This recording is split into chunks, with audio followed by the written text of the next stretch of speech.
Welcome to the Pencil Bob channel. I hope you enjoy my stories. The transport platforms hovered silently above the jagged surface of the tiny KBO, massive mechanical arms lowering modular habitats with painstaking precision.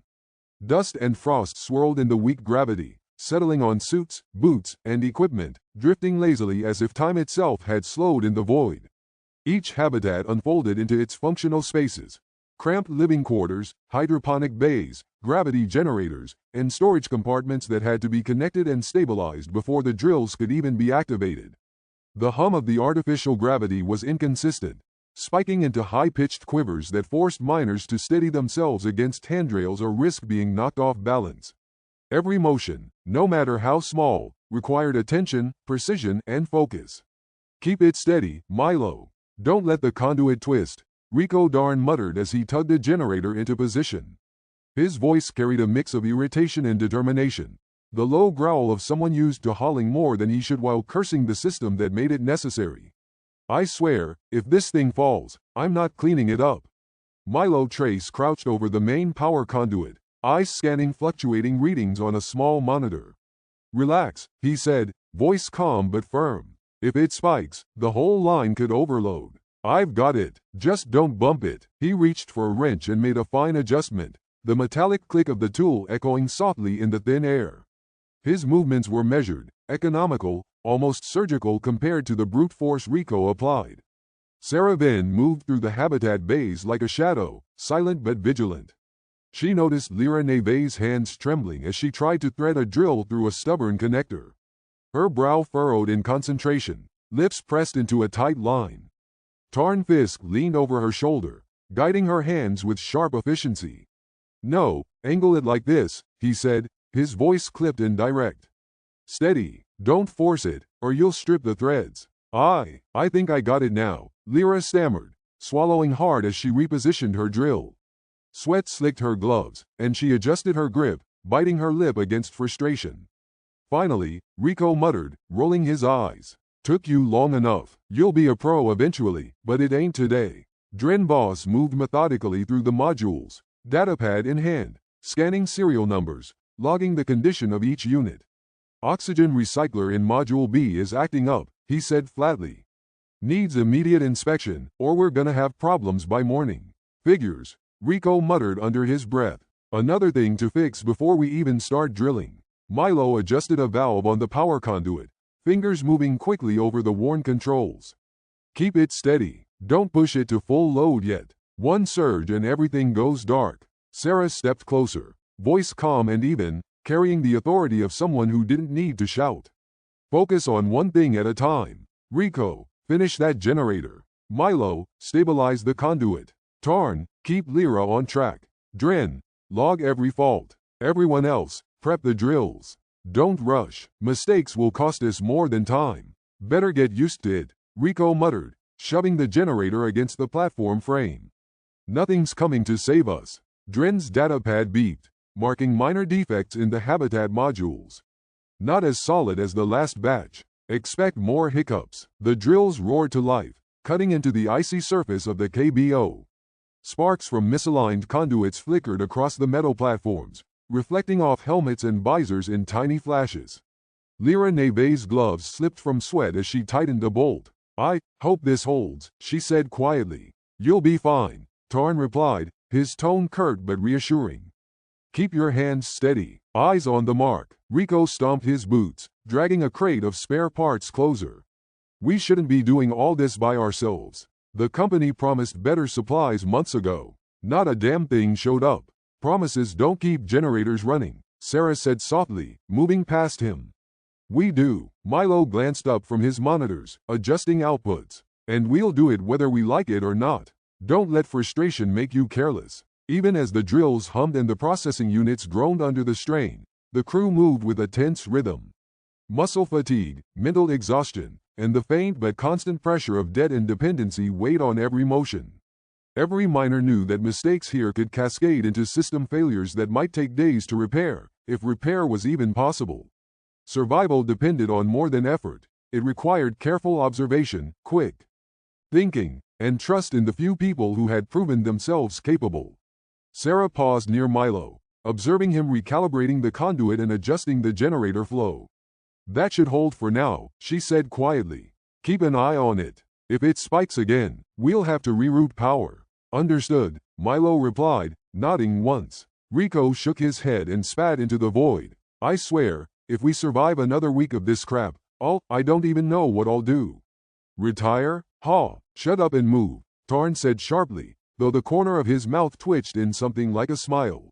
"Your whining won't fix a damn thing." Lyra glanced around at the other miners, noting the tension etched on faces, the fleeting expressions of irritation, and the quiet moments of concentration. She felt both nervous and energized, a strange mix that came from being young, idealistic, and yet painfully aware of their collective vulnerability. Dren stepped past her, scanning the modules once more. "Everything's logged. Expect more failures, but we'll catch them before they cascade. Keep moving." As the last habitat modules clicked into place, technicians double-checked calibrations, manually steadying fluctuating gravity generators, reinforcing temporary supports, and rerouting power to critical systems.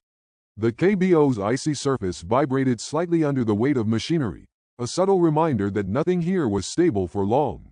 Sarah moved through the chaos, noting who was faltering, who pushed through, and who might step up if pressure broke others. Their survival wasn't just a matter of muscle and grit. It required calculation, observation, and careful coordination.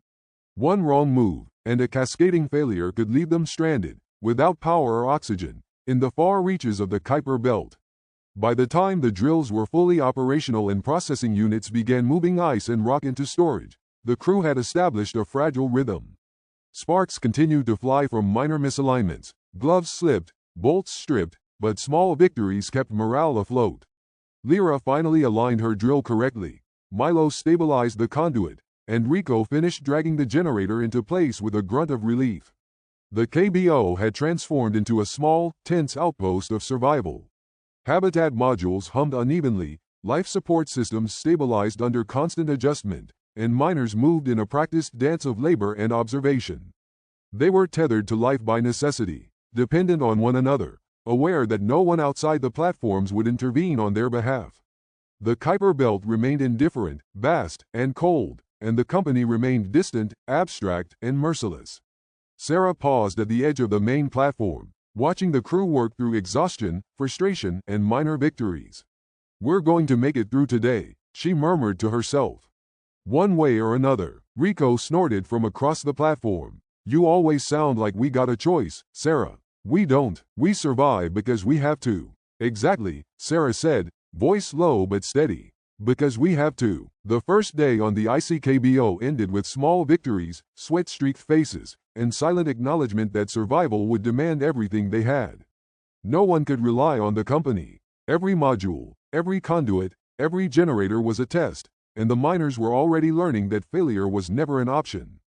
Together, moving with strained efficiency, they had arrived, established, and endured the first day.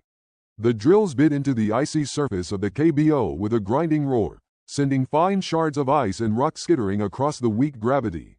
Each miner fell into a rhythm, hands gripping tools, boots braced against sudden shifts in the artificial gravity, faces hidden behind frosted visors.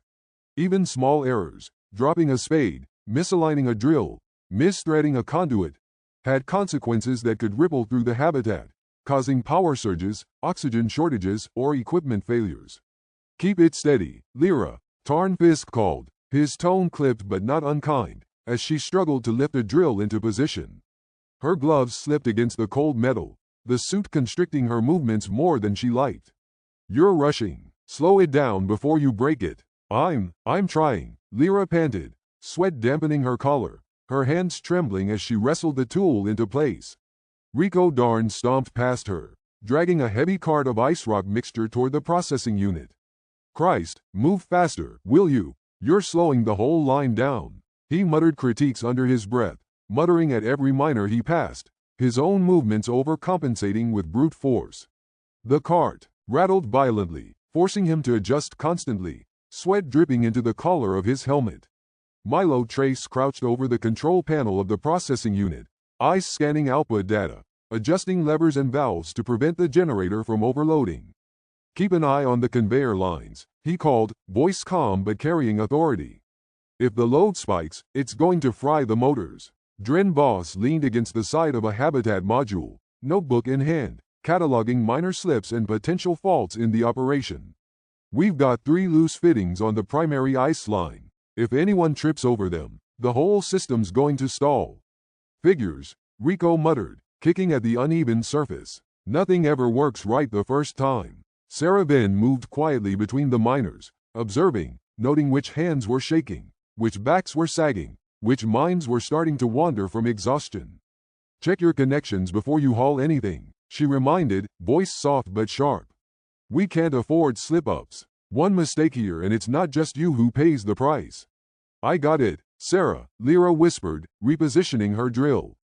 Her chest heaved, and she wiped a smear of sweat from her visor. Rico jabbed a thumb at the processing unit. Don't forget the belts are overheating. Someone adjust it or we're gonna have another meltdown like last week.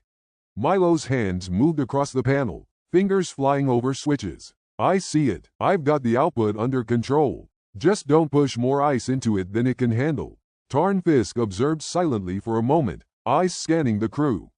He noticed a misaligned cart path and the way one miner's boot snagged a power cable. Watch the cable, Jenna. Don't trip and take the line with you, he said flatly, already moving to reroute the cord. Jada Core hovered near the communal storage area, quietly passing water packets to those who needed them most. Keep hydrated, she reminded. I know it's slow and heavy, but rushing doesn't help anyone. I'm fine, Rico said quickly, snatching a water packet and tossing it back into the pouch.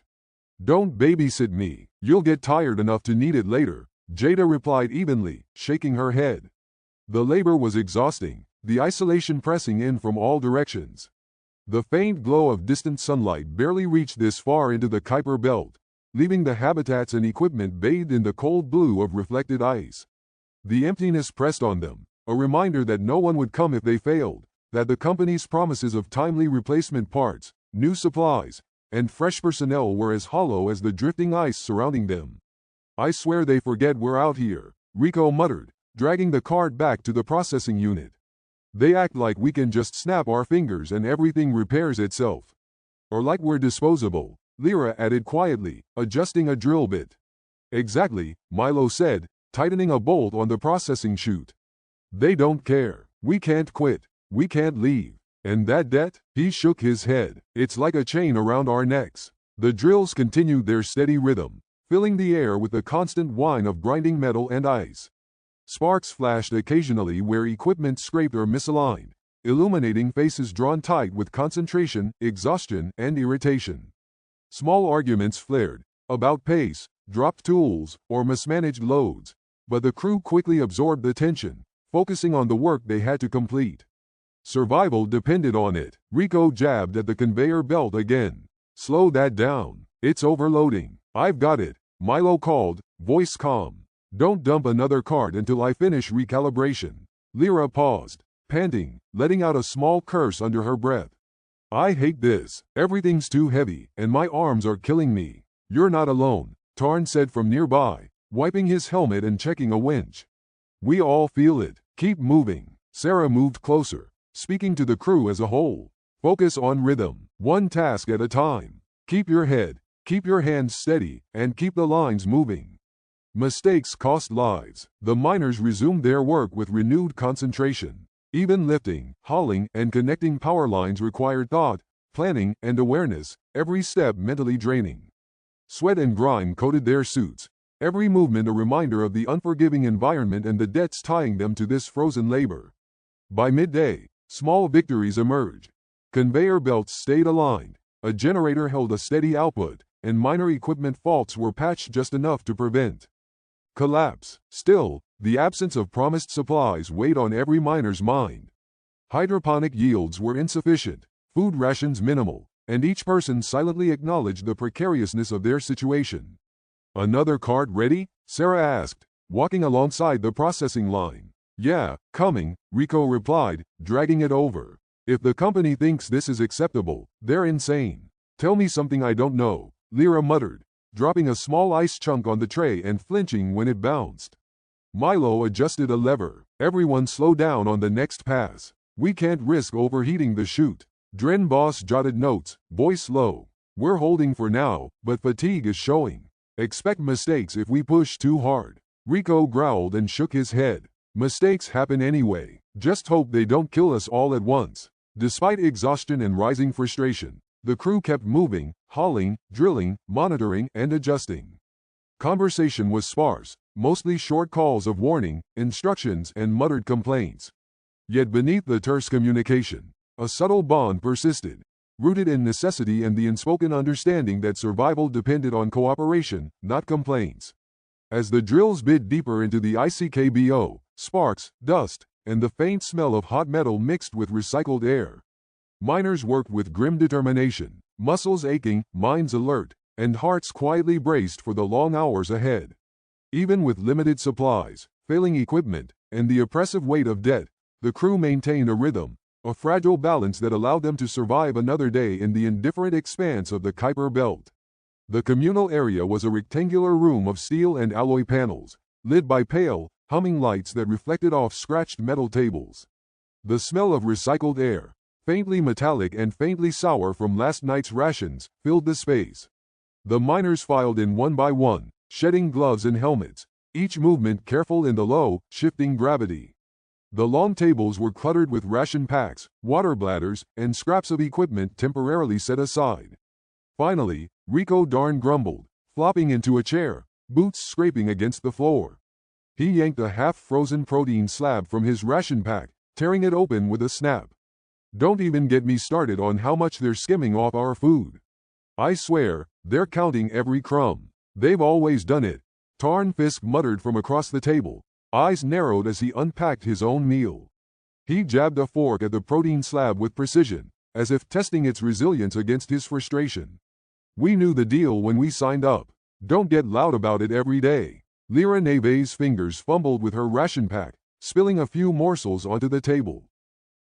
I guess it's just, she stopped, catching Milo Trace's glance, who gave a small, encouraging nod before she continued. I mean, maybe if we rearrange the filtration lines in the hydroponics bays, we could squeeze a bit more output? Even a small boost might help. Milo shifted slightly, brushing crumbs from his work gloves. It's possible, he said evenly. Some of the backup filters are damaged, but with a few makeshift couplings we could keep the water flow steady. Won't fix the shortage, but it'll help us hold together for a few more days. Dren Boss leaned back, pen tapping against the notebook he carried everywhere. We could patch the oxygen scrubbers in the old module. Not permanent, not elegant, but it'll keep levels from dipping too low. Everyone's breathing shallow, you can feel it. I'm not joking. Sarah Venn sat quietly at the head of the table, observing. Her posture was relaxed but alert, eyes scanning the crew as they spoke. She noted who had the confidence to voice suggestions, who hesitated, and who merely grumbled. These were small actions, but in the crucible of the Kuiper Belt, they revealed temperament, reliability, and the potential to step up when conditions worsened. Rico slammed his fist lightly on the table. This is insane. They promised replacement parts last month, and nothing. Promised supplies, promised people, promised a decent habitat. Nothing comes, nothing. And we're supposed to just nod and keep drilling ice? Screw that. Rico, Jada Core interjected, voice calm but firm, we're all aware of the situation. Yelling won't fix the hydroponics, and it sure won't magically deliver parts. Let's focus on what we can do instead of wasting energy on what we can't control. I'm not wasting energy, Rico shot back. I'm tired of being ignored. Tired of them thinking we're disposable. Lyra, Neve looked down at her half-eaten ration, fidgeting. Maybe we can prioritize what gets repaired first. The water, then the scrubbers? Exactly, Milo agreed. If we stagger repairs based on immediate necessity, we prevent cascading failures. It's small, but it keeps the habitat functional longer. That's survival. Tarn Fisk snorted, pushing back his chair slightly. Survival's a nice word, but it's barely breathing through broken parts. At some point, you gotta ask yourself how long patchwork keeps you alive before it collapses. Jada nodded. True, Tarn, but we work with what we've got. Right now, fighting each other gets us nowhere. Rico muttered, kicking at a chair leg. I'm not fighting anyone. I'm just saying they're pissing me off. That's all. Sarah finally spoke, voice low and even, drawing attention without raising volume. Small steps. Prioritize. Communicate. Mistakes will happen. No way around that. But we can't let frustration turn into chaos. We survive as a team or not at all. Lyra glanced at Sarah, her voice barely above a whisper. I think I can help with the filters tomorrow. If Milo shows me what to do. Milo inclined his head. I'll walk you through it. Carefully. No rushing. Rico groaned audibly. You two are gonna take forever. Meanwhile, I'm hauling ice like a mule. Then haul smarter, Tarn Fisk said flatly. Don't just muscle through. Muscle gets tired. Brains get results. Dren Boss jotted notes. I'm keeping a log of what each system needs. Repairs, modifications, anything that keeps us alive. It's dry work, but we'll thank it later. Conversations ebbed and flowed between terse instructions, critiques, and cautious suggestions. Lyra asked questions. Milo answered calmly, and Jada worked to smooth the rough edges between opinions. The crew's dialogue revealed more than fatigue. It showed respect forming alongside irritation, the way minor disagreements tested patience while skill and ingenuity were quietly acknowledged. Rico, maybe help Lyra with that pump before it blows out, Sarah suggested, motioning to a small hydroponic bay module through a viewport. Fine, he muttered, stomping over. Don't expect me to smile while I do it. Lyra blinked, caught off guard. Thanks, she mumbled, adjusting her gloves. You're welcome, Rico said, not looking at her, already focusing on the metal fittings. Even in this brief pause from drilling, subtle alliances and conflicts emerged. Sarah mentally cataloged who worked well under direction, who resisted, and who quietly innovated. These small dynamics would matter later, far more than anyone in the room fully realized. By the time they finished their rations, conversation had shifted from complaints to tentative problem-solving. Milo sketched out a temporary water filtration plan on a scrap of metal with a grease pencil. Dren outlined the steps for oxygen scrubber patching. Lyra asked clarifying questions. Rico grumbled but complied, and Tarn silently measured the feasibility of each suggestion. Looks like we've got a plan, at least for the next shift, Jada concluded, tapping the table lightly. Nothing permanent, nothing pretty, but it keeps us breathing and drinking. That's priority one. Rico leaned back, exhaling sharply. Priority one's surviving another day. Yeah, I can live with that. Sarah studied the crew, nodding slightly. Then that's what we do. One day at a time. Even in a brief meal break, the realities of corporate neglect, extreme labor, and the harshness of life in the Kuiper Belt were impossible to ignore. Yet, within the conversations and quiet problem-solving, the foundation of trust, respect, and a fragile unity began to take shape, an undercurrent that would quietly grow into something much larger as the days wore on. The afternoon began with an unsettling vibration that ran through the habitat modules, subtle at first, then growing into a shudder that rattled tools and supplies across the floor.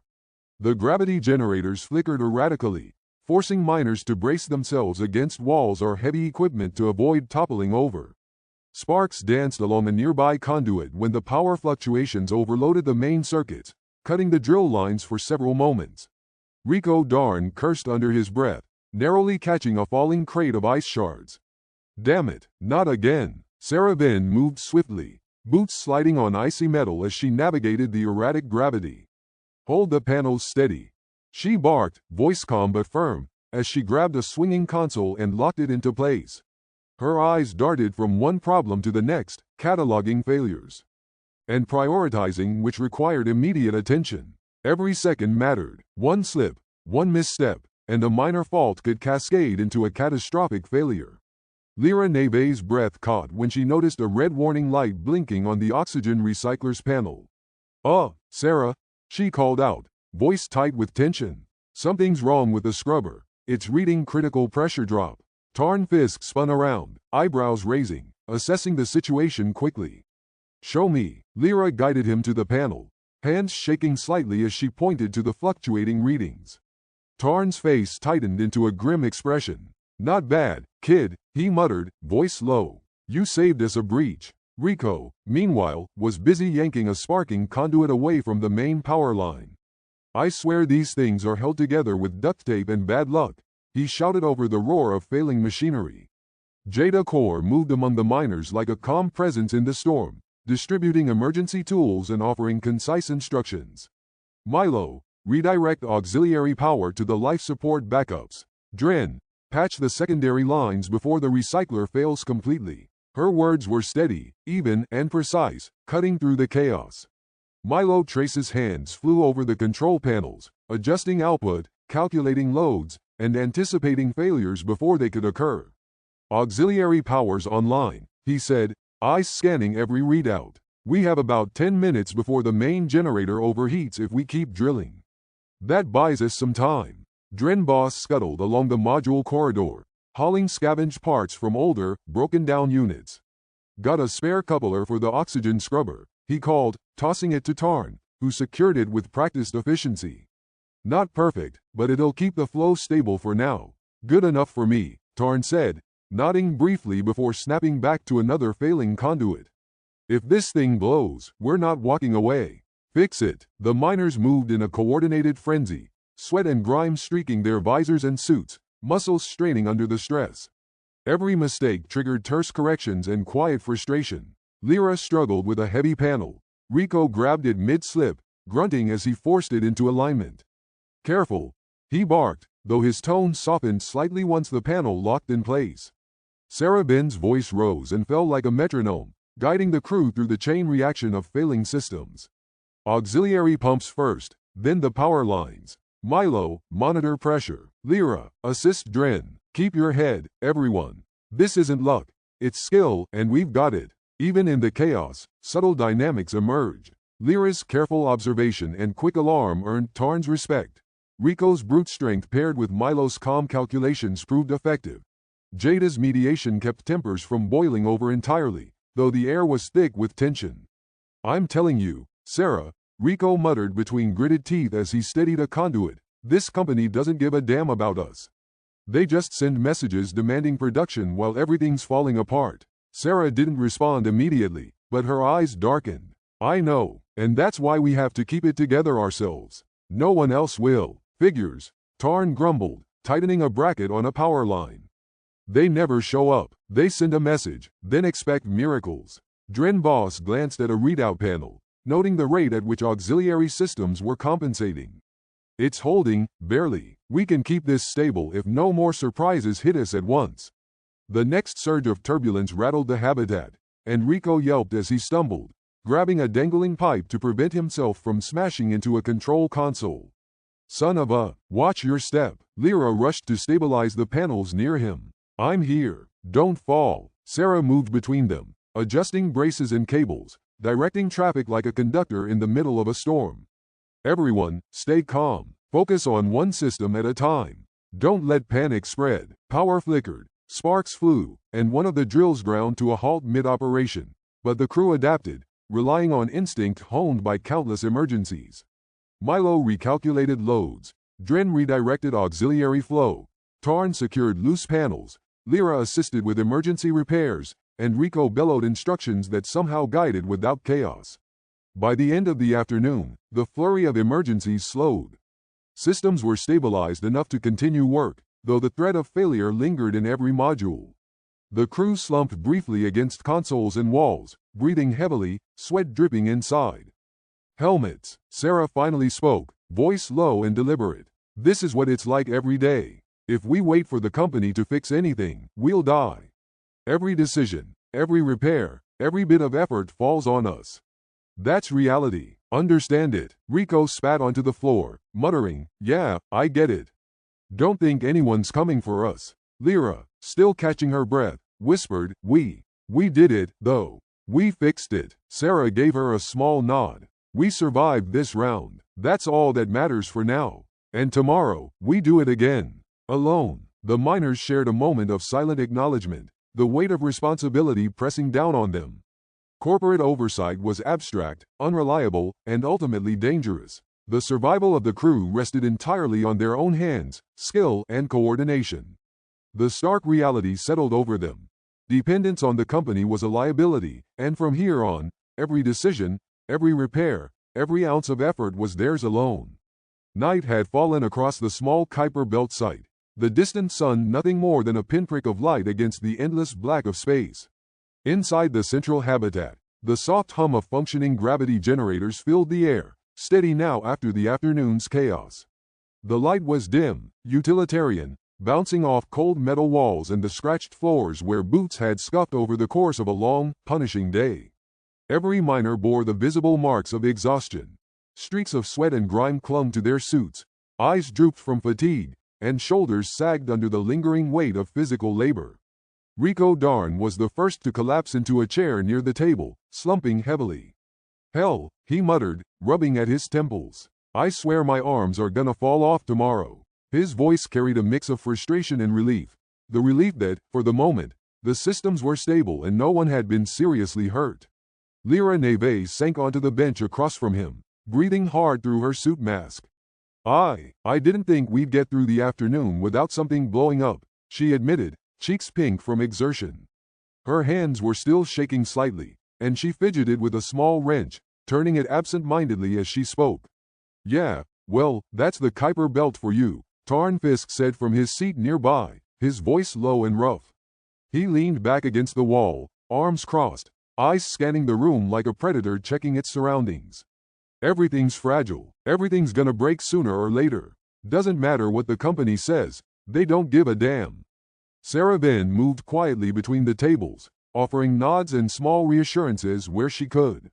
"We made it through," she said simply, her tone carrying calm authority. "We patched the scrapers, got the recycler back online, kept the drills running. Not perfect, but it held." "Not perfect? You mean barely hanging together?" Rico snapped, throwing a glance at the gravity stabilizer readouts. "Barely hanging together, with a few sparks and a whole lot of stress." He leaned forward, elbows on his knees, and let out a long, frustrated sigh. Jada Kaur set a small tray of synthetic rations down on the table, her movements deliberate and careful, hands steady despite her own fatigue. "Better than dying," she said quietly. "We did what we had to do. That's enough for now." Her calm voice cut through some of the tension in the room, though eyes flicked around nervously, measuring reactions. Milo Trace, seated at the edge of the table near a console, shook his head slowly, tapping a finger against the side of his suit. "We're surviving," he murmured, voice low. "But for how long? This is a loop. Repairs, patching, fixes, every day like this. Eventually, something's gonna break that we can't handle." He glanced toward Sarah, eyes heavy but attentive. "You think the crew can handle it if the company keeps ignoring us?" Sarah leaned against a nearby support beam, voice hushed so only Milo could hear. "I don't know," she said carefully. "Some of them will, some won't, but it's clear that if we keep waiting for someone else to fix this, we're screwed.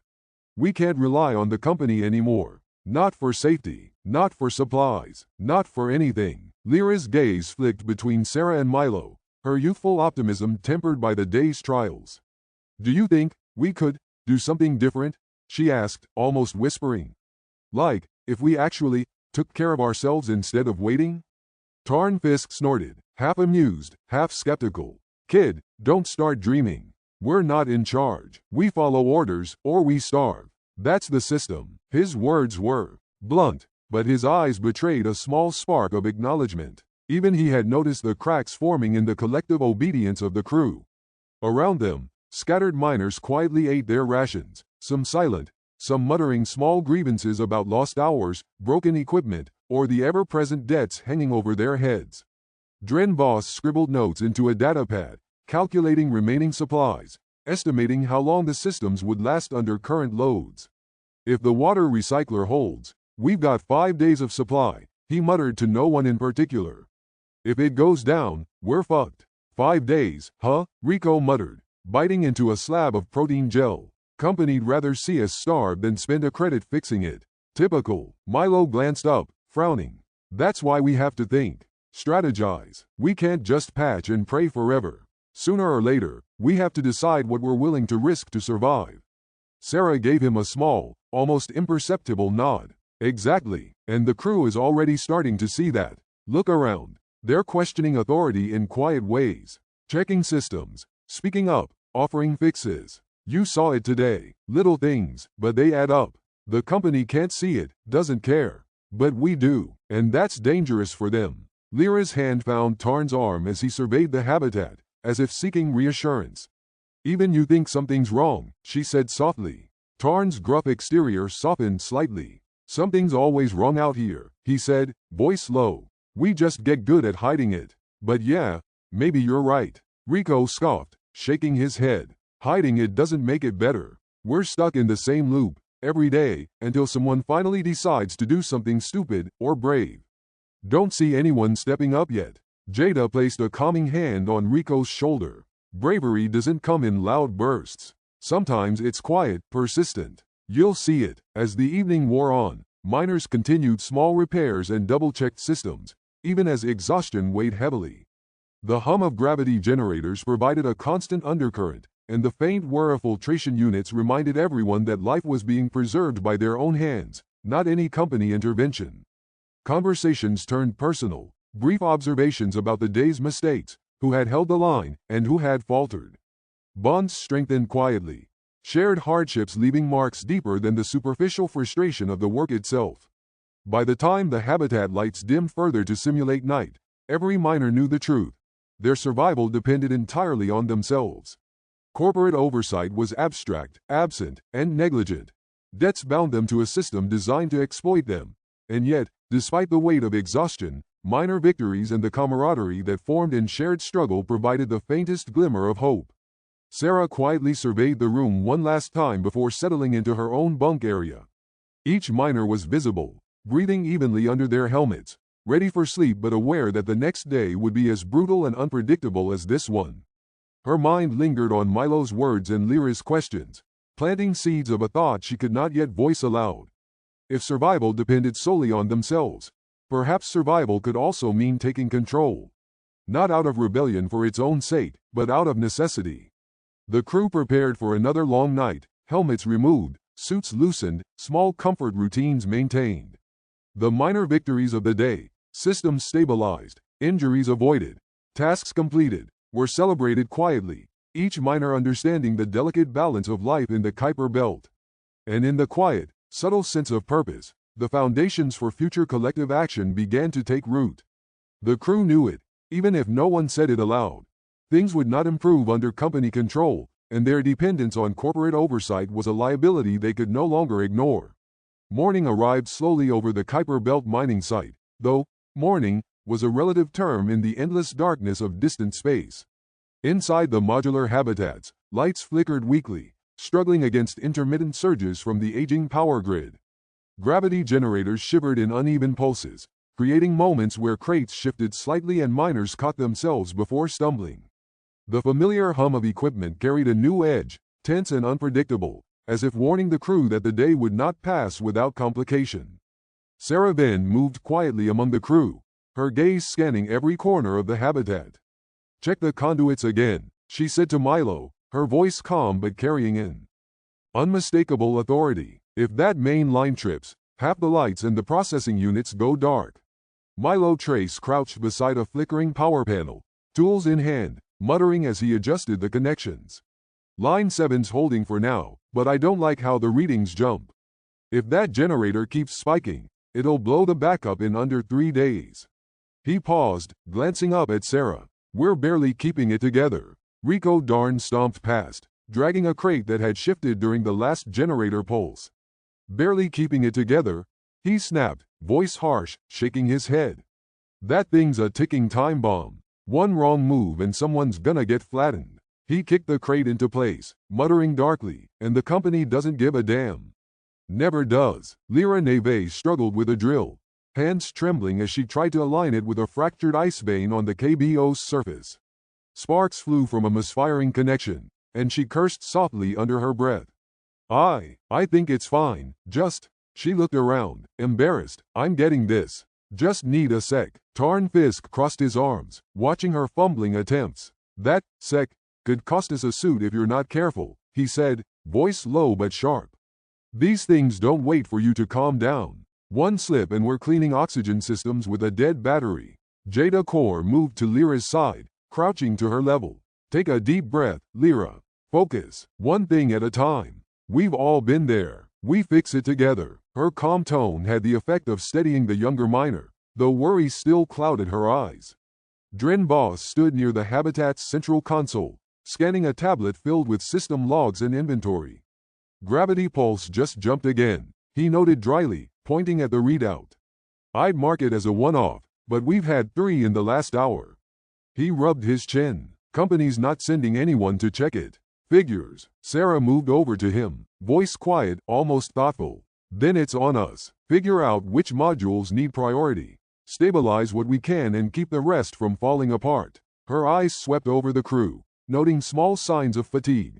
Sweat darkening the fabric of their suits, muscles tensing with the effort of constantly adjusting to imperfect systems. The way the younger miners' hands trembled as they carried loads too heavy for their frame. We don't get help. We never get help. Remember that. Rico muttered something under his breath as he adjusted another failing conduit.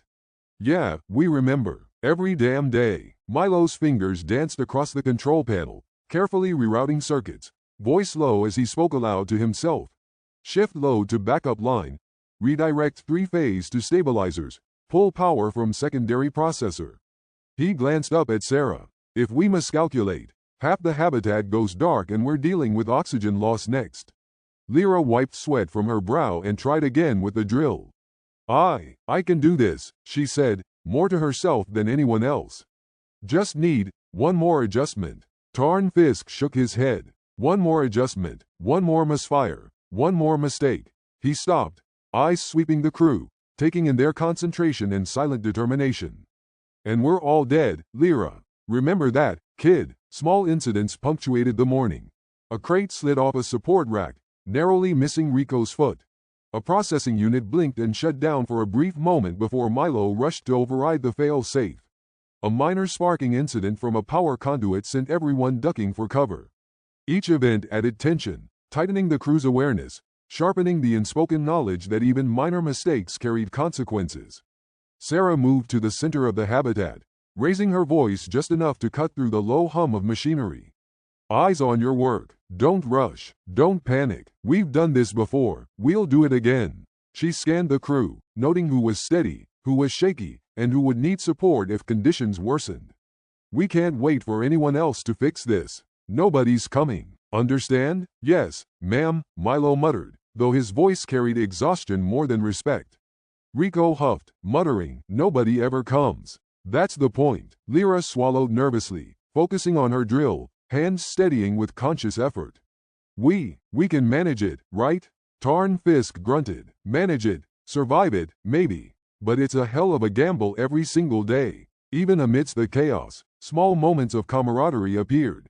Jada handed Lyra a spare set of gloves, whispering, here, these'll help with the grip. Don't fight it alone. Milo called out to Rico, coordinating a temporary reroute of power lines while they both worked on a stubborn conduit. Dren Boss offered dry commentary, noting the precarious status of every system, forcing the others to consider carefully before rushing. Between the necessary repairs, the crew shared quiet murmurs of frustration about the company. Supposed to be sending replacement parts today, Rico said bitterly, throwing a glance toward the landing pad. And yet, nothing. Jada added softly, maybe later. Or maybe never. Tarn Fisk muttered, never. They'll keep us strung along until we crack, like always. Sarah watched them all, silent for a long moment, and then spoke, her voice calm but heavy with implication. Then we do what we have to do. Keep this place alive. Keep ourselves alive. That's the priority. Everything else, we deal with when we can. The crew nodded, some more reluctantly than others, but their focus returned to the work at hand. Gravity generators throbbed with unstable energy. Power lines sparked intermittently. Drills shook violently in unsteady hands, but the miners adapted. They moved with practiced precision, improvising temporary fixes, rerouting power, stabilizing equipment, and patching failing modules. The day was a series of calculated risks and instinctive responses, a test of endurance, skill, and quiet determination. By mid-afternoon, the crew was exhausted but functional. Their movements were precise, almost mechanical, honed through necessity. Lyra's hands still shook occasionally. Milo's calculations were relentless. Rico's frustration simmered beneath controlled aggression, and Tarn's eyes constantly scanned for potential hazards. Jada moved among them, mediating small disputes before they escalated, while Sarah maintained a watchful, quiet leadership. The hum of machinery continued, punctuated by the occasional clatter of a misaligned crate or the hiss of coolant from an overworked conduit. The crew knew, without saying it aloud, that these incidents were becoming more frequent. There would be no intervention from company administrators. There would be no rescue, no replacement parts delivered on schedule, no mercy. Only them, and the fragile habitat modules barely holding together in the distant cold of the Kuiper Belt. Every miner carried a silent awareness. Leaving was impossible. Debts for life support, transport, and supplies tied them to this unyielding system. No matter the frustrations, no matter the dangers, survival meant persistence, adaptation, and the unspoken acknowledgement that their trust in the company was gone. By the end of the day, the crew had stabilized the immediate threats, but the weight of realization hung heavily in the air. Equipment was failing, power surges threatened collapse, and every misstep could prove fatal. Yet, amidst exhaustion and frustration, the crew worked together, bound by necessity, their camaraderie tempered by fear and shared hardship.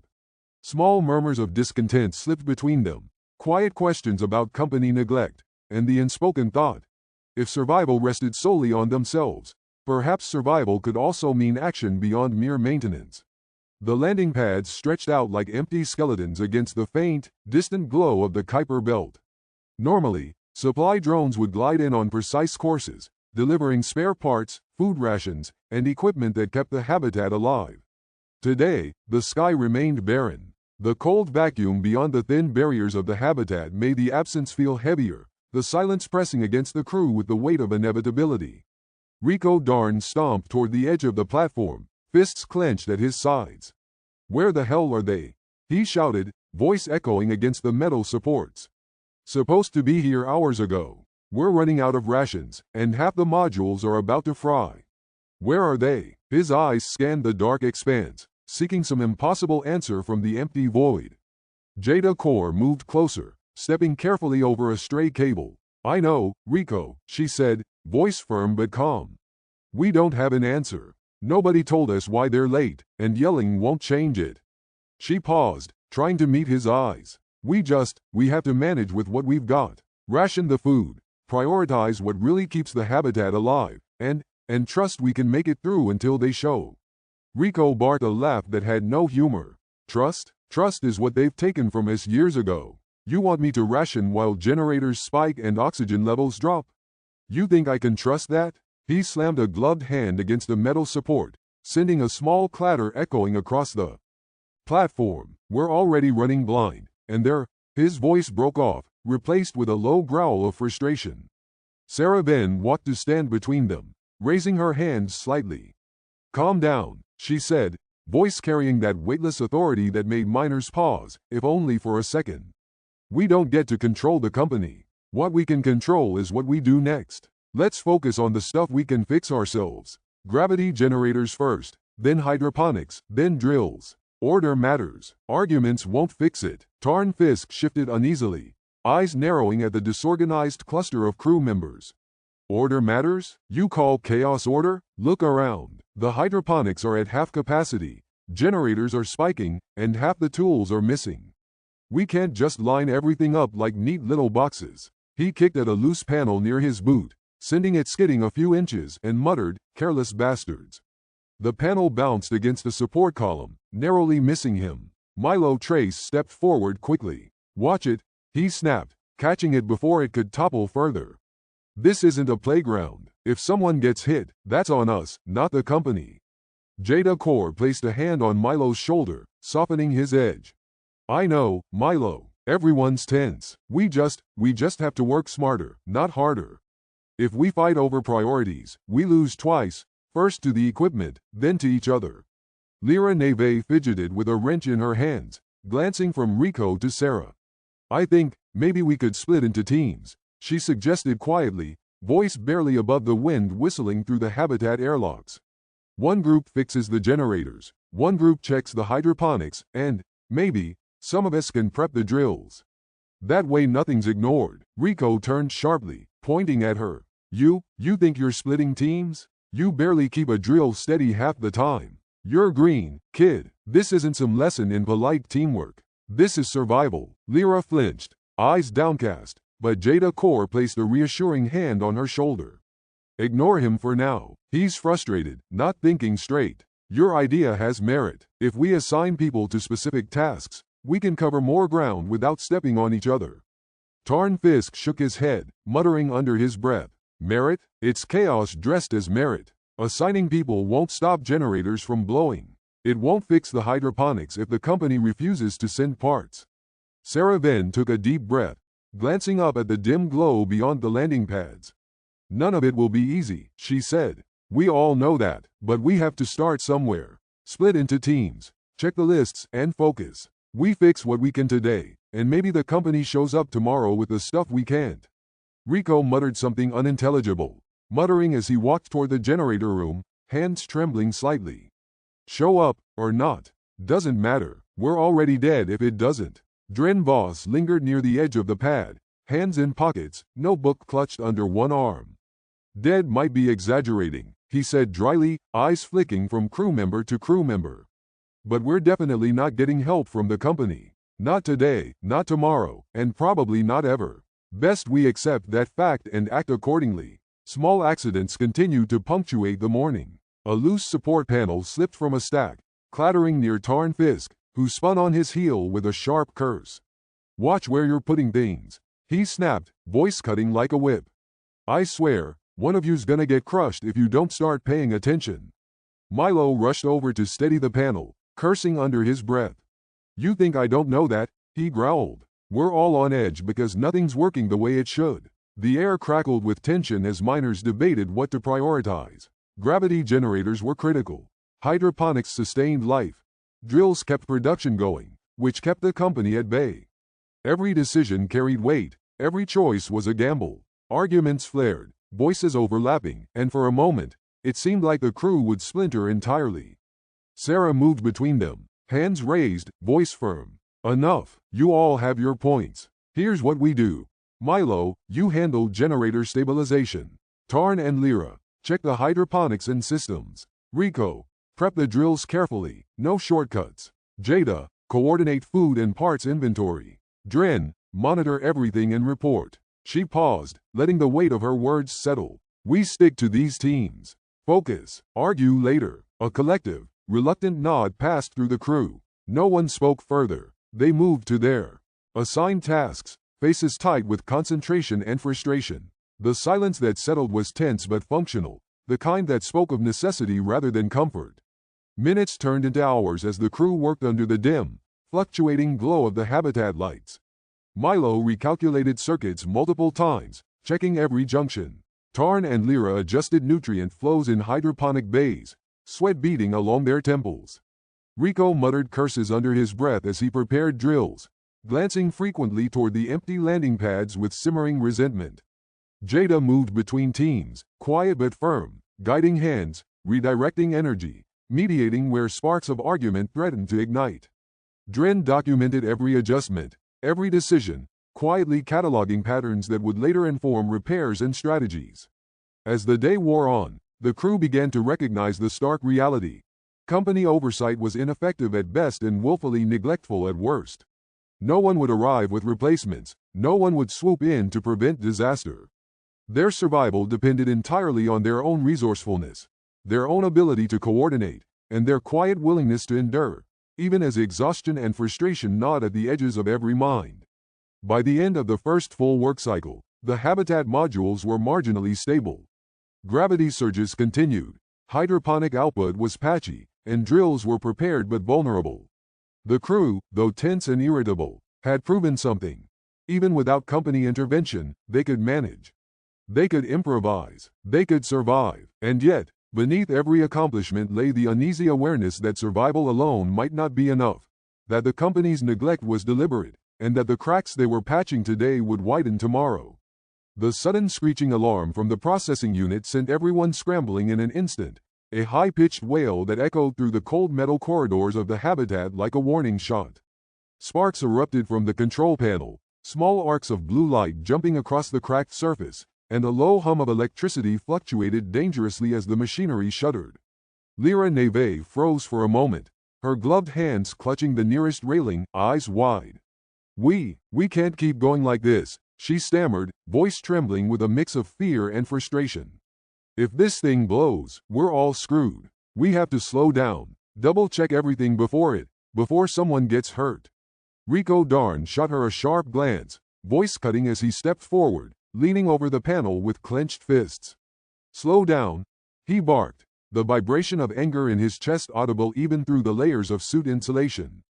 You think the company cares about slowing down? No, they want numbers, quotas, production. We don't have time to tiptoe around every little falter. His words were interrupted by another flicker of sparks, forcing him to step back, cursing under his breath. Or die doing it. Tarn Fisk moved in, arms folded across his chest, voice low but firm. Rico, ease up, he said, tone bordering on irritated. Nobody's arguing about the quotas. We're talking about keeping the place from imploding while we work. His eyes flicked to Milo Trace, who was already crouched near the processing unit, hands moving quickly over exposed circuits. You've got to stabilize it now, or Lyra's right. One misstep and we're all paying for it. Milo didn't look up, voice calm but measured, focused entirely on the tangle of wires, switches, and warning lights before him. Temporary fix, he muttered, more to himself than anyone else. We can reroute auxiliary power, bypass the damaged module, keep the rest online long enough to finish today. Sparks danced dangerously near his forearm, but he ignored the small arcs, too focused on calculations and improvisations that had kept the habitat functional countless times before. Jada Core stepped between the two, arms raised slightly in a calming gesture, voice deliberate and controlled. Rico, I hear you. Quotas matter, yes, but right now we balance them with safety. Lyra, I get it. We can't push people into hazards. Milo's got a plan, temporary though it is, and it works long enough for us to stabilize. Let's all do our jobs and quit yelling at each other. Her eyes swept the crew, landing on each miner for a beat before moving on, the authority in her tone subtle but unmistakable. Rico's jaw tightened, hands twitching as he resisted the urge to strike at the console or throw his wrench across the deck. Fine, he growled, but this doesn't feel like we're moving forward. We're just patching holes while the company sits. Back end. He cut himself off as Milo's hands finally locked down the last wire, twisting a salvaged connector into place with a metallic click. The hum of electricity steadied, and the panel's warning lights blinked into dim normality. See, Milo muttered, standing up, wiping grime from his gloves. It's not perfect, but it's stable enough to keep going. Just watch the auxiliary feed and don't touch the main line until I run diagnostics again. He rubbed his forehead with a gloved hand, breathing out a long sigh. Sarah Ben watched quietly from the side, arms crossed, noting each movement, each reaction. She cataloged personalities with careful precision. Rico's relentless drive coupled with dangerous impulsiveness, Lyra's caution tinged with fear but laced with curiosity and intelligence, Tarn's practicality, Milo's steady hands and quick mind, Jada's natural ability to mediate and command respect without overt force, and Dren Boss's quiet observation and analytical tendencies. Every detail mattered. These reactions would inform decisions later, should conditions deteriorate further. Lyra, still shaky, stepped back from the panel, glancing nervously at Rico. I just don't want anyone to get hurt, she said softly, almost whispering to herself. We've barely got replacements for anything. If someone goes down, Rico threw a hand up, shaking his head. I get it, Lyra. I really do, but you think the company's gonna send someone to help if we stall? We have to keep moving, keep producing. Otherwise, we're screwed anyway. His tone softened only slightly, showing the inner conflict between survival instinct and instinctive fear. Tarn Fisk shook his head, exhaling a breath of frustration that fogged his helmet's visor. This isn't about the company, Rico. It's about not dying while we work. One wrong move, one flicker, and we're not here to hit quotas at all. Jada's voice rose just above the ambient hum of the machinery, firm enough to regain attention. Everyone, enough. Milo's got this under control for now. Let's focus on stabilization, double-check our work, and then reassess. Complaining, arguing, and pointing fingers isn't going to fix a damn thing. Dren Boss scribbled notes in his waterproof notebook, glancing from Milo to the rest of the crew. Temporary solutions, improvised fixes. This is all we've got. The company's directives don't cover emergencies like this. It's us and only us. You need to start thinking about that, or this place is going to chew you up. The crew fell into tense, controlled activity. Sparks and hums filled the habitat, hands working over circuits, conduits, and panels. Lyra checked pressure valves while Tarn adjusted auxiliary regulators. Rico prepared the drills for the next shift despite his simmering frustration, and Jada circulated quietly, checking lists, inventories, and ensuring morale didn't break under the pressure. Milo worked methodically, a calm anchor amidst the tension. The near miss had left more than just fear. It had left a lingering unease that threaded through every conversation and glance. Miners whispered to one another about how long the temporary fixes would hold, whether the next glitch might be catastrophic, and whether following company orders blindly would continue to keep them alive. Trust in the abstract authority of the distant company was fraying. The crew's reliance on each other had never been more clear. By the end of the day, the processing unit was functioning again, but the incident hung over the habitat like a dark shadow. Every miner understood, without saying, that the system they were part of was failing them repeatedly. The air of distrust thickened, quiet but pervasive, planting seeds of questioning, of subtle rebellion, and of ideas that survival might eventually require more than just patchwork fixes and obedience. The vibration started as a low, almost imperceptible hum, barely noticeable beneath the constant clatter of drills and conveyor belts. But within moments, the hum grew into a shuddering resonance that rattled the entire mining rig. Crates and loose tools bounced against the walls, and a low, urgent alarm warned of instability in the gravity generator. Lyra Neve's eyes widened as she stumbled over a loose panel, her gloves scraping against metal as she lunged to catch herself. "Whoa, it's rocking harder," she shouted, voice tight with alarm, almost losing her footing again. Rico Darn's hands shot out, gripping the railing to steady himself. "Everyone hold on, don't let the rigs get away from you." His tone was urgent, commanding, but tinged with the usual impatience that made him both effective and infuriating. "We can't just stand here. Get the stabilizers on, now." Tarn Fisk's voice cut through the noise, calm but forceful. "Stop, shut it down before someone gets hurt." He strode toward one of the wobbling rigs, gesturing broadly to indicate the danger. "You're gonna let someone get squashed for a damn quota? I'm not letting it happen." Jada Core stepped up immediately, voice carrying over the shuddering machinery. "No, we can stabilize it without a full shutdown. Fisk, listen to me. We adjust the supports, redistribute the weight, we don't lose a full cycle." Her hands moved quickly, pointing at support braces and winch controls, eyes flicking to each miner to direct their actions efficiently. Fisk snapped back, voice rising. "Redistribute weight? That's a fancy way of saying you want to gamble with someone's head. One slip, and it's over. You don't get it, Jada. Safety first." "Safety first," Jada shot back, her tone sharp, "but safety first doesn't mean stopping everything. We've got a schedule, we've got quotas. You think the company cares if we shut down for a day? No, they'll just dock pay or send someone else to take our spot." The argument drew attention from the rest of the crew, creating a ripple of tension that made every movement heavier. Rico muttered under his breath, pacing along the edge of the platform, hands clenched. "For Christ's sake, you two, just pick a damn plan already." Sarah Venn moved decisively into the middle of the chaos, voice firm and clear. "Enough, both of you, listen. Fisk, prepare for controlled shutdowns on critical points only. Jada, you coordinate stabilization with the supports and winches. Rico, help where I say, stop pacing, start doing.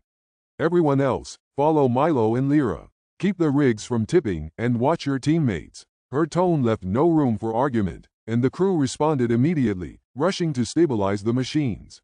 Milo Trace ran diagnostics from a nearby console, fingers flying over touchpads as he monitored generator output. Aux power rerouted, main feed fluctuating but stable for now, he reported, voice calm, methodical, offering a steady counterpoint to the escalating tensions. Lyra gritted her teeth, hauling a support brace into position. "Got it, but it's shaking like crazy. One slip, keep moving," Rico barked, grabbing a loose brace from the floor and tossing it toward her. "If you don't hold it steady, it's your head, not mine."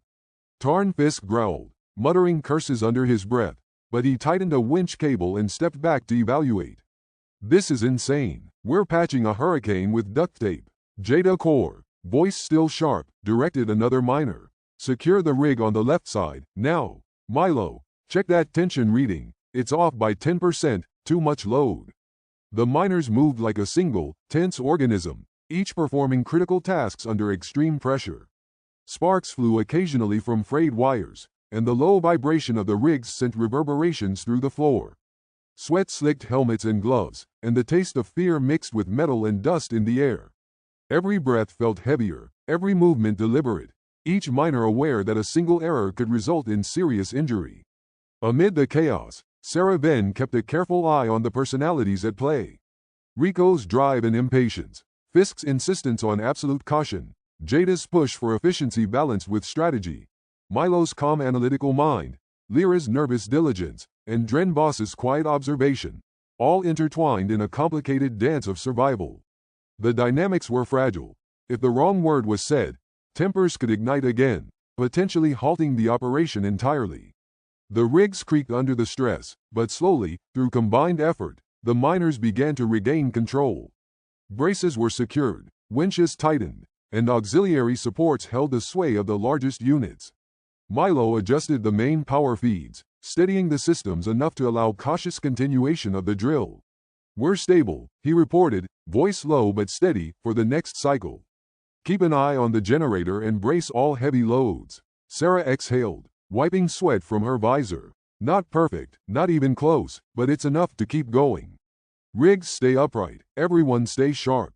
Rico muttered, shaking his head, but followed orders. Tarn Fisk grumbled, tightening one last brace with exaggerated care. Lyra Neve sagged against the railing, gloved hands trembling as adrenaline subsided. Jada Core moved among the crew, checking each connection, giving quiet, precise directions to prevent further mistakes. The crew had won a temporary victory, but it felt hollow. Each small success, each stabilized rig, highlighted the ongoing fragility of their work environment. Corporate support remained abstract, ineffective, and entirely absent. Every minute of improvisation underscored how reliant they had become on each other, on skill and instinct rather than directives from the distant company. By the end of the run, the miners had stabilized the critical rigs, but the aftershocks lingered, not in the machinery, which hummed under strained control, but in the faces and minds of the crew. Arguments had flared, voices had risen, and subtle cracks in trust, patience, and authority had begun to show. Sarah Venn glanced over the habitat floor, noting where personal tensions intersected with operational necessity. We survived this round, she muttered to herself, but this place doesn't forgive mistakes, and neither will the company. We have to be ready for the next one. In that tense silence, with the rigs still trembling faintly under gravity fluctuations, the miners quietly acknowledged that survival required more than following orders. It required improvisation, instinct, and the uneasy acceptance that the company's negligence was a permanent reality. And in that acceptance, subtle questions began to form, questions about control, authority, and whether compliance alone was enough to stay alive in the Kuiper Belt. The dim lights of the habitat cast a muted glow over the long metal tables as the miners filed into the communal area, suits streaked with dust and sweat, hair damp and plastered against foreheads from the day's exertion. The day had been long, exhausting, and filled with tension, but they had survived. That was the first thought circling through every head as trays of bland, recycled food were passed around. Bits of reconstituted protein, dry bread, and powdered vegetables, enough to fill the stomach but far from satisfying any sense of hunger, clinked against metal plates. Lyra Neve set her tray down, hands shaking slightly from both fatigue and lingering adrenaline. She sank into a chair next to Milo Trace, whose face was pale but composed, reflecting the endless calculations running through his mind. Another one of those rigs could have flattened us, she muttered, voice low, glancing toward the group. Milo nodded without looking up from his plate. Yeah, and tomorrow won't be any easier. Gravity generators will keep misbehaving, and the company's not sending a damn thing. Not a repair kit, not an extra technician, nothing. We're on our own. Sarah Venn pulled her chair up beside them, shoulders sagging from hours of coordinating, arguing, and repairing. We've been on our own all along, Lyra. The company pretends they care, but the truth's staring at us every time a panel pops loose or a generator hiccups. She paused, glancing at the others. We patch what we can. improvise where needed, and survive. That's all we've got. Rico Darn sat across from them, arms crossed over his chest, jaw tight. He hadn't spoken much since the last near miss, but the quiet anger radiated from him in waves. Survive, huh? Survive for who? Them? He spat, nodding vaguely toward the ceiling where the company's remote monitoring signals would be humming silently. They sit in their offices, counting credits, while we sweat our asses off out here. And for what? So they can claim another week of output while we scrape by. Tarn Fisk, at the far end of the table, raised an eyebrow, shoving a spoonful of grayish slop into his mouth. Ain't nothing new, darn. Been that way since I signed on. Doesn't mean we gotta start flailing around pretending we're heroes. We survive, that's our job. Keep our heads down, keep the machines running, and maybe we make it through another week. Jada Core chimed in softly, trying to temper the rising tension. Still, we've done a lot today. We kept the rigs from toppling, patched the processing unit, and even got some of the generators to hold steady longer than expected. That counts for something. She gave a small shrug, eyes darting between crew members to gauge reactions.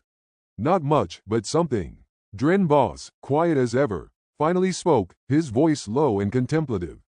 Something counts when the company's not giving us anything else. That's all we've got, and it's more than they'd expect. The conversation shifted slowly from recounting the day's events to quieter, more speculative ideas.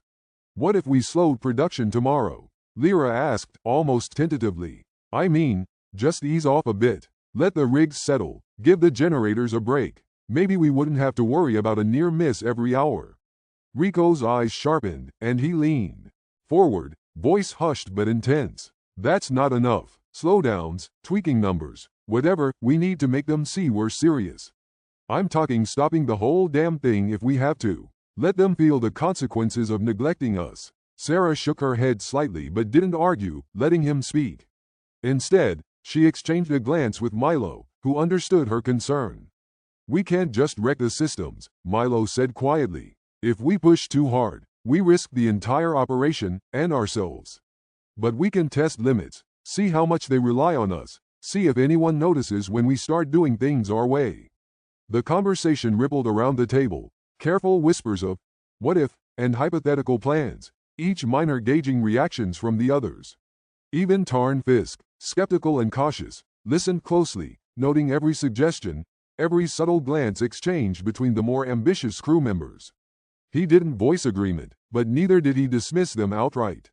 Vigilance was his mode of participation, watching and waiting. Small signs of camaraderie appeared amid the fatigue. Lyra's careful handling of the recycled food, passing trays to Milo and Sarah without a word, showed quiet attentiveness. Jada's soft words of encouragement as miners recounted near misses reminded them all that despite exhaustion, someone was still paying attention to their well-being.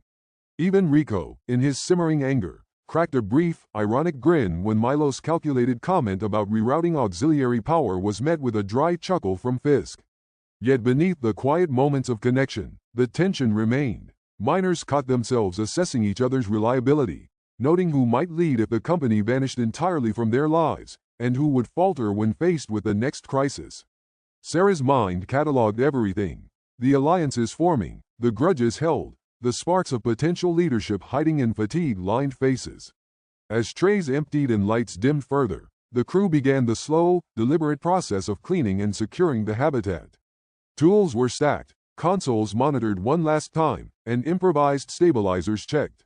No one spoke loudly. Conversation had faded into murmurs and shared glances. The work was mechanical, but the awareness of shared struggle created a silent bond, a tentative foundation for what might come next. Lyra glanced at Sarah and Milo again, noticing the serious expressions they exchanged over the cleared tables. Do you think we could really handle more? She asked softly, almost to herself. Sarah's eyes met hers, steady but cautious. We don't have a choice, Lyra. It's not just about today. Tomorrow, the day after, every day, it's about surviving. And if surviving means we start thinking for ourselves, then we start thinking for ourselves. Rico, muttering under his breath, let his fists clench around his tray. I'm not just surviving. I'm not letting them walk over us. Next time, they'll see we're not just numbers. Tarn Fisk remained still, watching everyone carefully, taking measure of their moods and reactions. "Careful, kids," he muttered quietly. "Reckless thinking gets people hurt. But maybe it's time to start watching closer, too. See who's really ready for what's coming." By the time the habitat was quiet and lights dimmed further, the crew had settled into exhausted positions. Some leaned against walls, some sprawled on bunks, others still sat at tables, silently calculating, quietly plotting, or simply resting. The weight of the day hung on each miner like a second gravity, heavy and persistent, yet a faint ember of resolve glimmered in their tired eyes. The day had ended, but nothing had been resolved. Systems remained precarious, the company remained absent, and the debt that bound them remained unbroken. Yet in the quiet, in whispered ideas and careful glances, the seed of collective thought had taken root. Tomorrow, they would face the same failing systems, but this time, they might face them with a shared understanding that survival alone was no longer enough. The icy crust of the freshly mined KBO glinted weakly under the distant, cold sunlight as the crew stepped from the habitat modules toward the drilling zone. Gravity generators buzzed intermittently, producing erratic pulses that made footing uncertain and equipment sway unpredictably. Sarah Venn moved ahead, her movements deliberate and confident despite the jittering underfoot, checking the positions of the mining rigs while mentally tallying which generators were most likely to fail next. Milo Trace trailed behind her, eyes flicking over the readouts on his portable console, hands working deftly to reroute power from fluctuating circuits to maintain stability. "This rig's conduit is showing red on 3 lines already," Milo muttered, tugging at a power cable that threatened to snap. "If this keeps up, it won't last the day without a full shutdown." Rico Darn, hammering a drill into the icy surface with force that made Lyra Neve flinch, didn't pause. "Shut it down? Are you insane? The company wants more ore today than we've got in storage. We can't stop. You hear me? More ore." His voice carried across the site, sharp and accusing, and Lyra flinched again, dropping a wrench that skittered across the ice. "Watch yourself," Tarnfisk barked, intercepting the tool before it slid into a panel. "One more slip, and we'll have more than equipment problems." "I got it," Lyra said, cheeks flushed, scrambling to pick up the wrench and place it back in the toolkit. Her hands shook from the cold, the exertion, and the steady undercurrent of fear that ran through every movement on the ice. Sarah Venn approached, placing a calming hand on Lyra's shoulder. "Slow your pace, Lyra. Focus on accuracy over speed. Rico's yelling won't help anyone." Rico spun to face her, eyes narrowing. "Accuracy won't fill quotas, Sarah. You know that." He slammed a fist against the rig's frame, rattling the machinery. "They want numbers, and that's what I'll give them. Screw the generators if we have to patch them on the fly." "On the fly?" Lyra whispered to Milo, eyes wide. "Is he serious?" Milo didn't respond immediately, calculating the generator loads and the risks of continuing. "Unfortunately, yes," he said finally. "But we'll adapt. We always do." Tabby, standing quietly at the edge of the operation, observed everything with careful eyes. New to the crew, he had learned quickly that noise and anger rarely solved the underlying problems, but it revealed who carried confidence, who carried fear, and who would eventually follow or resist leadership. He adjusted his helmet, brushing back a strand of damp hair, and made a mental note of Rico's aggression. It was loud, but under stress, the man was predictable. Meanwhile, Jada Core moved among the rigs, clipboard in hand, double-checking equipment readings against projected output. "We need to prioritize," she said aloud, though it was as much a plea as a statement. "Gravity generators can't handle full load while drills are in constant motion. If we overtax them, everything fails. Then we slow the drills." Lyra suggested tentatively. "You slow anything, you're gonna get chewed out by administration," Rico snapped. "We don't slow, we adapt. We get the ore. That's how this works." Sarah Venn stepped between them, arms spread to keep control of the small argument before it escalated. "Rico, Lyra, enough. Listen, we can't stop, and we can't push blind. Milo, reroute auxiliary power to the rigs that are most unstable. Jada, monitor the generators closest to failure. Lyra, assist with securing the loose panels on the new drills." Lyra nodded quickly, swallowing her nervousness, while Milo and Jada moved into position, working together to stabilize the fragile systems. Sparks leapt from one exposed line, and a faint alarm beeped from a nearby console. Tabby stepped forward, offering a stabilizer bar to help Milo brace the rig as he redirected the power flow. "Careful with that, kid," Tarn warned, voice low but firm. "One misstep and it's not just the equipment you gotta worry about." Tabby met his gaze with steady eyes. "I'm aware," he said simply, adjusting his hold on the bar. The icy surface shuddered beneath another short surge from the gravity generator, throwing small equipment across the ground. Crates rattled, tools skidded, and even seasoned miners like Tarn Fisk had to grab a support beam to steady themselves. Sarah's voice rose above the din. "Everyone hold positions, brace yourselves and keep the lines clear." As the team scrambled, Rico muttered under his breath about inefficiency and the absurdity of corporate demands. "They want us to mine like robots, but they give us half-working rigs and call it a quota. It's ridiculous." Jada Core moved closer, lowering her voice. "We'll get through this, Rico, but the only way is by working together. Complaints won't fix anything." Rico snorted, but didn't argue further, returning his attention to securing a drill that had wobbled dangerously. Despite the chaos, Milo's hands moved quickly, rerouting and stabilizing power lines with practiced precision. He glanced at Lyra and Tabby, who were supporting the rigs, and gave a short nod of approval. "Not bad for new hands," he muttered, more to himself than anyone else. The work continued, grueling and nerve-wracking, each miner aware that a single error could cascade into disaster. Yet, amid the flashes of sparks, the groan of stressed metal, and the occasional shout of warning, a rhythm emerged. The crew had faced worse, survived worse, and now, in the cold distance of the Kuiper Belt, they relied not on absent administrators but on one another. Sarah moved among them, eyes scanning constantly, noting exhaustion and rising frustration, calculating who could endure another surge, who might break first, and who might become a voice of leadership in this precarious environment. Each minor adjustment, each shouted warning, and each careful maneuver carried more weight than any administrator's memo. By mid-shift, as the icy section yielded its first load of ore, the crew paused briefly, chests heaving and faces slick with sweat and grime under their helmets. Tabby exhaled, hands resting on his knees, taking in the scene. He had learned more in these few hours than in weeks of observation. The fragility of the systems, the intensity of the company's demands, and the reliance each miner had on the others. Rico, still scowling, muttered under his breath, "They think we're replaceable, we're not. And one day, they're gonna find that out." Sarah overheard but didn't respond, filing the words quietly in her mind. For now, survival meant controlling the chaos, patching what was failing, and keeping the team together.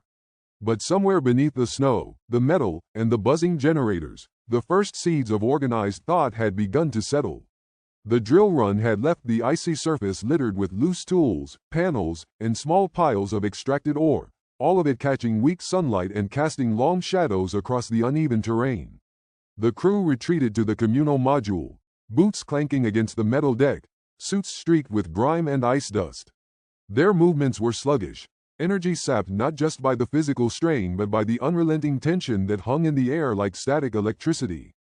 Rico Darn slammed his gauntleted hand onto a table, rattling the scattered maintenance logs. "We can't keep doing this," he barked, voice sharp, eyes flashing with frustration. "Every day, the same crap, failing equipment, empty promises, and nobody listening up there. Nobody. What if we actually, I don't know, do something together? All of us?" The room went quiet. Lyra Neve blinked at him, unsure whether to be impressed or terrified. "Do something together? Like what? Slow down? Stop work?" Her voice was small, tremulous even, and she looked to Sarah Vin for guidance. Sarah, leaning against the wall with her arms crossed, didn't respond immediately. Her eyes flicked across each crew member, taking measure of fatigue, fear, and resolve. "Rico, you mean, organize, like a strike?" she asked carefully, her tone calm but heavy with the weight of possibility. Rico leaned back, running a hand over his stubbled jaw. "Yeah, Sarah, something like that. If we push together, maybe they'll actually have to listen. Maybe they'll fix the damn generators, or send parts when they promise. Maybe they'll stop treating us like we're expendable." His gaze swept the room, daring anyone to challenge him. Tabby, standing near the edge of the module, shifted nervously.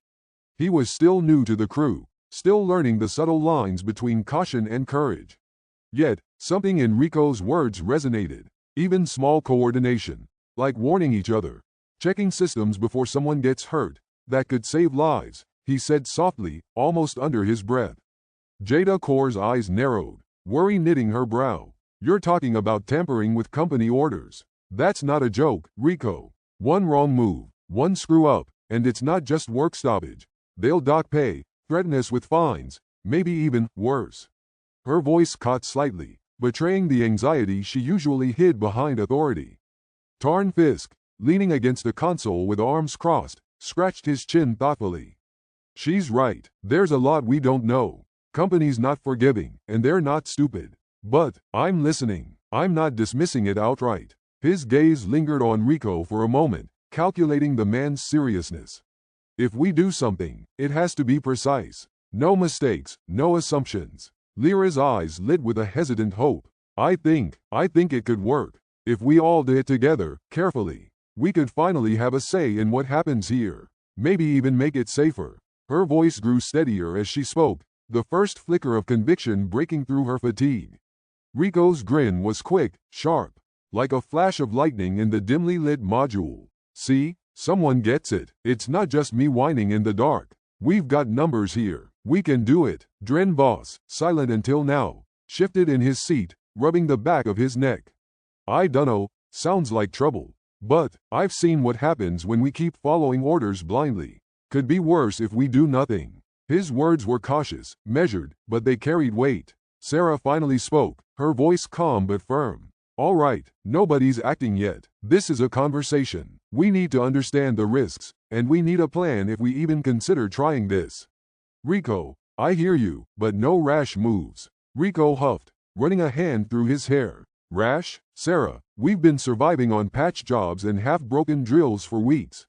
Waiting, that's the risky part. Waiting is what gets people killed out here. Milo Trace, quiet until then, shifted over to the display screens showing power outputs and drill performance. He's not wrong, Milo said softly, eyes on the numbers. We can't rely on the company. Every delay, every failure, we've patched more than they ever will. Coordination could at least minimize accidents and maybe give us leverage. Tabby nodded, stepping closer to Milo. Even if we just start small, sharing information, double-checking each other's systems, it's not full-on resistance. It's survival. Sarah looked at each member of the crew, noting the hesitation, the flickers of determination, the fear that made some faces pale.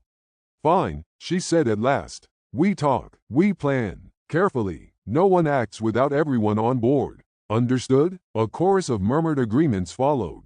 Lyra's shoulders relaxed slightly, though tension still lingered. Rico muttered under his breath, good, now we're moving. Even Jada allowed a small, resigned nod, and Tarn Fisk rubbed his jaw again, still skeptical but engaged.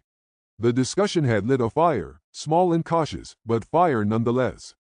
For the first time, the crew acknowledged that the company would not save them. Their fates rested entirely in their own hands. Outside, the cold KBO stretched endlessly, silent except for the distant hum of machinery and the occasional scrape of shifting ice. Inside, in the cramped habitat, voices whispered of coordination, of careful defiance, and of survival in a system designed to crush them. The tension was thick, but so was possibility. For the first time, the crew could see a path not dictated by administrators but forged by themselves. The day began with a brittle calm, the pale light of the distant sun casting weak, elongated shadows across the uneven ice and rock of the Kuiper Belt object. The crew trudged across the icy surface, boots scraping against uneven terrain, carrying the weight of tools and empty ration packs. Each step seemed heavier than the last, not just from fatigue but from the looming frustration that gnawed at everyone's edges. The supply drones, long promised and scheduled to arrive with replacement parts and rations, had failed yet again, disappearing into the void without explanation. The emptiness of the sky above only deepened the sense of isolation, a void that mirrored the company's absence in all matters of real concern. Rico Darn's frustration boiled over almost immediately. He slammed a fist against the control console in the central habitat, rattling a loose panel.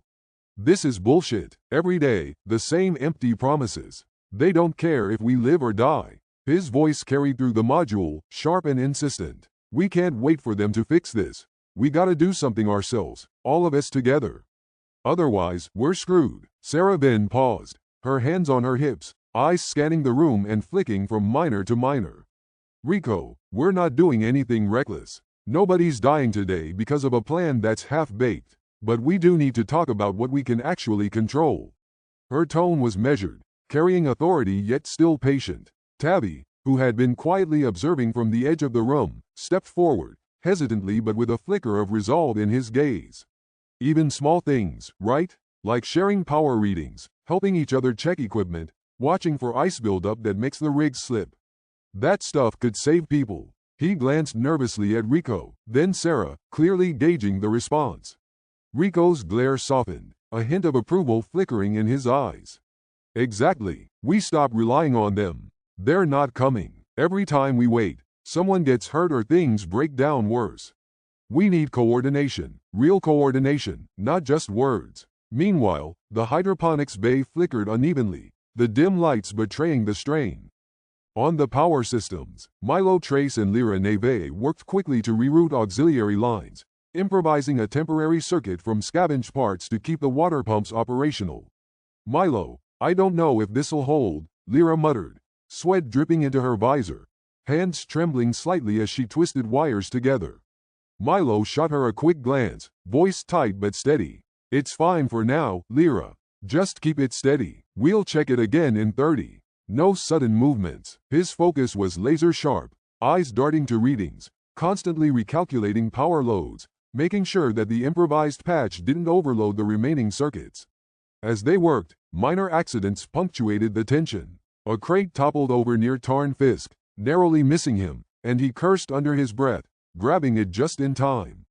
Careful, he barked, looking at the younger miners. This isn't a playground. His frustration was palpable, but beneath it was a simmering respect for their adaptability. Lyra moved over to Console Tabby, whose hands were shaking from nearly slipping on the ice near the central drills. Hey, it's okay, she said gently, patting his shoulder. Everyone trips here. You just gotta look out for the next guy, all right? Her quiet reassurance seemed to steady him slightly, and he nodded, breathing more evenly. The crew split into pairs, some distributing rations more fairly while others scrambled to stabilize power conduits and realign drilling rigs. Even in small moments, the division of labor carried undertones of emerging leadership. Rico barked instructions across the room, pointing out where extra hands were needed, while Sarah moved silently, almost like a conductor, overseeing operations with minimal interference yet constant vigilance. Jada Core knelt beside a struggling miner, helping to secure a power panel that had come loose during the day's work. We have to keep it together, or none of this will matter, she said, her voice low but firm. There was no argument, only the sound of action, tools clanging, boots scraping, and the hiss of hydraulics adjusting under stress. The tension was thick, but a subtle shift began to emerge. The miners, driven by necessity, started to communicate more efficiently, sharing warnings and observations without waiting for orders. Small acts of cooperation, handing a tool, guiding a stumbling miner, monitoring fluctuating outputs, grew into a rhythm. Each small gesture reinforced the understanding that their survival depended entirely on one another, not on a faceless company that had repeatedly failed to provide what was promised. Rico paused, glancing around at the crew as they moved through the habitat, improvising repairs and redistributing rations. See, he muttered under his breath. We don't need them. We do this together, or we're dead out here. Lyra, watching the crew adapt, felt a flicker of cautious optimism. She leaned toward Sarah, whispering, maybe he's right. If we keep doing this, little by little, maybe we can survive. Sarah nodded subtly, recognizing the truth in her words while keeping her expression unreadable. She had to maintain authority, yes, but she also understood that a collective mindset was starting to form, subtle as it was, in the quiet gestures and careful improvisations across the habitat. By the end of the day, the supply drones had still not arrived, the hydroponics were strained, and the ration stores were lower than anyone liked to admit. Yet, despite exhaustion, frustration, and the looming fear of what the night might bring, the miners had adapted. They had stabilized failing systems, redistributed limited resources, and protected one another from accidents that, without cooperation, might have caused serious injury. In these small, quiet victories, the first seeds of collective action took root. It was not a rebellion, not yet, but a recognition that survival in the Kuiper Belt would only come through coordination, trust, and careful defiance of a system that had long abandoned them. As the crew gathered near the central module, voices low but determined, the realization sank in. They could no longer rely on the company. They had to rely on themselves, together. The morning had started with a brittle quiet, the distant sun's light weakly filtering through the ice-dusted windows of the habitat, but that calm shattered within moments. A sudden power surge reverberated through the main circuits, sending the gravity generators into erratic pulses. Crates slid across the floors with a loud scraping, tools clattered from their racks, and unsecured equipment skidded dangerously. Sparks flared from overloaded conduits, creating brief arcs of blinding light, while alarms shrieked, a cacophony that echoed through the habitat's narrow corridors. Rico Darn lunged for a sliding toolbox, narrowly catching it before it hit the floor. "Jesus, this is getting ridiculous," he shouted, voice cutting through the chaos. "We can't keep doing this with the company breathing down our necks. We need to take control or we're gonna lose someone." Tarn Fisk moved immediately to secure a crate teetering on the edge of a platform. His hands were steady, his movements calculated. "We shut everything down now," he barked, not looking at anyone but the task at hand. "Controlled or not, this is too dangerous. We lose a single miner, and no one survives the paperwork, or the blame. Safety comes first, always." Jada Core's tone was sharp, almost cutting. "Shut down? Fisk, you don't get it. Halting everything now will ruin extraction quotas and put us behind, again. We adjust the gravity, stabilize rigs on the fly, and keep production moving. That's how we survive out here. You think caution alone keeps this habitat from collapsing? It doesn't." She wrenched a floating panel back into its mounting, muttering under her breath as she worked. Rico slammed a fist against a nearby console to get attention. "Enough," he shouted. "Both of you are missing the point. It isn't about halting or pushing. We need to figure out how to protect ourselves as a crew. The company doesn't care about accidents, quotas, or anyone out here. If we don't coordinate, we're just bodies waiting to break." Milo Trace crouched beside the central power conduit, assessing the readings and calculating circuit loads on a handheld device. "Rico's right," he said quietly but firmly. "We need a plan, not just reactions. If we work together, we can stabilize the generators long enough to keep everything functional. I'll handle the practical side, patch circuits, redirect power. But we need a system, something we all follow." His eyes flicked briefly to Sarah Ben, silently signaling that he was ready to implement whatever measures she approved. Sarah moved through the chaos like a calm current threading between rapids, instructing, observing, and redirecting miners with minimal words. "Lyra, check the pressure valves on the drills. Make sure the hydraulic lines haven't shifted. Tabby, mark all damaged panels. Anything that slides again tonight has to be noted. Everyone else, pair up. One checks the gravity stabilizers while the other secures loose equipment. Let's move." Her voice was measured but carried a firmness that left no room for argument. Lyra Neve zipped between panicked miners, guiding hands to hold unstable rigs steady. "Careful with that support arm," she shouted, catching a panicking miner before he slipped on frost-covered floor panels. She adjusted valves and hydraulic lines, steadying drills with her body weight when they threatened to tip. "Focus on the rhythm, one move at a time." Tabby crouched near the hydroponics section, scribbling notes and marking which panels had shifted or been damaged during the surge. "We can't have this repeating," he muttered, voice low, eyes scanning the floor for hazards. "If we track everything, maybe we can predict where the next failure will hit." Small arguments continued in bursts. Tarn Fisk's voice cut sharply through the noise. "Core, do you even see what's happening? We can't push like this. Gravity shifts like this and someone's going to get hurt bad, maybe worse." Jada shot back without hesitation, hands still steadying a sliding crate. "And doing nothing is safer, Fisk? Sitting around while systems fail? No, we stabilize and move forward, or we die out here anyway." Rico stepped between them, arms wide, raising his voice above the clatter. "Both of you, stop bickering. Listen, none of this matters if we don't move as one. I'm saying it again, the company isn't coming to save us. We either act together, or we all pay for their failures." The room seemed to catch a brief, heavy silence as his words sank in. Miners who had been shouting now focused on their tasks, absorbing the urgency in Rico's tone. Even Tarn and Jada, still tense, adjusted their approach. Cooperation became the only viable path, the only way to keep systems from failing outright. Over the next hour, improvised coordination began to take hold. Milo patched circuits with precise efficiency, rerouting power from non-essential systems to critical gravity stabilizers. Lyra moved seamlessly from one unstable drill to another, teaching younger miners proper stabilization techniques on the fly. Tabby kept meticulous records, marking which panels needed reinforcement and which equipment had shifted. Dangerously, Sarah orchestrated it all without uttering unnecessary commands, letting the crew's initiative fill the gaps she couldn't directly manage. Accidents still happened. A loose crate skidded across the floor and clipped Rico's shoulder, drawing a sharp expletive from him, though no serious injury occurred. Lyra caught a falling drill with a swift motion, her hands aching from bracing it repeatedly. Yet, the crew adapted, instinctively covering each other, filling roles as needed without waiting for someone to dictate the steps. As the immediate chaos subsided, a fragile sense of accomplishment emerged.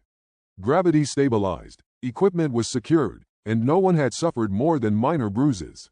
But the arguments, the close calls, and the constant improvisation left a residue of tension, showing how much pressure the crew faced from both the failing systems and the absence of corporate oversight. Sarah then gathered the miners briefly, voice low but firm.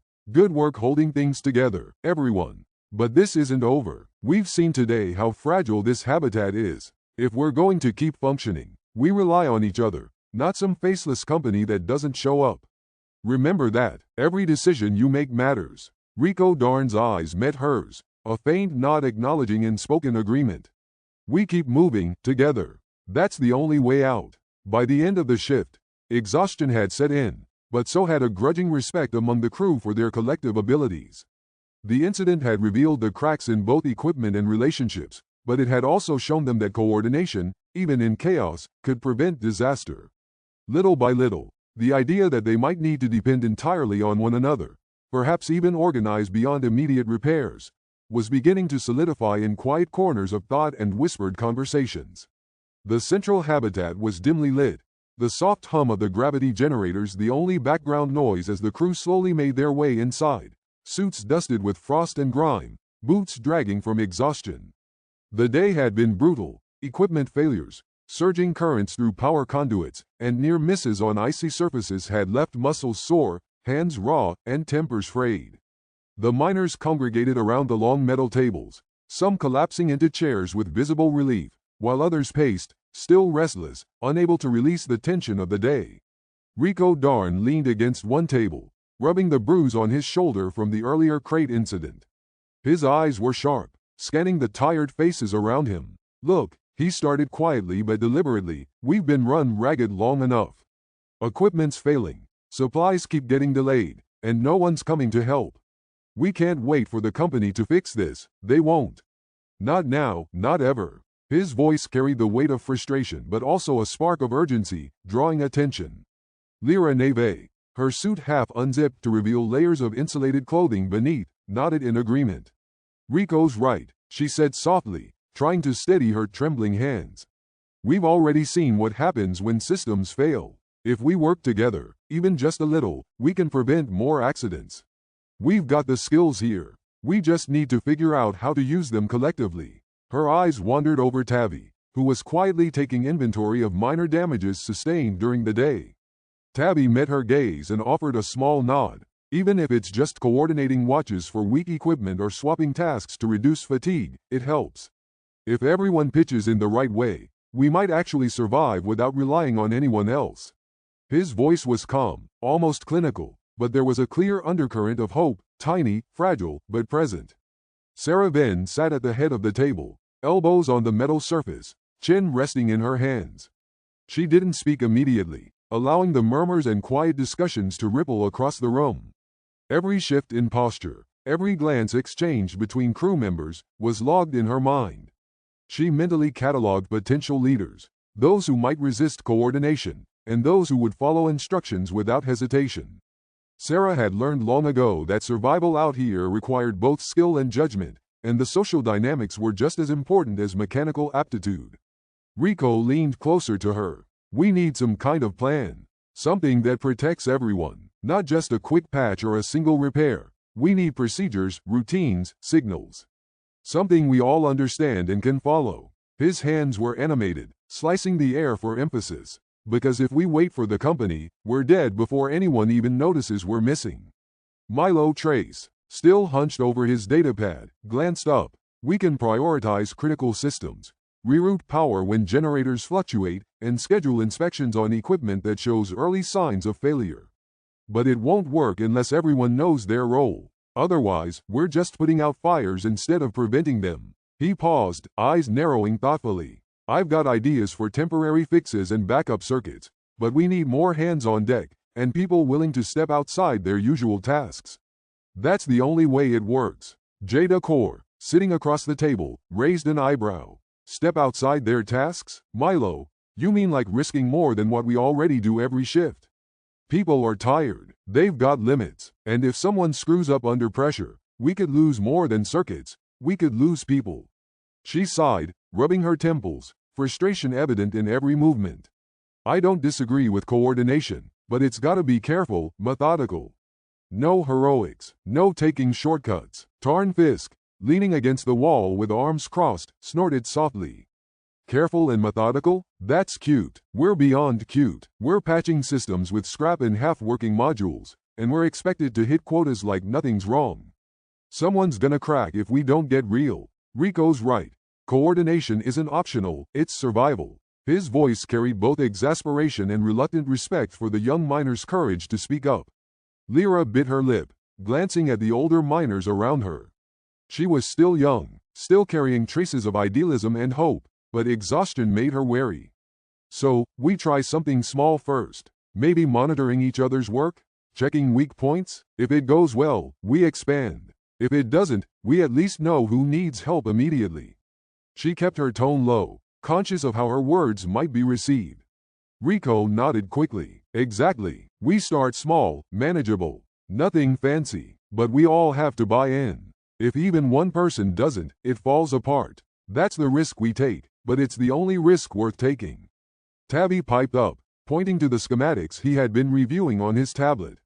We could create shifts where each person watches over specific systems, double-checks another miner's work, and notes any anomalies. Even little things, like loose panels, unstable crates, or fluctuating gravity lines. Documenting it all gives us knowledge the company never provides. That knowledge keeps us alive. A moment of quiet fell over the table as the crew absorbed the practicality of his words. Sarah broke the silence. We'll do it, she said firmly. We'll try your system. Shifts, double checks, documented repairs. But everyone has to agree. No one goes off alone. No one ignores the plan. And everyone has to keep the others informed. Rico's shoulders relaxed fractionally. That's all I'm asking. Everyone alive at the end of the shift. That's the plan. After that, we figure out how to keep our heads above water until the company screws up less, or until we make them notice. His mouth twisted into a grim smile. Over the next hour, the crew began sorting themselves into teams, pairing experienced miners with novices, checking each other's gear, and marking areas that required immediate attention. Lyra helped Tabby review the shift schedules, making sure no one would be overextended. Milo outlined potential circuit reroutes and emergency protocols, while Jada supervised the procedural documentation, emphasizing clarity and safety. Tarn moved among them, checking equipment stability, while silently noting who would follow the system reliably and who might resist. Small victories punctuated the evening. A weak hydraulic line was reinforced before it failed. A sliding crate was caught just in time. A malfunctioning drill was patched with scavenged parts. Each success, minor though it was, brought faint smiles, shared nods, and quiet acknowledgement that their cooperation could work.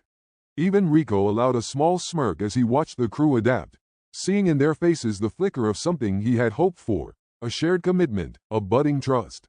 See, he muttered to Sarah as they checked final notes. This is what we can do when we actually work together. The company doesn't need to fix anything. We can handle it ourselves. Sarah nodded, eyes scanning the tired but focused faces. For now, she said softly, this is enough. We've held together today. Tomorrow we do it again, better. We watch, we protect, we document. The rest, We deal with when it comes. As the miners prepared to retire for the short rest period before the next shift, whispers of possibilities drifted across the habitat. Ideas for minor reforms, better coordination, and even small acts of defiance that could protect lives. The concept of collective action was no longer just an abstract thought. It was becoming a living, breathing strategy in the minds of those willing to listen, willing to act, willing to survive. In the dim lights of the habitat, amidst exhaustion and lingering tension, the seeds of rebellion, quiet, cautious, but undeniably present, had been sown. Milo Trace crouched low beside the oxygen recycler, his gloved hands sliding along the exposed conduits as warning lights flashed in an urgent rhythm across the habitat panels. The low hum of the failing system was almost drowned out by the constant beeping, a mechanical heartbeat gone wrong, threatening the fragile bubble of breathable air that sustained the crew. Lyra Neve hovered beside him, holding a toolkit awkwardly, her eyes wide with anxiety but attentive, following each instruction with shaky precision. "Milo, the pressure readout. It keeps dipping," she said, her voice barely audible over the alarms. "Yeah, I see it," Milo muttered, tapping at the interface and scribbling numbers on a worn data pad. "If this drops another 5%, we're looking at contamination. Could get ugly fast." His jaw tightened, and his fingers moved with the practiced efficiency of someone who had spent too many hours fixing failing systems under impossible conditions. Sarah Venn moved quickly from module to module, her presence a constant thread tying the chaos together. "Tarn, divert secondary power to the recyclers. Milo, check the intake valves. Lyra, keep monitoring for pressure drops," she barked, her tone sharp but controlled. Her boots clanged against the metal walkway as she passed, each step purposeful, each command a lifeline for the crew scrambling around her. Rico Darn slammed a fist against a nearby panel, drawing Milo's and Lyra's attention. "This is ridiculous. The company sends us busted equipment and expects miracles. I'm telling you, all this effort. They don't give a damn if we survive." His voice echoed harshly, carrying a mix of frustration and raw anger. The words hung in the air, uncomfortably honest, but no one had time to reply. There were systems to stabilize, lives to protect. Tarn Fisk crouched near a failing gravity generator, his hands on a makeshift override panel. "I've got it, but we're running on borrowed time. This thing's going to fry if we push it too long," he said, voice low and steady, a contrast to Rico's outburst. Sparks danced along the edges of the generator, the smell of ozone burning the air as he made precise adjustments, sweat beading along his brow despite the cold metal chill of the habitat. Tabby hurried past, moving critical supplies to secure areas, balancing crates of rations and spare components with careful precision. "Over here, help me with these conduits before the generator spikes again," she called, urgency in her tone but no panic. Her movements were quick, efficient, and silently reminded the crew that every second counted. Jada Core moved through the group with quiet authority, checking on the injured and exhausted, her hands firm as she steadied a miner who had stumbled over a power cable. "Take it easy," she said softly. "Breathe, we keep going, or none of us make it." Her calm presence countered the mounting chaos, providing a fragile anchor to those teetering on the edge of panic. Everywhere the crew looked, systems groaned under strain, conduits rattled, valves hissed, and the familiar low rumble of the habitat's core threatened to crescendo into disaster. Supplies were scarce, replacements non-existent, and the knowledge that the company would neither intervene nor provide aid weighed heavily on everyone. Sweat mixed with grime on every face as miners scrambled to stabilize failing systems, improvising repairs with whatever they could scavenge.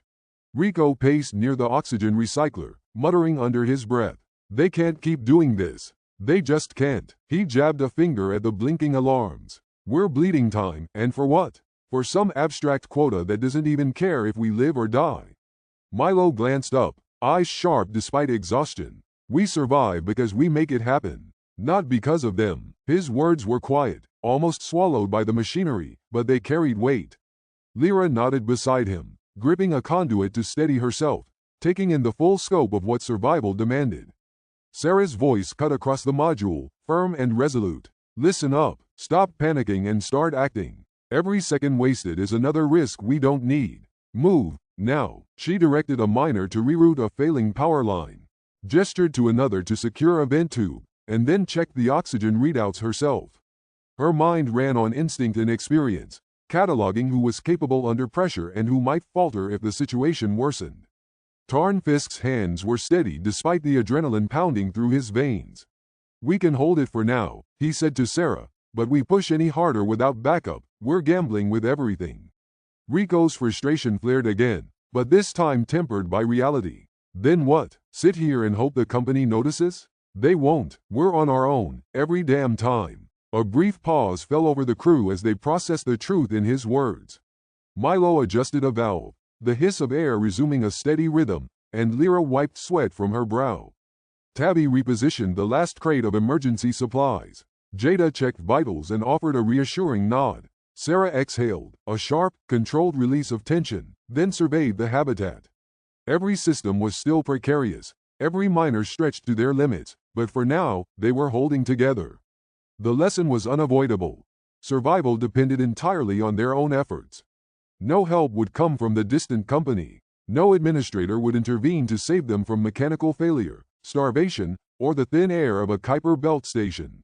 Every miner, from the newest to the most experienced, had to act, improvise, and endure. In that moment, amidst the blinking lights, sparking conduits, and groaning machinery, the crew realized something fundamental. The company's indifference was not just frustrating, it was deadly. And with that realization, they moved forward, together, because they had no other choice. Hydroponic systems groaned as nutrient pumps sputtered, failing intermittently under the strain of insufficient power allocation. The air smelled faintly of damp soil and recycled oxygen, heavy with the tension that had been building over the last few days. The miners scrambled to salvage what crops they could, moving seedlings in cramped transport trays while rerouting water from damaged units to keep the most viable plants alive. Milo Trace crouched over a malfunctioning control panel, eyes narrowing as he cross-referenced schematics with worn operational manuals. "If we divert power from Module 5's secondary lines, we can stabilize flow here for another 20 minutes, he said, fingers dancing across the console. Lyra Neve leaned over his shoulder, trying to keep pace, her gloves trembling slightly as she made notes.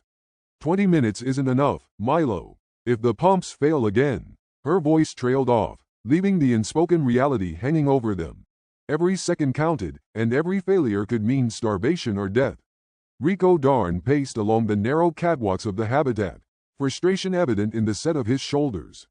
"This is absurd. We've got plants dying, oxygen fluctuating, and the company still expects quotas to be met." His voice carried sharp over the low hum of the failing pumps. He gestured toward the hydroponics bays with a gloved hand. "We can't keep patching things together forever. Eventually, someone's going to get hurt, or worse. And for what? Some production number that doesn't even matter to anyone up there?" His words struck a chord with the crew, though not everyone was ready to admit it. Some nodded silently, others averted their gaze, feeling the weight of hopelessness press down on them like the cold metal of the habitat walls. Dren Boss moved with precise efficiency, mapping out which crops could be salvaged and which were beyond repair. His hands were steady, even as he sorted through wilting leaves and exposed roots, marking trays with colored tape to indicate priority for recovery. "We can't save everything, but we can save enough to keep us alive for a few days," he said to Sarah Ben, who was hovering nearby, clipboard in hand. "If we redistribute resources carefully, ration the remaining seedlings, and keep the hydroponics running at minimum capacity, we buy ourselves time."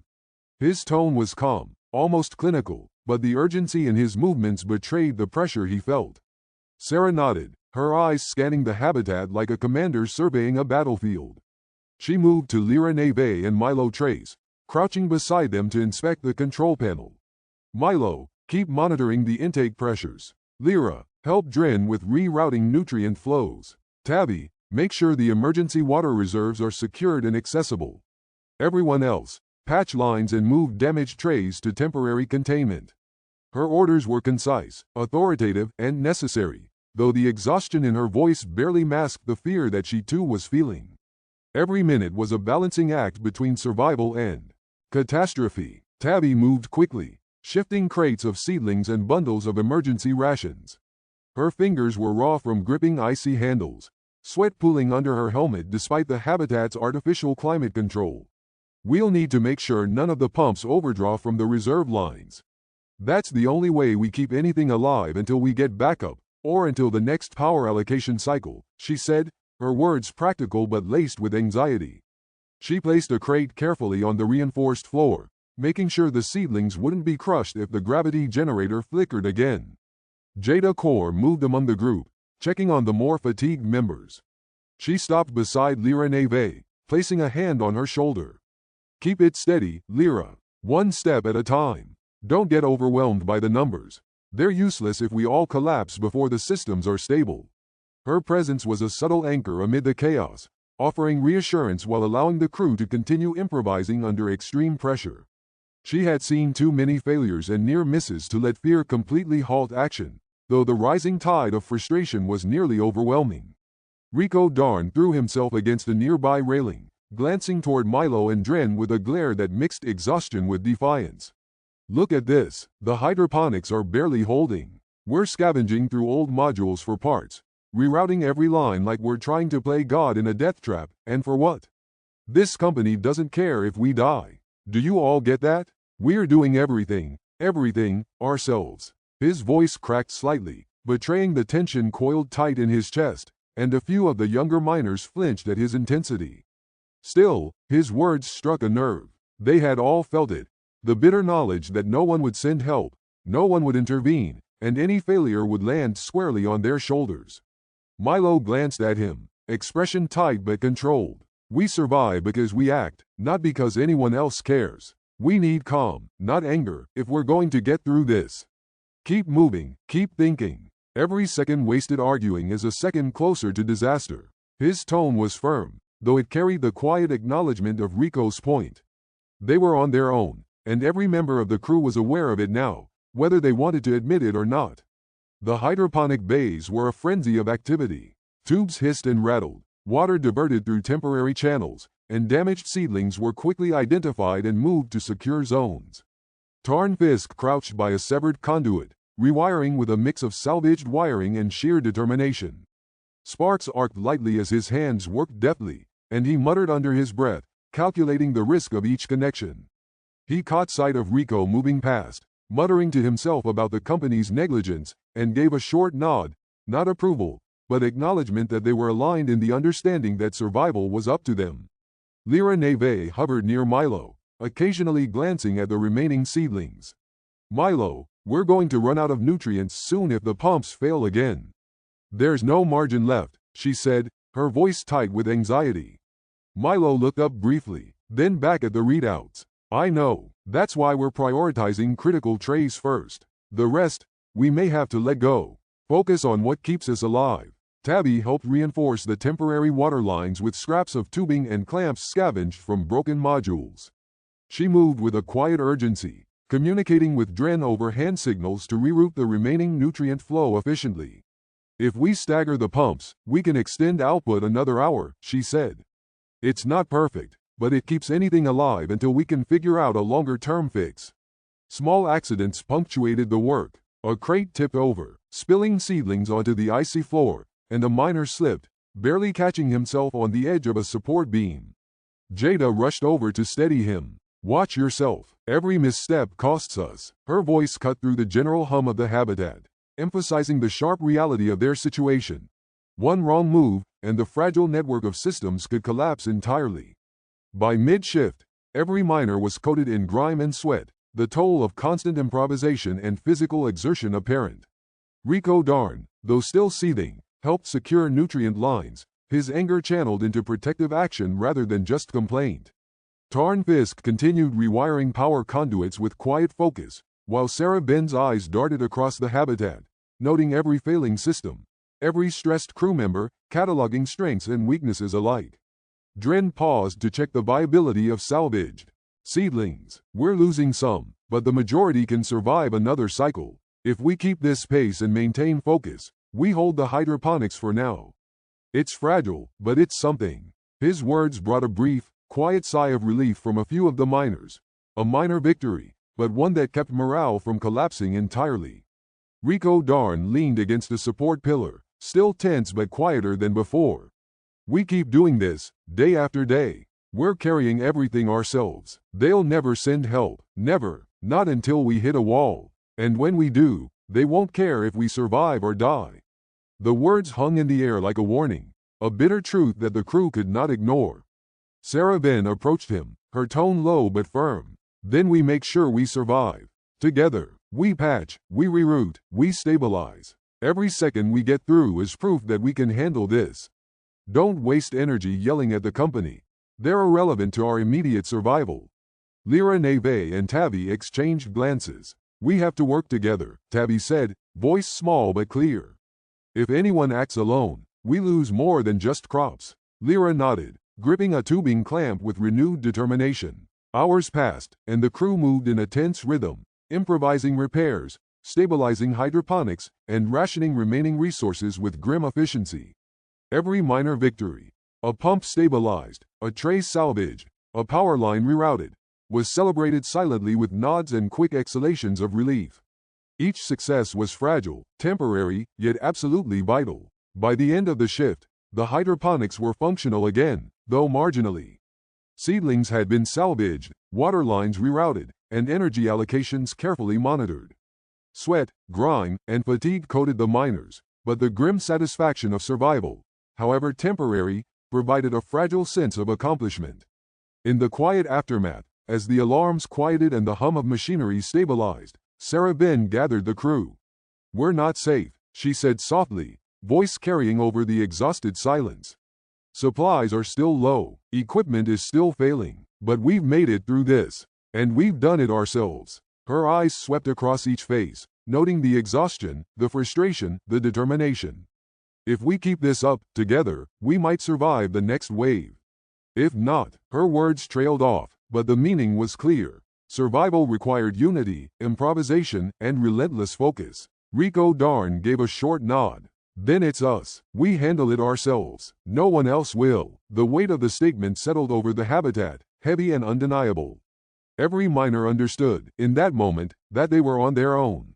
The company's indifference was no longer a theoretical frustration. It was a tangible, deadly reality. How they responded from here, how they coordinated, and whether they could act collectively would determine who survived the coming days. They had stabilized the hydroponics, bought time, and kept hope alive, but it was brittle, a thin veneer over the relentless pressures building in the Kuiper Belt Station. And they all knew, without saying it aloud, that the next crisis would be even worse. Messages from the company pinged onto the habitat's comm panels again. Red alerts, bold letters, demands for increased production. Rico Darn snatched the tablet from the central console, slamming it down with a metallic clatter that echoed through the cramped room. "They want what?" he barked. His voice ricocheted off the metal walls. "More ore, more output. When the hydroponics are failing, when oxygen regulators are spiking, when half our drills are ready to explode." He jabbed a finger at the flashing display, shaking it for emphasis. Jada Core, crouched beside a bundle of seedlings, rubbed her temples. "They don't care, Rico. They've never cared. We're just numbers to them. Don't waste your energy yelling at a system that can't hear you." Rico's scowl deepened. "Numbers that die if we don't act fast." He looked around the room at the crew, all tense, all wary. "We've been patching everything together ourselves, fixing their broken equipment, rationing their supplies, and they're going to demand more. That's insane." Tarn Fisk crouched by a broken power generator, his hands dirty with burnt wiring. Sparks arced occasionally, and he winced at each pop. "Insane or not, it's what we get. We've been running on our own for days now. The company doesn't send help. They never will. We need to focus on keeping the systems alive, not arguing over what they want." Rico spun to face him. "Focus? Focus how, Fisk? We're already stretched to the breaking point. We can't keep this up. And they expect miracles." Milo Trace leaned over the console, eyes narrowed. "Miracles are not our option. Improvisation is. Coordination is. We've done it before. We do it again. But yes, the margin for error is shrinking. Every faulty panel, every misrouted cable, every drained reserve brings us closer to collapse." Lyra Neve knelt beside Tavi, checking a tray of seedlings for signs of wilting. "We can still save them," she said, voice small but firm. "If we work together, carefully, we can stretch what's left. It won't be perfect, but it keeps us alive." Tavi adjusted a clamp on a temporary water line, glancing nervously at Milo's calculations. Perfect isn't the point anymore. Survival is. That's it. Sarah Ben moved between the stations, clipboard in hand, eyes flicking from console readouts to miner faces. She noticed subtle signs of fatigue. Tabby's shoulders stiffening, Lyra's hands trembling, Fisk wiping sweat from his brow with a grimace. Every miner had cracks showing, but everyone also had a stubbornness that kept them moving. "All right," she said, voice cutting through the tension. "We stabilize what we can right now. Hydroponics take priority, then oxygen, then power reroutes. We ration, we patch, we improvise. No arguing about quotas. None. Survival comes first." Rico crossed his arms but didn't speak. He had other plans, thoughts swirling, but he listened.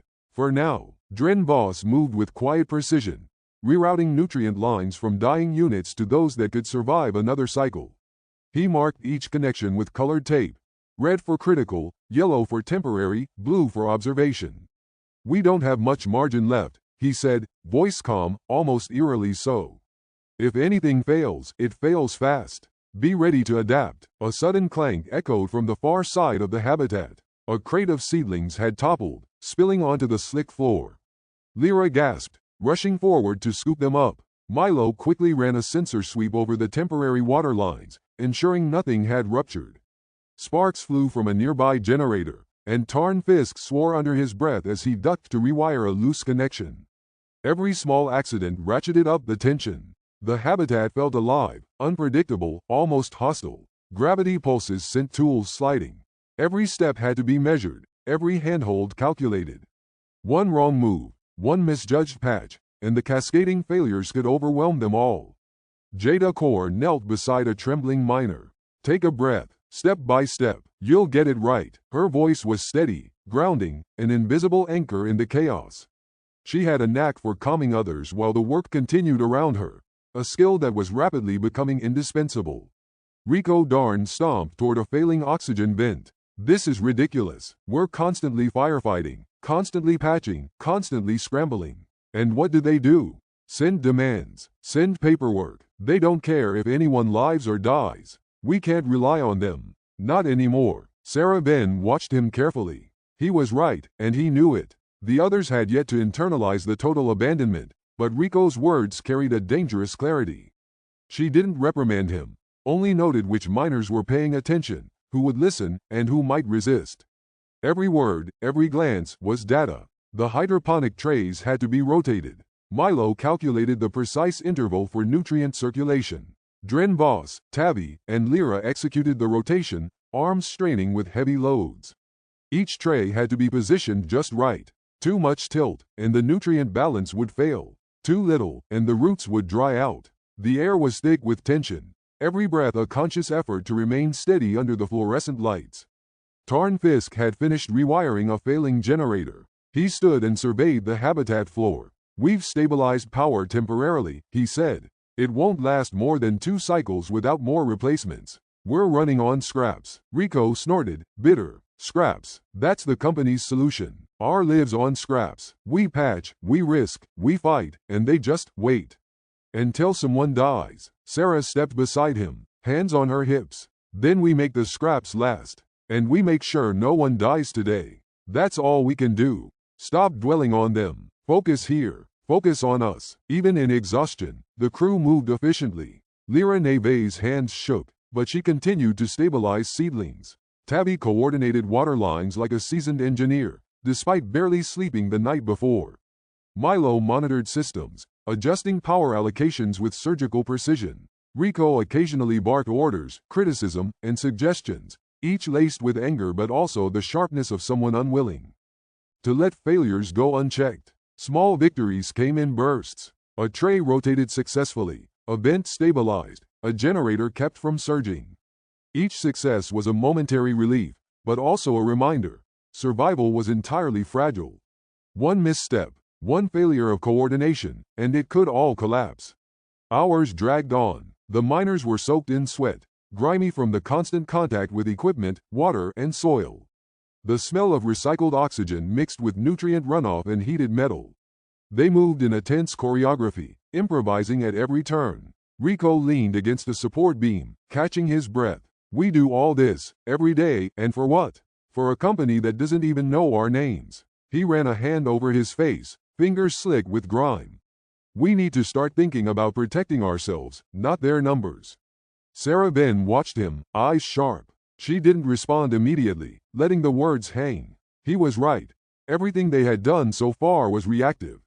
Patches, improvisation, rationing. They had survived by the skin of their teeth. But proactive measures, coordination beyond immediate repairs. That was a dangerous conversation to start.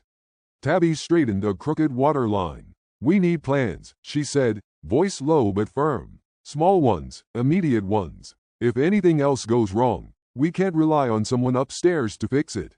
Lyra nodded beside her, voice barely above a whisper. We've got to stick together. That's all we have. Even Tarn Fisk, normally stoic and cautious, let a brief glance around the room show a flicker of agreement. He had seen the company's indifference firsthand. He had watched colleagues scramble for life-saving repairs, and the orders from above had only made matters worse. By the time the hydroponics were finally stable, the crew was exhausted beyond measure. Limbs ached, hands were raw, and faces were streaked with grime and sweat. But they had done it. They had bought time, not for the company, not for anyone else, for themselves. Sarah Ben finally allowed herself a small nod of satisfaction. We've stabilized the hydroponics for now. Not perfect, not sustainable indefinitely, but we've bought ourselves another cycle. Let's hold together. That's what matters. Rico Darn clapped a hand on the table, startling the others. Another cycle. Fine. But next time, we plan for more than survival. We plan for control. Over our work, our lives, our safety. They won't care. We have to. Tabby and Lyra exchanged glances, a mixture of fear and determination. Every miner understood now. The company would not intervene, would not aid them. Every success, every life saved, depended on their coordination, ingenuity, and sheer will. They had survived another crisis, but the lesson was undeniable. The company's indifference was absolute, their reliance on scraps and improvisation was their reality, and collective thinking, however cautious, however small, was no longer optional. The hydroponics hummed quietly, nutrient lines flowing steadily. The room smelled faintly of wet soil and recycled air. The miners stood, sweaty and tired, catching their breath. They had stabilized one failing system, but the weight of what lay ahead pressed on their shoulders, heavier than any gravity generator ever could. Survival was temporary. Control was their only chance. Gravity generators pulsed erratically as the miners returned to their stations, the floor beneath them quivering slightly with each surge. Even brief fluctuations made every movement hazardous. Tools slid unpredictably, crates teetered on metal shelves, and small sparks jumped from compromised circuitry. The habitat felt alive with danger, a thin membrane between order and collapse, and the crew could feel it pressing on their nerves. Rico Darn's voice cut through the low hum of machinery. We keep obeying these idiots, he yelled, his hands gripping the edge of a console for balance, and for what? More failures? More near misses? We're literally patching their broken promises together and praying nothing explodes. His eyes darted from generator to generator, scanning for signs of imminent catastrophe, every step heavy with frustration and fear. Lyra Neve moved quickly to a sliding crate that had nearly pinned Tabby against the wall. Her hands shook as she righted the container, muttering, careful, slow, steady. She glanced at Tabby and nodded, silently signaling that coordination was their only way through this. Tabby adjusted a temporary support beam holding a failing oxygen conduit, sweat stinging his eyes. We've got to keep calm, Lyra. One wrong move, one lapse in communication, and we're not just failing quotas. Someone could get seriously hurt. Sarah Ben moved like a shadow, her eyes scanning every readout and every miner with equal intensity. Her clipboard clutched in one hand, she called out commands with quiet authority, directing who should reroute energy, who should stabilize the generators, and who needed to tend to secondary systems temporarily offline. Every instruction carried weight, the difference between maintaining operational stability and watching the habitat spiral toward disaster. Hunger gnawed at the crew. The strict rations meant they were already low on energy, and fatigue made mistakes more likely. Minor disagreements over priorities flared into sharp exchanges. Tarn Fisk, crouched beside a failing drill, growled at the placement of a support strut. If we divert power from the oxygen stabilizer to the drill, we might save production for a few minutes, but risk everything else. Think before you act. His words were edged with fear, not anger. He understood the stakes, and he wanted others to feel it too.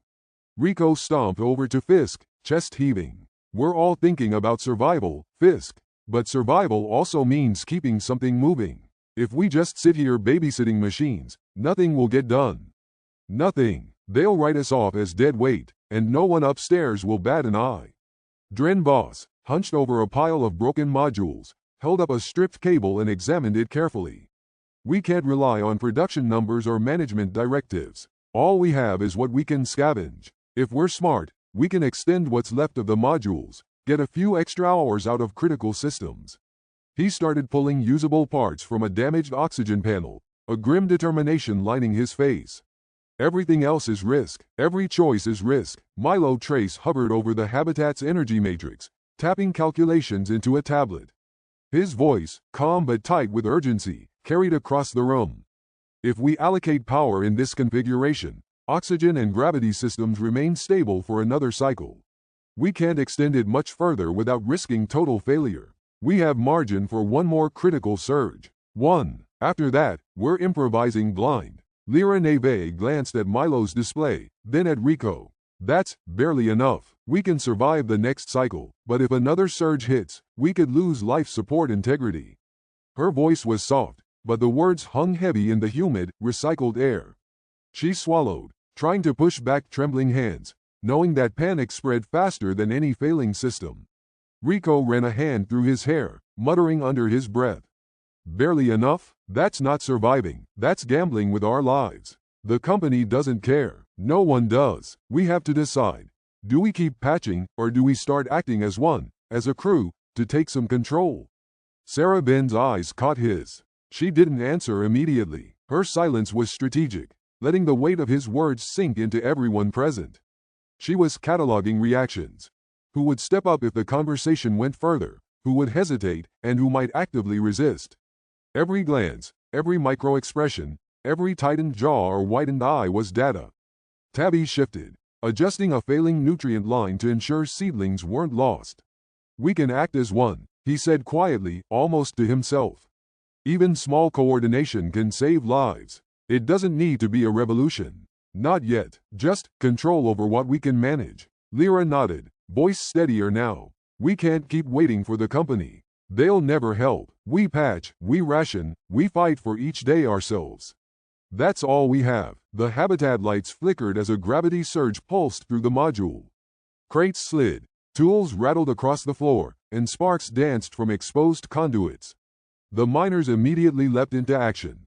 Milo recalculated emergency power reroutes, Fisk braced loose machinery, Lyra and Tabby secured seedlings and small equipment. Even Rico, teeth gritted, helped redirect a sliding crate toward a safe corner, the intensity of the surge leaving little room for argument or hesitation. Minutes stretched, every second an ordeal of coordination. Every failure had immediate consequences. Sparks from a generator ignited a small flare of hydraulic fluid. Jada Core threw a fire blanket over it while shouting, "Keep moving. Don't freeze." Sweat ran down every face, mixing with grime, and the air felt thick enough to taste. The combination of hunger, exhaustion, and stress made each decision sharper, each misstep potentially catastrophic. Yet, they adapted. They had to. Every patch, every calculated reroute, every improvised fix was a lifeline. Rico pulled aside one of the newer miners. "Listen, we're not just keeping the company's machines alive, we're keeping each other alive. Every time a system fails and we patch it, we're deciding who lives and who dies. Understand that, and start thinking about what we could do together, how we could protect each other without waiting for them." Sarah Ben kept her distance, observing. She didn't need to speak. The words were getting through. She saw sparks of understanding in the eyes of several miners, a flicker of defiance, of thought, of realization that reliance on corporate oversight was a death sentence. The hydroponics were finally stabilized, though barely. Nutrient lines pulsed steadily. Oxygen readings were within acceptable limits, and gravity generators were temporarily held at tolerable levels. Exhausted hands rested for mere seconds before the crew immediately turned to the next critical task. energy rerouting for the failing processing units. No one spoke. The weight of immediate survival left no space for idle chatter. Rico leaned against the console, voice low but cutting. We can keep surviving like this, or we can start acting. Slowly, carefully, but together. They've handed us scraps. It's up to us if we want more than survival. It's up to us if we want safety. Think about it. Lyra and Tavi exchanged glances, a silent agreement forming. They were tired, hungry, dirty, and emotionally frayed. Yet there was fire in their eyes, a recognition that their survival depended on unity. Even Fisk, usually slow to embrace risks, paused as he tightened the panel connection. He looked up, briefly meeting Sarah's gaze. Control, he muttered. We need control. One system at a time, one decision at a time, but controlled. Coordinated. Otherwise, his words trailed off, the implication clear. Chaos would kill them faster than any failing equipment. Hours passed. Systems were stabilized for the moment, but no one allowed themselves the illusion of permanence. They had bought time, nothing more. Every muscle ached. Every mind raced with calculations of risk and reward. Every miner knew that this cycle, this fragile stability, could collapse at any second. By the end of the shift, the habitat was eerily quiet, the hum of machinery the only sound. Miners slumped against walls, consoles, and each other, catching fragmented breaths. Some leaned on tools for support, some sat cross-legged on the floor, still clutching control panels like lifelines. Sarah Ben finally lowered her clipboard, glancing around. We've done well, she said softly. We've survived another surge, another series of failures. But remember, this is temporary. Each decision from now on has consequences. Watch your teammates, watch the systems, and think ahead. None of this is permanent. None of it is guaranteed. Rico Darn, still wired with anger and adrenaline, added, and think about who we are, what we can do if we start acting as one. They won't help us. They'll never help us. Every patch, every ration, every stabilized system, that's on us. Us, not them. And if we do it right, if we plan, if we act together, we might finally be able to stop running on scraps. The miners absorbed the weight of his words in silence. Fatigue, hunger, fear, and determination warred in every body. They had survived yet another critical day, but they had learned something beyond the technical fixes. Survival was no longer a matter of patching systems alone. It was about coordination, foresight, and gradually claiming control over what they could influence. The day ended with no celebration, only quiet exhaustion, a tense understanding that the path forward required them to act as one. No company would save them. No external force would intervene. Their lives, their work, and their fragile ecosystem were entirely in their hands. And in that understanding, a subtle seed was planted. The idea of collective action, carefully considered and cautiously voiced, could one day move from whispers to reality. Evening had settled over the habitat like a weight pressing down, soft hums of failing machinery and dim emergency lights filling the spaces between the weary miners. The day had been brutal, gravity generators fluctuating erratically, oxygen flows dipping dangerously, hydroponics failing, and rations stretching thinner with every passing hour. The central dining area, usually a place of routine and quiet respite, now felt tense, almost fragile, like a room holding its breath. Miners gathered around narrow tables, their trays clattering against the metal surfaces as they ate quickly, mechanically, driven more by necessity than appetite. Rico Darn's voice broke through the low murmurs. We can't keep doing this, he said, leaning forward, elbows on the table. His dark eyes scanned the room, glinting with urgency. Every day we're patching failures, stretching ourselves to the point of collapse, and the company doesn't care. They don't send replacements. They don't answer questions. They just demand more production. We need to think about protecting ourselves. Not tomorrow. Not when the next drone arrives. Now. A few younger miners shifted uncomfortably, eyes darting to Sarah Ben, hoping she might quell his words before they sparked panic. They were scared. Any thought of resisting the company carried weighty consequences, and the miners knew it. But Rico's insistence carried a force that was hard to ignore. There was truth in it. Survival depended not on obedience but on initiative, and they all felt it pressing against their ribs like the cold KBO void outside the habitat walls. Lyra Neve leaned closer to Tavi, her voice low but urgent. He's right. We can't rely on them anymore. We have to watch each other, Make decisions together, or someone's going to get hurt, or worse. Her hands twitched nervously, still coated in smudges of grease and dust from the day's repairs, but her gaze was steady, determined. Tabby nodded in agreement, though a flicker of unease passed across his face. Even small steps, careful coordination, we could prevent another near miss like earlier today. Gravity's unstable, drills are faltering, oxygen levels keep dipping. If we assign responsibilities and track everything, we might actually survive this. Sarah Venn, meanwhile, was silent, studying every miner with sharp, analytical eyes. She noted the subtle reactions, the way Tarn Fisk's jaw tightened at Rico's words, the anxious fidgeting of newer crew members, the measured nods of those who might take initiative. Her mind worked through contingencies and priorities, mentally dividing the crew into those who would follow direction, those who could lead, and those who might hesitate under pressure. Each observation weighed against the reality outside the habitat. No administrators would intervene if systems failed completely.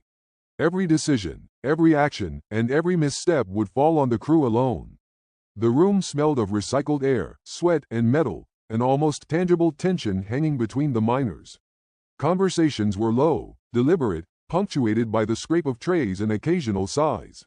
The failures of the day were not theoretical.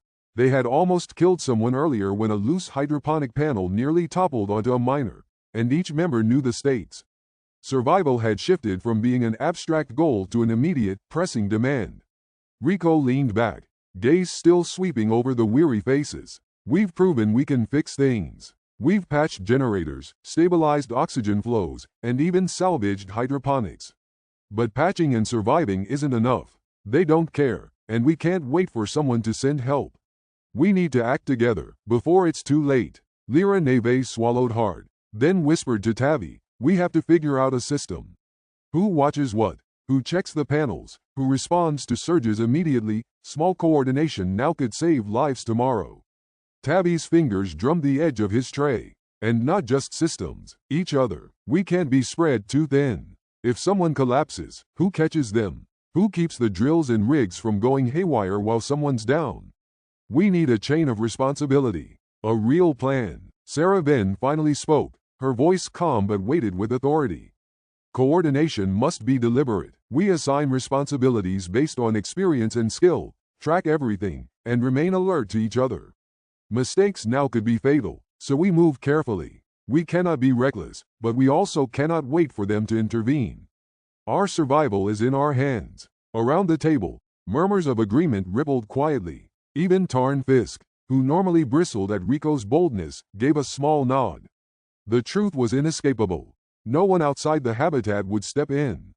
Every system failure, every ration cut, every delayed supply was proof that their survival depended on cooperation and careful planning. Food was eaten more slowly now, measured bites taken while miners discussed minor technical details in hushed tones. They mapped out strategies for monitoring oxygen flows, recalibrating gravity generators, and maintaining hydroponic output. They whispered contingency plans for injury scenarios and drill failures, mapping mental grids for critical tasks while their hands wiped grime and sweat from previous repairs.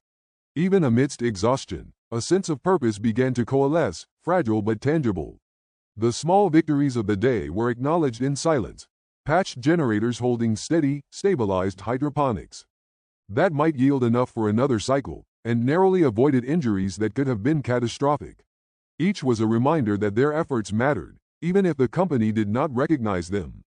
The shared weight of survival was real, immediate, and undeniable. As the meal wound down, bodies leaned wearily against walls and chairs, conversations tapering into thoughtful quiet. There was fear in the air, but also a growing determination. Tomorrow would demand the same vigilance, the same ingenuity, and the same reliance on one another. The systems were failing, supplies were dwindling, and corporate oversight remained absent, but they were beginning to understand the power of collective action. In the corners of the room, whispered discussions grew bolder, small planning conversations linking strategy with necessity. The miners' awareness sharpened. If they wanted to survive, if they wanted to protect one another and the habitat, they could no longer act only individually. There was strength in unity, fragile as it was, and the first real threads of organized thought began to take shape. When the lights dimmed further, and the hum of machinery settled into the low background thrum. A tentative solidarity held the room together. Exhaustion weighed heavy, but awareness, strategy, and shared purpose pressed back against it. Tomorrow would bring new crises, more failures, and perhaps greater dangers, but the crew had seen, through one brutal day, that they could rely on themselves and on one another.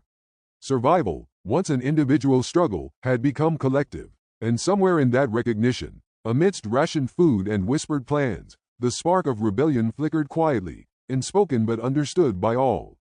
The central habitat was quiet, but not in a comforting way. The hum of failing gravity generators mixed with the low groan of the air recyclers, creating a rhythm that pressed against the ribs of everyone present.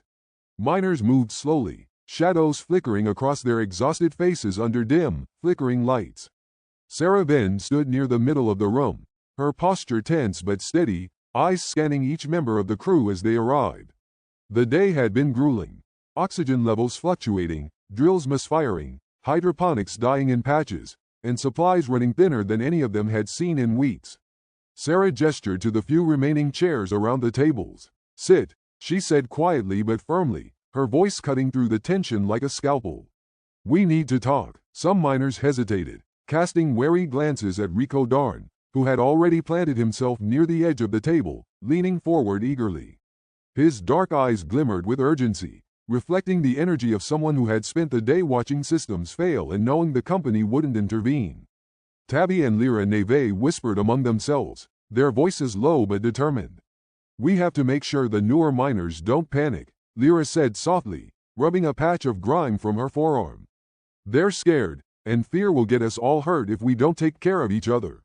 Tabby nodded, scanning the room to gauge reactions. His fingers drummed lightly against the edge of the table, a nervous tick, but his expression was thoughtful. Both of them were quietly emerging as leaders, though in a very different way from Rico or Sarah. They led through attention, care, and instinctive protection of the crew rather than through authority or command. Sarah cleared her throat. "I want everyone to speak freely. This isn't a discussion about obedience or following the company blindly. Every suggestion matters. Every concern matters. If we don't start planning for survival, for fair treatment, then none of us will make it through the next week intact." A hush settled, punctuated only by the soft hiss of a vent equalizing pressure. The weight of the room seemed almost physical, pressing down on shoulders that were already bent from days of exhausting labor. Miners shuffled, some pulling chairs closer, others remaining standing, arms crossed defensively or gripping tools too tightly. Rico leaned forward, voice sharp. "We can't just keep patching systems and hoping they don't fail next. We need options, slowdowns, petitions, coordination, something more than scrambling for survival day after day. The company doesn't care. They've proven it." His words hit the room like a jolt, echoing against walls that were cold, metallic, and indifferent. Lyra Neve swallowed hard, then spoke quietly. "We have to think about safety. About the people who aren't as strong as the rest of us. If we try something bold, we could get someone killed before anything changes." She met Rico's gaze, trying to convey reason. Without challenge, her hands, streaked with grease and dirt from the day's repairs, flexed nervously. Tabby leaned in, nodding slightly. "Lyra's right," he said, voice low but steady. "We can't just jump in without a plan. But at the same time, doing nothing is no longer an option. Systems are failing, supplies are running out, and the company isn't sending help. We have to coordinate. Even small steps could protect lives." The miners shifted in their seats, and quiet murmurs began to ripple through the group.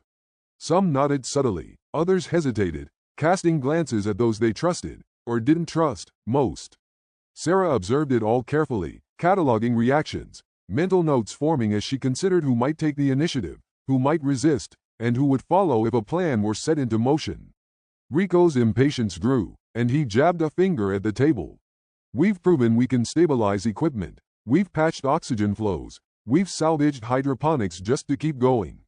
But patching and surviving isn't enough. They don't care about the work we do, or the risks we take. We have to take control of what we can control, each other, each day, each operation." A new voice entered the mix, quieter than Rico but firm, Jada Core. She leaned forward, hands resting on the table, eyes sweeping over the group. "We need to consider practical steps," she said. We can't just throw ourselves against the company blindly, but we can plan small coordinated actions, slowdowns, checks, ration management, prioritizing critical repairs first, small tests to see if we can act together without catastrophic risk. The room hummed with tension, each miner turning over ideas in their heads. The possibility of acting as a unit, even in small ways, began to spark cautious hope. Fear was still present, a thick layer over every thought, but it was mingled now with determination and a tentative sense of purpose. Sarah spoke again, calm but deliberate. Coordination is our only option. Every system failure, every supply delay, every risk we take alone, it falls on us. No administrator will intervene. If we don't plan, if we don't act together, someone dies. Not maybe, not possibly. Someone will. Her gaze swept across the room, pausing on those whose reactions were the strongest.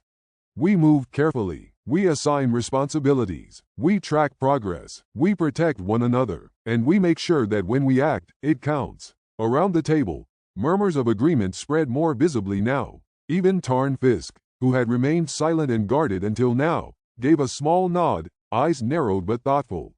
Miners leaned forward, hands clasped, trays of untouched food pushed aside as attention shifted fully to the discussion. Plans began to emerge organically. Miners whispered strategies for monitoring failing equipment, for rationing food efficiently, for coordinating responses to surges and malfunctions.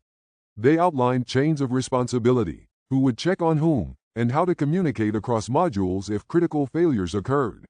Sarah, Jada, and Rico facilitated without dominating, letting ideas rise from the crew naturally. The discussions carried on long past the first hour, voices low but urgent, punctuated by sighs, nods, and occasional sharp commands as someone corrected a logistical oversight.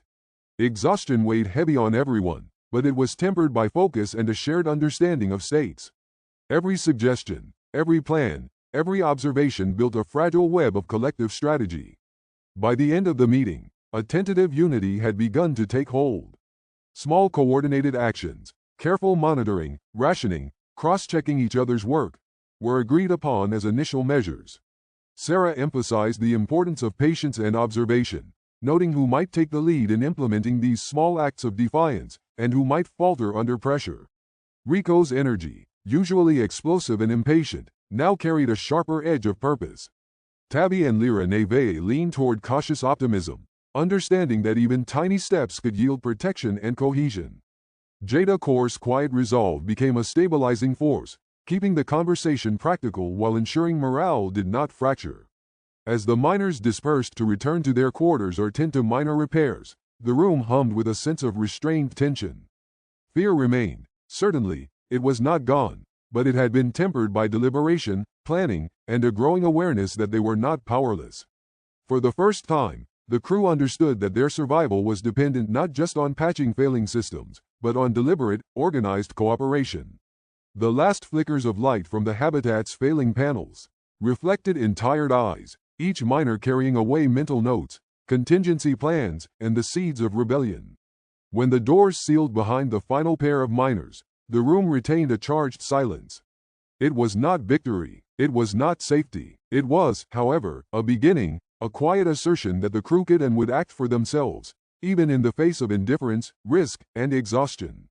The room felt heavier than it had an hour before, as though the air itself had absorbed the tension from the first round of discussion. Miners leaned against tables, shifted nervously on chairs, or paced in small circles, trying to work out their thoughts before speaking. Sarah Venn stood near the center, arms crossed loosely, eyes sweeping across the crew. She didn't interrupt. She knew this stage of conversation required breathing room. Ideas had to rise naturally. Any forced structure would be met with resistance. Milo Trace was the first to break the silence, voice low but firm. "We could try petitioning the company," he said, tapping a finger against the edge of the table. "Through the administrators, official channels. It's risky. Any misstep could make things worse, but at least it's something formal. Something they can't immediately dismiss without record." He glanced at Sarah, waiting for approval, but she only nodded ever so slightly, leaving him to continue. Dren Boss snorted, shaking his head. "You really think the administrators give a damn?" His tone was sharp, a blend of exasperation and bitter experience. Every complaint in the past has been ignored or passed along with no response. Remember last quarter? They said they'd send replacement rations, and we got nothing. Every formal request we've ever made has ended with the company shrugging, and us left to deal with the consequences. A few miners murmured in agreement, heads dipping as they remembered failed requests and lost supplies. The weight of history pressed down on the crew, making Milo's suggestion seem more like a courtesy exercise than a real solution. Arguments started bubbling quietly at first, muttered phrases about slow bureaucratic action versus immediate results. Rico Darn didn't wait. He leaned forward, hands braced against the table, eyes bright with energy that had been building all day. Subtlety has failed us, he barked, his voice louder than intended, echoing off the metallic walls. Every day we patch, every day we ration, every day we do more with less, the company doesn't even notice. They don't care. The only way we survive is if we take action ourselves, decisive action. Right now, not in a month, not after another failed delivery. The room jolted at his intensity. Some miners recoiled, startled by the raw force of his words. Others leaned in, silently nodding, feeling that same fire in their own chest but lacking the courage to voice it yet.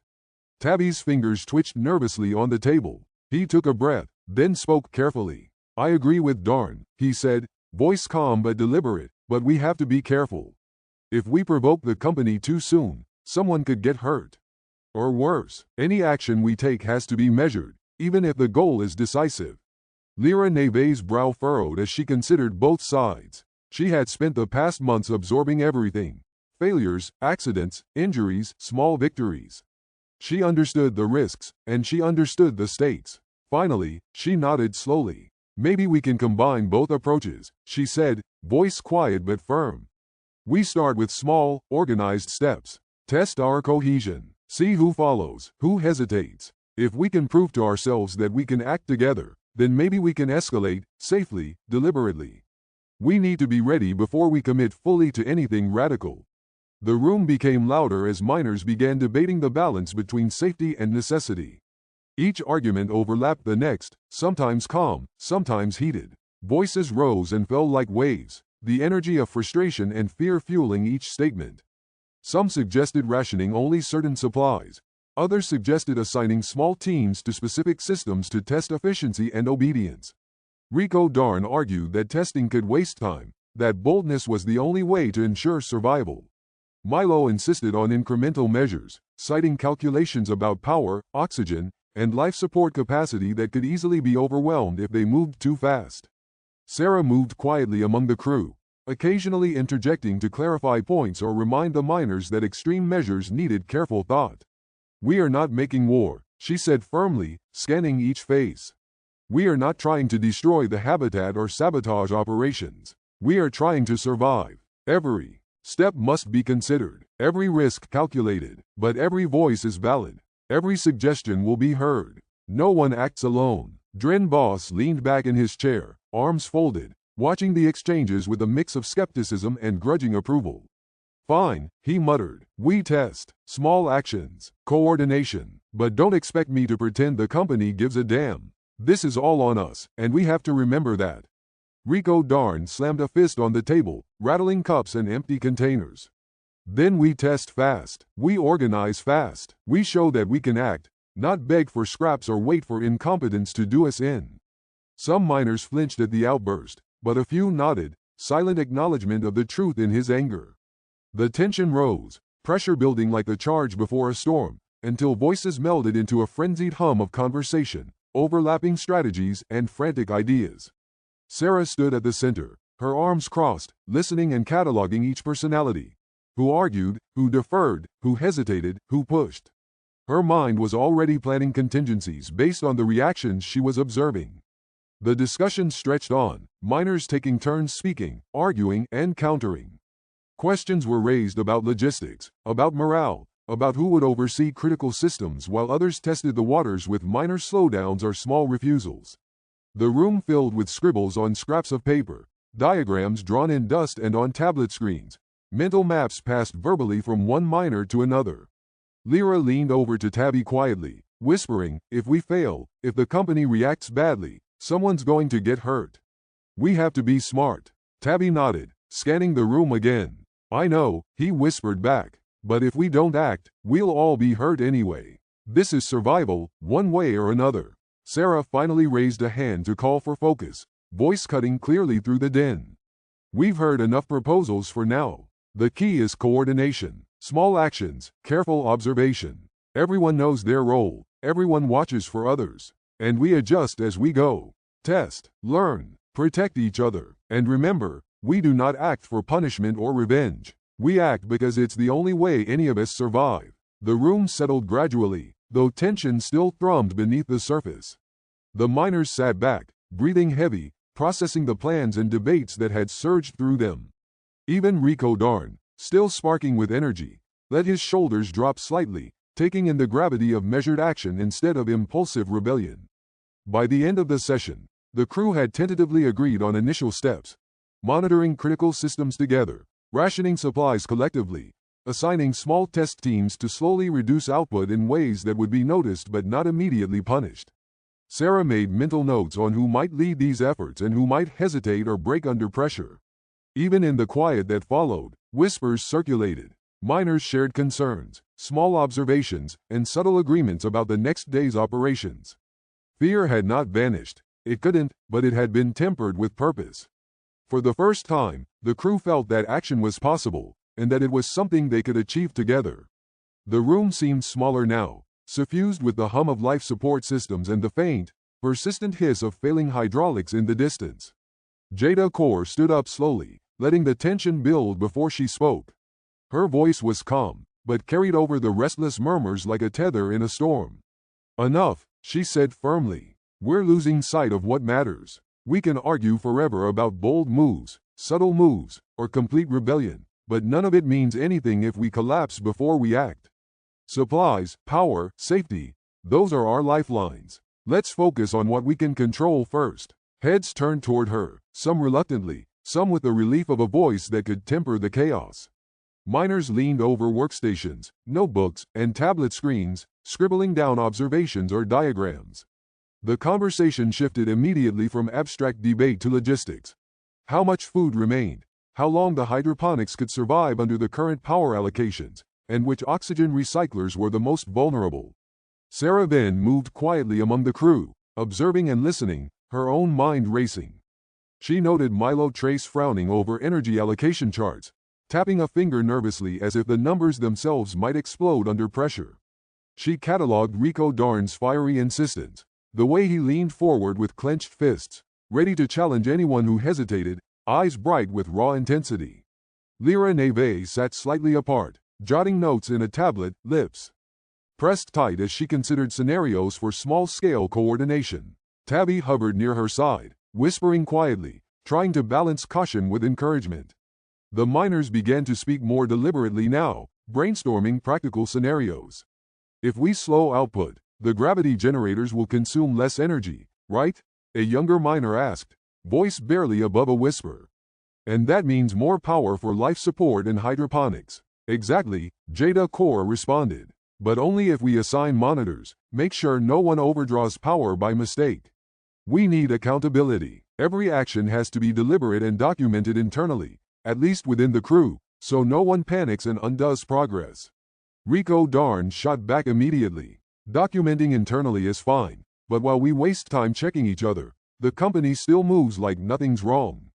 The hazards are real now. Machines are failing, people are hungry, and if we wait for perfection, someone's going to get hurt. That's the reality. We can't plan for safety alone. We have to assert control before disaster decides for us. Some miners flinched at the intensity of his words, yet others nodded, their own frustration and fear surfacing in agreement. The contrast between calculated caution and urgent boldness became the rhythm of the room, a pulsing tension that each miner felt in their chest. Sarah intervened carefully. Darn is right about urgency, but wrong to push recklessly. We need boldness with structure, not blind defiance. Consider the oxygen recyclers. If one fails, it could take hours to reroute power and fix it. If multiple fail at once, no amount of courage will help. That's why we start with the systems we can stabilize ourselves. Small wins first, then leverage those for bigger action. The suggestion drew nods and murmurs. Miners began plotting sequences, assigning hypothetical roles and responsibilities in case a partial slowdown or refusal of non-critical tasks was needed. Ideas flowed quickly. Monitoring energy use, assigning teams to watch hydroponics and food stores, prioritizing who would handle life support if alarms went off simultaneously. Sarah silently noted which miners naturally took the lead, who deferred, and who resisted coordination altogether. Rico leaned back slightly but didn't quiet down. All of that is planning, he said, tone sharp. Planning is good, but it doesn't change the fact that the company is indifferent. Every delayed supply, every malfunctioning generator, every minor injury adds up. That's why I say we need to combine planning with assertive steps. We test limits, we measure reactions, and we show the company we are no longer just labor units. They are accountable for us, whether they like it or not. Dren Boss muttered under his breath, show them. They don't care. His words were a reminder of the crushing reality of their isolation. Others murmured quietly, echoing doubt and caution. The room felt divided. Bold action versus careful survival. Jada Kaur raised a hand again, voice calm but insistent. We're not fighting the company yet. Not openly. These discussions aren't about mutiny. They're about survival, yes, but also preparation. If we move too fast, we risk collapse, injuries, even death. Planning, coordination, rationing, monitoring. That's the rebellion's foundation. Boldness without a base is just chaos. The crew seemed to absorb her words, some visibly relaxing, some still bristling with unspent energy. Lyra Neve spoke softly, almost to herself, yet loud enough for Tabby and the nearby miners to hear. If we do this right, small acts first, then the company will have to notice eventually. And we'll be ready. Tabby leaned in, whispering to Lyra, exactly. One step at a time, make sure no one is left behind. Test the system and each other. Build cohesion before we act bigger. Sarah then continued to catalog everything. Every whisper, every raised voice, every subtle hesitation was part of the larger picture she was forming in her mind. By the time the meeting had stretched into its second hour, miners were not just discussing possibilities. They were beginning to rehearse strategies internally, each imagining scenarios where they could survive, support one another, and take incremental control of their environment. Rico Darn, though frustrated by the measured pace, finally leaned back, hands pressed into his knees, eyes scanning the room as each miner voiced cautious ideas. He muttered under his breath, half to himself, fine, small steps. But we move, or nothing changes. By the end of the session, a tentative structure had emerged. A plan for careful slowdowns, energy monitoring, rationing, and cross-checking. Responsibilities. Even the most skeptical miners understood the logic. Fear had not dissipated, but it had gained focus, channeling itself into concrete measures rather than untempered panic. The atmosphere in the habitat was tense, expectant, and quietly charged with a sense of agency. Each miner began to recognize their own role in the fragile network forming among the crew. A network that could, if nurtured, evolve into the first concrete, coordinated steps toward real resistance. The tension in the central habitat was a living thing, thrumming through the floor panels with the faint vibration of struggling machinery. Miners leaned over makeshift maps, clusters of tablet screens, and half-assembled equipment, all of them aware that every decision carried the weight of life and death. The conversation had reached a dangerous pivot, full strike. The very word drew gasps from some, a tightening in the chest from others, and a spark of hope from a select few. Rico Darn was the first to push openly. His voice was raw with urgency. We've been ignored. Machines are failing. Rations are dwindling. And we've taken every precaution this company ignores. Enough talk. If we don't act, we'll be trapped by their indifference. A strike may be the only way to make them accountable. His fists slammed the table, sending a ripple through scattered papers and loose tools. A few miners flinched, startled by the force of his conviction, but even those who recoiled couldn't entirely hide the flicker of agreement in their eyes. Lyra Neve leaned forward, nodding subtly. He's right. We've measured, rationed, stabilized, done everything the company should be doing for us. And yet here we are, exhausted and still at their mercy. We can't keep living like this. If we coordinate, carefully, we can test their response and protect ourselves at the same time. Panic was immediate in some voices. A strike? One miner whispered harshly. We'd be cut off completely. No food, no power, If anything fails, we die. Others murmured assent, tension rippling through the crew like static. Some miners looked to Sarah Ben, waiting for a calm anchor amidst the storm of fear and ambition. Sarah's eyes swept the room, scanning every face, every anxious hand, every flicker of excitement or dread. "We're not ignoring risk," she said firmly, voice steady but not loud. "Food is limited. Power is unstable. Gravity generators fluctuate. Every action we take could trigger injury or worse. But if we do nothing, if we continue to comply blindly, we are already risking lives. The company's negligence isn't abstract, it's real, and it's immediate." Tabby spoke up, hands trembling slightly but voice steady. "What if we test first? Small slowdowns, deliberate but not total refusals. Gauge the company's reaction before committing fully. It gives us data and keeps the crew safe while still asserting some control." Her suggestion drew nods, but also a few skeptical shakes of the head. Rico scowled, leaning back with crossed arms. "Test? Fine. But if their response is zero, if they keep treating us like tools, we escalate immediately. We can't let fear paralyze us. Every day we wait is another day they get away with ignoring our survival."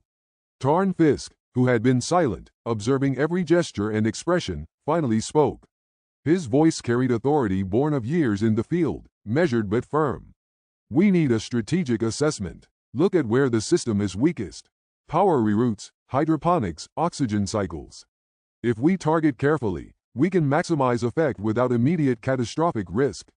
We identify points of leverage and protect the crew simultaneously." Sarah nodded, appreciating the clarity Fisk brought. "Exactly. This isn't blind rebellion. This is controlled pressure. We balance risk against potential gain. If we act smart, the strike could force the company to respond without unnecessarily endangering lives." Dren Boss interjected cautiously, highlighting historical examples from previous sites. Administrators ignoring complaints, crews punished for minor infractions, systems left to degrade until emergency protocols failed. "We have precedent," he said. "We know the company is capable of indifference and cruelty. Planning, preparation, and caution are the only shields we have. Even with a strike, we can't afford surprise failures." Milo Trace rubbed his temples. "We also need redundancy," he added, voice quiet but firm.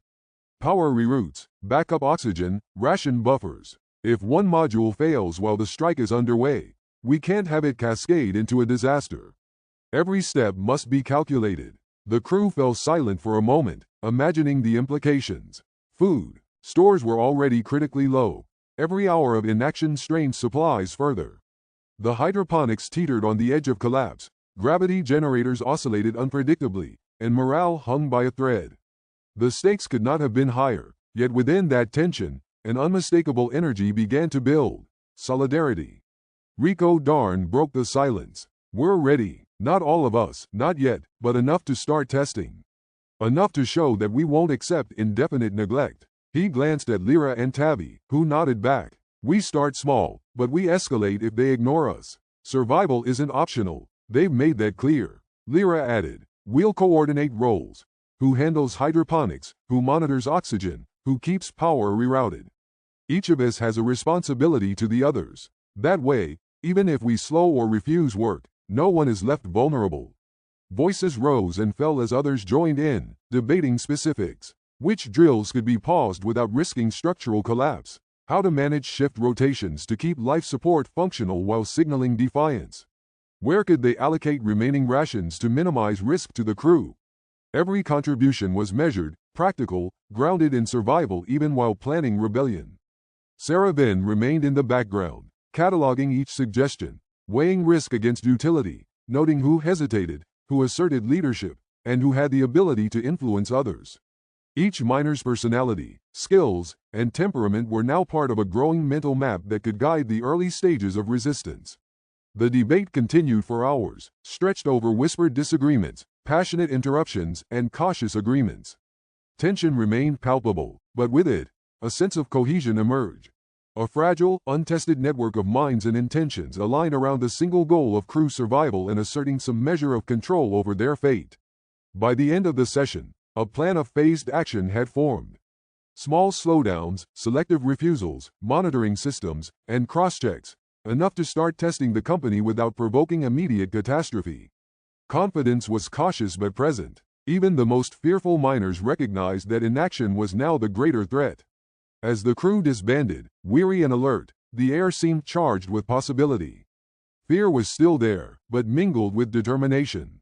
Darn whispered to Lyra and Tavi, "Step 1 begins tomorrow. Watch, record, and support. If the company responds, we adapt. If not, we escalate." Saraben lingered, scanning the room once more, noting exhausted faces, tense postures, and glimmers of resolve. The seeds of organized resistance had been planted, fragile and uncertain, but alive.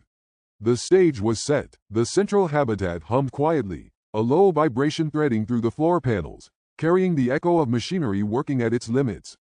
The miners, exhausted from hours of repairs, rationed meals, and tense deliberations, gathered for what felt like the final stretch of the day.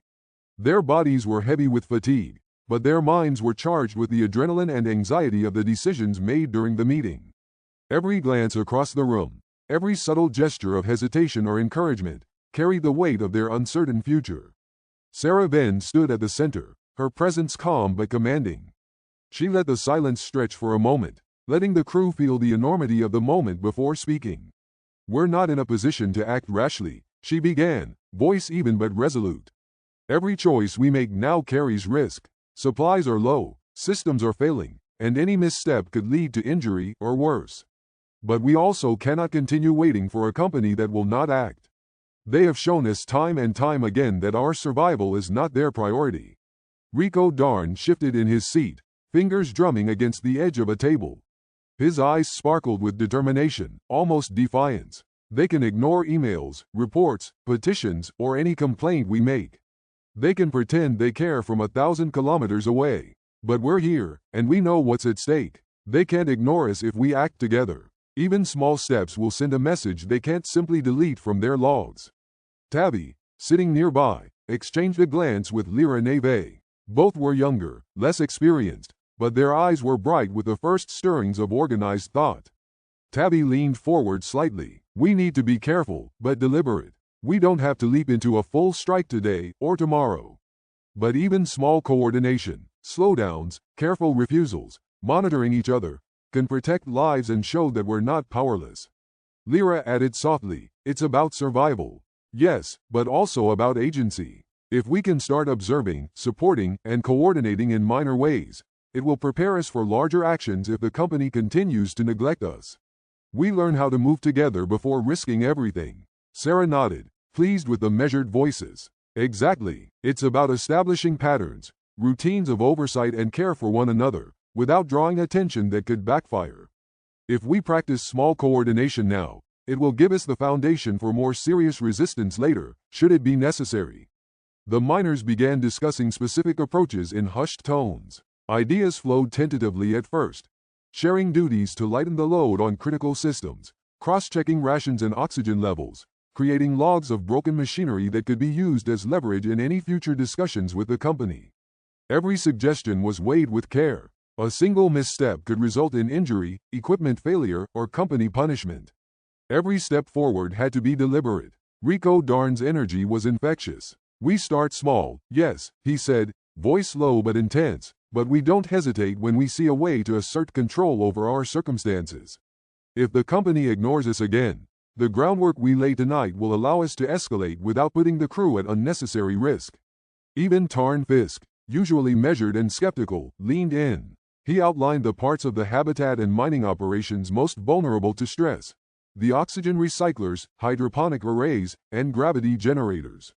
"If we act strategically," he said, "we can signal dissatisfaction and force change without endangering lives unnecessarily. But that requires observation, coordination, and total attention to detail. We can't allow panic to drive decisions." Jada Kaur added her perspective, focusing on morale and discipline. "No matter what steps we take, we have to maintain trust. We need to support each other, keep people from overextending, and make sure everyone knows their role. Chaos will be the company's ally. We have to be methodical, patient, and deliberate." Milo Trace contributed with practical planning. "We also have to consider supply buffers, energy reserves, and how to reroute power if systems begin to fail during these early acts of coordination." Observation alone isn't enough. Preparation is just as critical as action.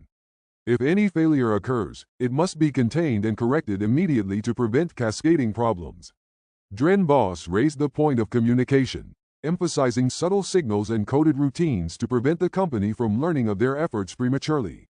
We need to be able to communicate, track progress, and identify who can lead specific operations without creating points of vulnerability. Every miner's participation must be voluntary but reliable. Sarah listened carefully, mentally mapping each miner's strengths and tendencies, cataloging who spoke decisively, who thought critically, and who might falter under pressure. The subtle assessments were as important as the tactical discussions. Knowing each other's limits and capabilities would be essential for the earliest stages of resistance. The discussion stretched long into the evening. Arguments arose, tempers flared slightly, and then subsided. Every miner was exhausted, but every miner was thinking, strategizing, imagining the implications of coordinated action. By the end of the meeting, a fragile but tangible consensus had emerged. While full-scale rebellion remained too dangerous to attempt immediately, small, controlled, coordinated acts could begin immediately, serving as tests of both morale and system vulnerabilities.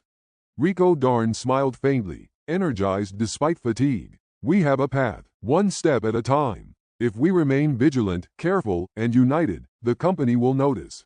And if they don't, we'll escalate. Tabby exhaled, relief mingling with nervous anticipation. We know what to watch for and how to support each other. It's not perfect, but it's a start. Lyra Neve nodded, feeling the weight of responsibility but also the first glimmers of real control. We're beginning to move together, even if only in small ways. That counts. That's progress. Sarah's final words were firm, calm, and resolute. Observe, record, prepare, and support. Keep morale high. Learn who can lead and who can follow. If we maintain discipline and cohesion, we can expand our actions safely. This is only the first stage. Every step we take tonight will matter tomorrow. The meeting ended with a careful shuffle of chairs, a quiet murmuring of agreement, and the subtle hum of machines. Exhaustion weighed heavily on every miner, but beneath it, a thread of resolve ran. Through the group, fear was present, but so was determination, and the first concrete seeds of organized resistance had been planted. By the time lights dimmed and shifts ended, each miner left the habitat carrying not just the burden of survival but the fragile hope of agency, and the faint, dangerous spark of rebellion. Sarah Venn moved through the central habitat, her boots clanging softly against the metal grating. The air smelled faintly of burnt circuits and recycled oxygen. She stopped in the middle of the room and raised her hands slightly, signaling for attention. The miners shifted around her, faces tight with exhaustion, eyes flicking nervously toward one another. The strike was about to begin, and the weight of it pressed down on every shoulder. Rico Darn was already leaning forward, his arms crossed over his chest, jaw tight. We've been ignored for too long, he said, voice low but tense. They've sent nothing useful. They've sent no support. Nothing. We fix their machines. We patch their hydroponics. We risk our lives. And what do?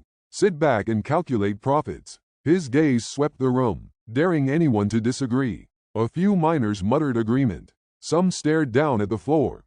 Fear rippled quietly, but Darn didn't back down. He had long ago stopped caring if fear lingered. Lyra Neve bit her lip, glancing at Tabby. The two exchanged a quick, whispered look, eyes wide with worry. We need a plan, Lyra said softly, almost to herself. We can't just stop everything without precautions. Someone will get hurt. Tabby nodded, tugging at the edge of his gloves. We need to know who's doing what, where the oxygen priorities are, water flow, food distribution. Sarah's gaze swept the crew. Listen, she said. Her voice carried a calm authority that cut through the tension. No one is going to help us. The company will not intervene. That means we take care of ourselves. But careful, deliberate action is the only way we survive. No rushing, no panic. Every move matters. Rico Darn bristled slightly but didn't interrupt. He understood her point, but his frustration simmered, ready to boil over. The strike wasn't a choice made lightly. Every miner here had been pushed to the edge for weeks. Some were tired, others terrified, and a few, like Darn, were already bristling with anger barely contained beneath the surface. Milo Trace flipped open his notebook and started listing resources. water reserves, rations, hydroponic output, spare parts, oxygen scrubbers. We need an accurate account of every resource before we do anything else, he said, scribbling numbers and calculations in tight, careful script.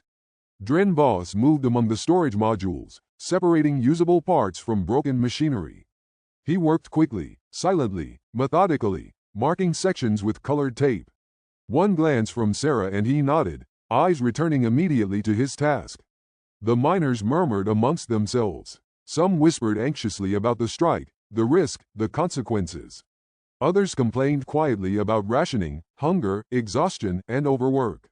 Jada Kaur stepped forward, raising her hands for attention. Her voice was calm, even, but firm. This is not about comfort, she said. It is about survival. If you break discipline, you break the crew. And without the crew, none of us survive. A few heads nodded, others shifted uncomfortably, but the room grew quieter. Outside, the habitat trembled slightly. Gravity generators flickered, crates rattled, tools clattered against the metal floors. A panel overhead sparked, sending a brief arc of electricity across the conduit. Minor, but enough to remind everyone of the fragility around them.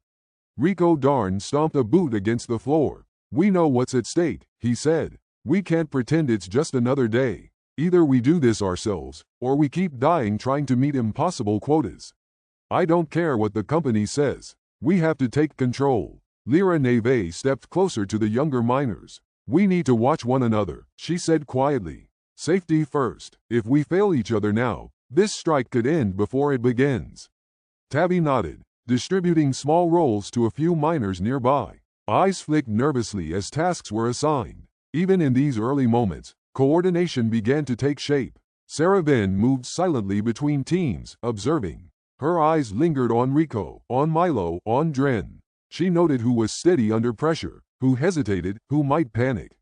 Every glance, every movement mattered. The strike was as much about survival as it was about proving they could act independently of the company. Arguments flared briefly over rationing. One miner complained about water allocation. Another muttered that food was being hoarded. Jada Kaur stepped in immediately, mediating firmly. There is no room for selfishness, she said. Every resource matters. Every action you take affects everyone else. Discipline is not optional. Milo Trace adjusted a valve on a hydroponic nutrient line, frowning as it hissed. If we don't monitor this carefully, the crops could die within hours, he said. Dren Boss reconfigured a power distribution array to divert energy to life support modules.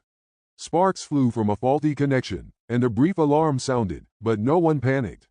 Everyone acted with precision, the urgency of the strike sharpening focus. Rico paced again, muttering under his breath. We've done everything they asked, fixed everything they sent, risked everything for nothing. Now it's our turn. If we fail, it's our fault. If we succeed, he left the thought hanging, letting it fill the room. The miners shivered at the implications. Lyra Neve caught the eye of Tabby. We need to make sure everyone understands their responsibilities, she whispered. Even the youngest and newest. This is about survival, not just anger. Tabby nodded, repeating instructions quietly to a small group of miners, ensuring everyone had a clear role in monitoring oxygen, food, and water. Sarah Venn finally addressed the group again. We are taking control, she said. Not recklessly, not blindly, but decisively. Every step is deliberate. Every action counts. We are responsible for our own lives now. And we will succeed if we work together. A tense silence followed. Every miner considered the implications. Fear was thick, but beneath it, a tentative sense of purpose began to bloom.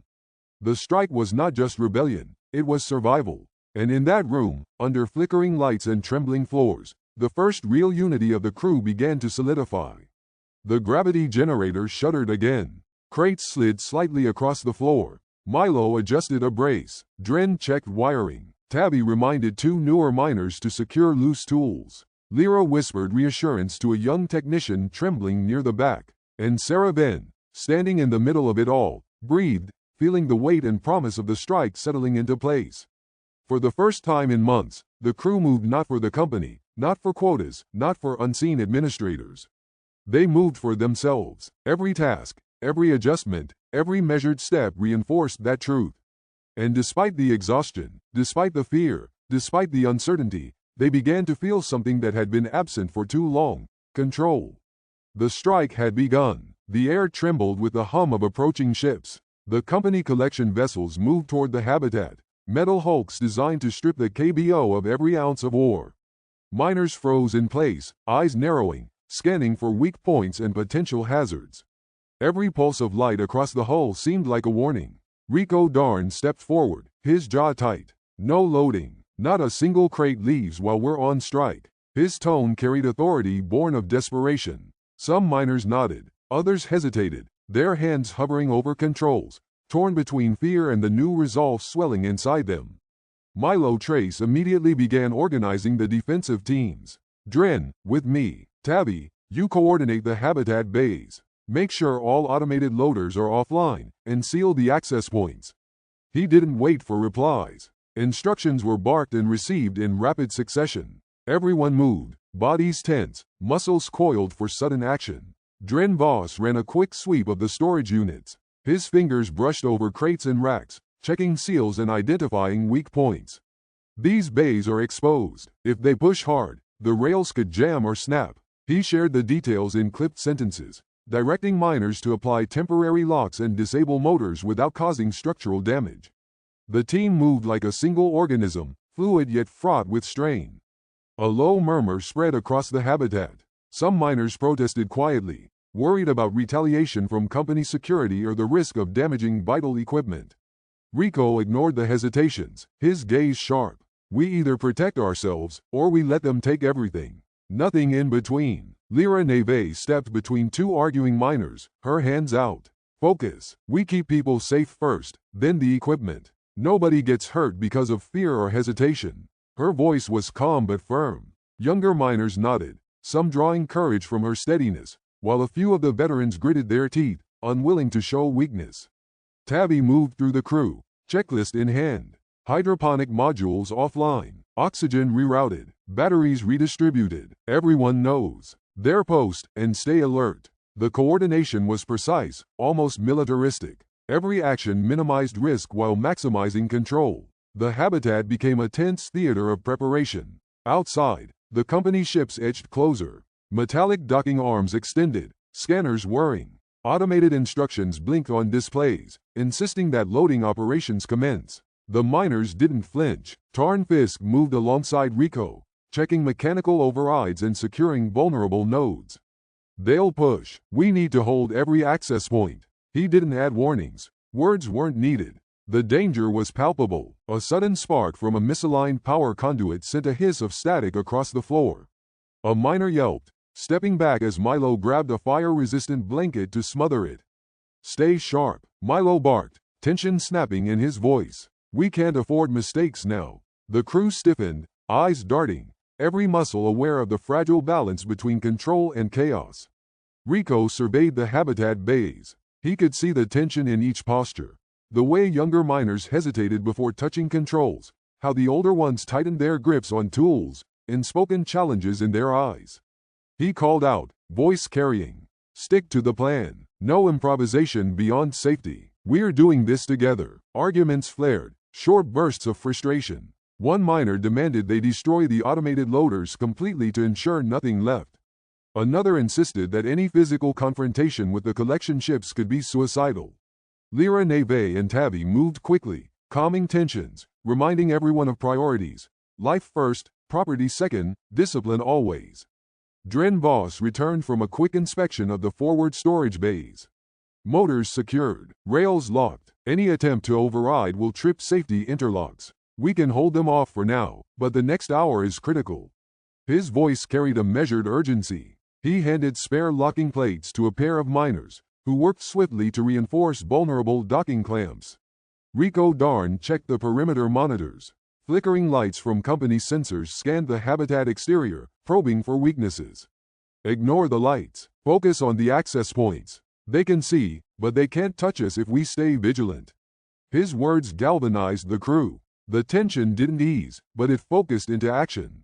Tabby moved again, clipboard in hand, calling out updates. Water rerouted, food rations distributed, batteries allocated for emergency systems. Hydroponics on standby. Everyone knows their role, everyone stays in position. Each announcement was met with silent nods, no applause, no relief, only the recognition that failure was a step away. Minutes stretched into hours as the company's ships idled, waiting, scanning, sending automated warnings. The miners responded with quiet precision. Milo Trace monitored power levels, adjusting reroutes to avoid overloads. Dren Boss continued inspecting every docking mechanism. Lyra Neve and Tavi walked between stations, calming nerves, checking that no one had strayed or panicked. Tarn Fisk remained at the primary overrides, a sentinel ready to act. Rico finally spoke again, voice low but firm. "We're doing this. Nothing leaves. We protect each other first, everything else second. Remember, they rely on us more than we rely on them." The statement wasn't a pep talk. It was a warning, a promise, and a challenge all at once. The crew absorbed it, some shivering with fear, others burning with determination. Hours passed in tense silence punctuated by small, rapid bursts of activity. Miners tested locks, double-checked circuits, exchanged whispered instructions. The company ships loomed, patience wearing thin. Automated docking lights blinked, warnings repeated, but the crew didn't move from their posts. Every creak, every spark, every shift in gravity was a test of will, coordination, and trust. By the time the ships finally retreated, scanners still probing, the miners allowed themselves a brief exhale. No one cheered. There was only a shared glance of cautious triumph, relief tempered by the knowledge that this was only the first test of their collective resolve.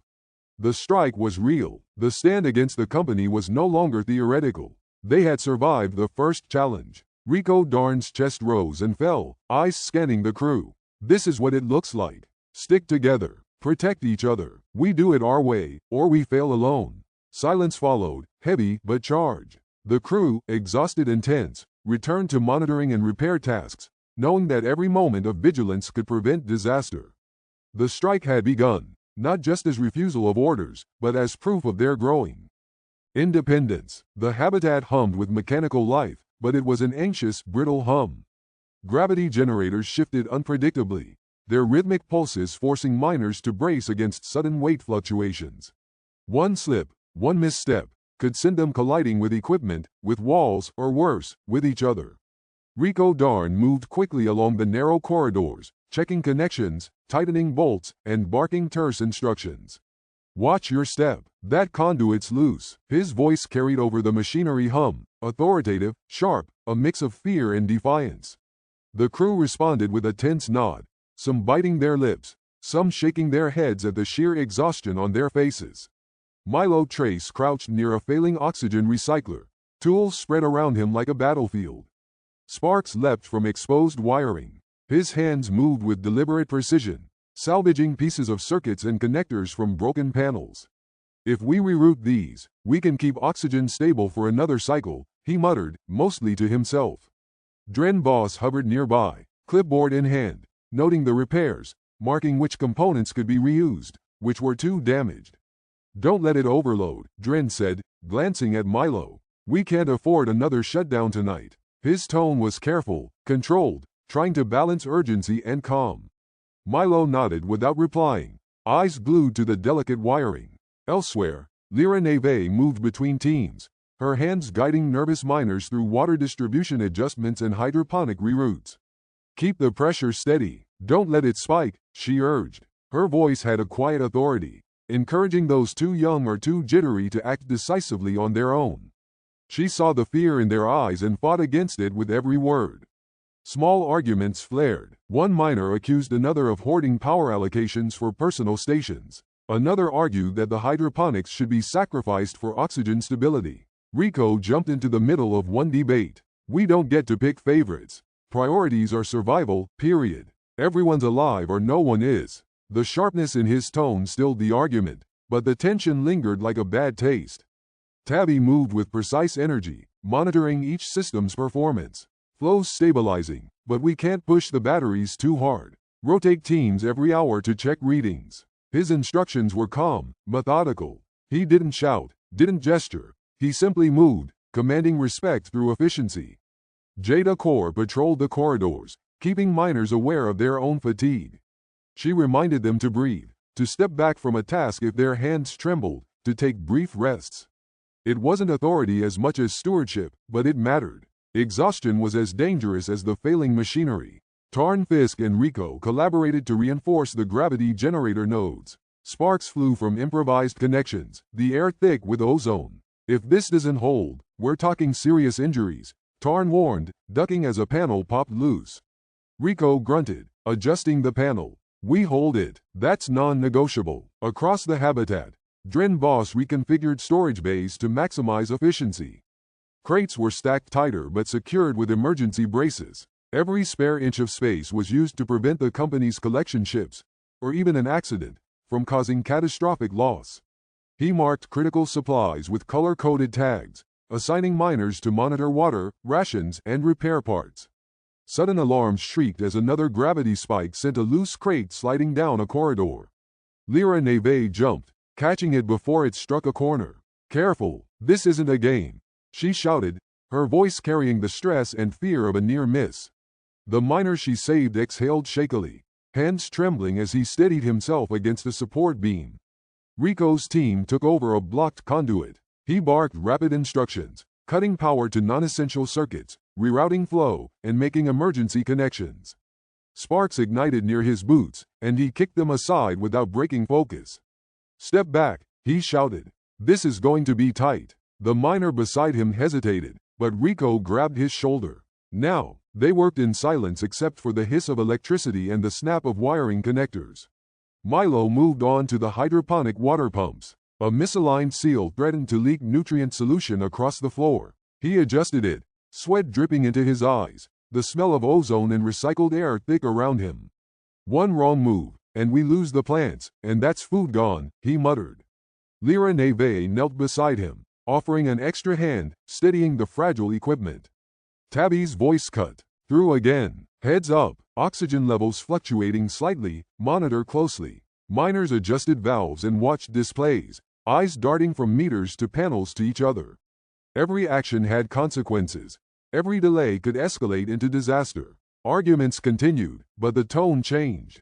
Fear mixed with determination, frustration with ingenuity. Miners who had argued earlier found themselves collaborating instinctively, anticipating each other's movements. Rico worked with a miner who had been defiant earlier, their movements synchronized in tense and spoken coordination. Lyra Neve encouraged a pair of younger miners to finish a hydroponics repair, their hands trembling but guided by her patience. Hours passed in a blur of minor crises. Sparks, alarms, spilled water, failing lights, shifting gravity, every challenge tested their coordination. Tabby rotated crews, checking vitals, guiding exhausted miners to brief rests without leaving critical systems unmanned. Milo recalculated oxygen distribution twice, adjusting flow rates and battery reserves. Dren Boss tracked the status of every module, cross-referencing with available resources, suggesting small course corrections to prevent cascading failures. At one point, a panel fell near Tarn Fisk, narrowly missing him. He muttered a curse, kicked the debris aside, and continued working. Rico shouted, "Watch the panels. We're not looking for accidents." The warning was both literal and figurative. The dangers weren't just mechanical, but human. Fatigue, fear, miscommunication. By late evening, a fragile rhythm emerged. Teams moved like cogs in a tense, exhausted machine. Miners could anticipate what others needed without being told, offering assistance, sharing tools, and quietly correcting errors before they became hazards. The discipline was not imposed, it was earned, hard-won through shared peril. Lyra Neve knelt by a young miner who had been panicked earlier. "You're doing fine," she said softly. "Keep going. We need you steady." The boy nodded, wiping sweat and grime from his face, and returned to monitoring a critical valve. Rico paused by the gravity node, breathing hard, eyes scanning the habitat. The crew was battered, sweat-soaked, nerves frayed, but they were functioning. Not perfectly, not safely enough to relax, but functioning, independent, self-reliant. Milo glanced at the oxygen recycler displays. "Levels stable, for now," he said, though his jaw was tight. "We can hold through the night if no major failures pop up." Tabby moved past him, checking water lines and generator backups. Everyone knows what to do. Everyone stays alert. Nobody slips up. Nobody acts rashly. We hold together. The strike had begun. But this section of the strike was more than refusing company orders. It was a test of survival, of coordination, of trust under pressure. Each miner had seen the stark truth. Without each other, they were nothing. With each other, they might just endure. The night stretched on, the hum of systems, the occasional hiss of air, the distant groan of settling metal filling the habitat.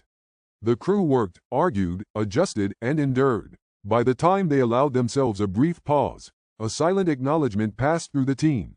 Independence had a price, but it was a price they were ready to pay. The first drone appeared without warning, hovering near the habitat's docking bay, its lights blinking a cold, mechanical red. Automated messages played in looped bursts, insistent and sterile, compliance is recommended.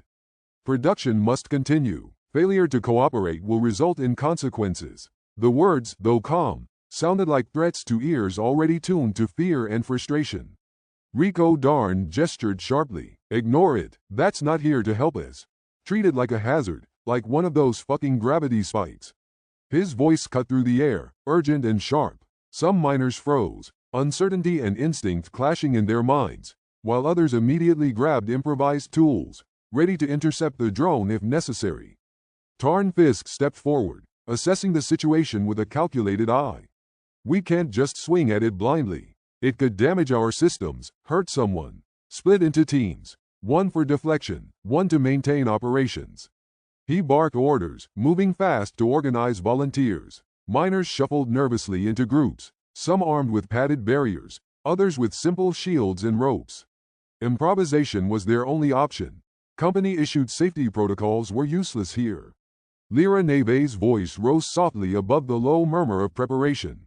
Keep your focus on critical systems. Hydroponics and oxygen lines come first. Don't let the drones distract you from what actually keeps us alive. She guided a pair of younger miners to check water flow while simultaneously monitoring the hydroponics sensors.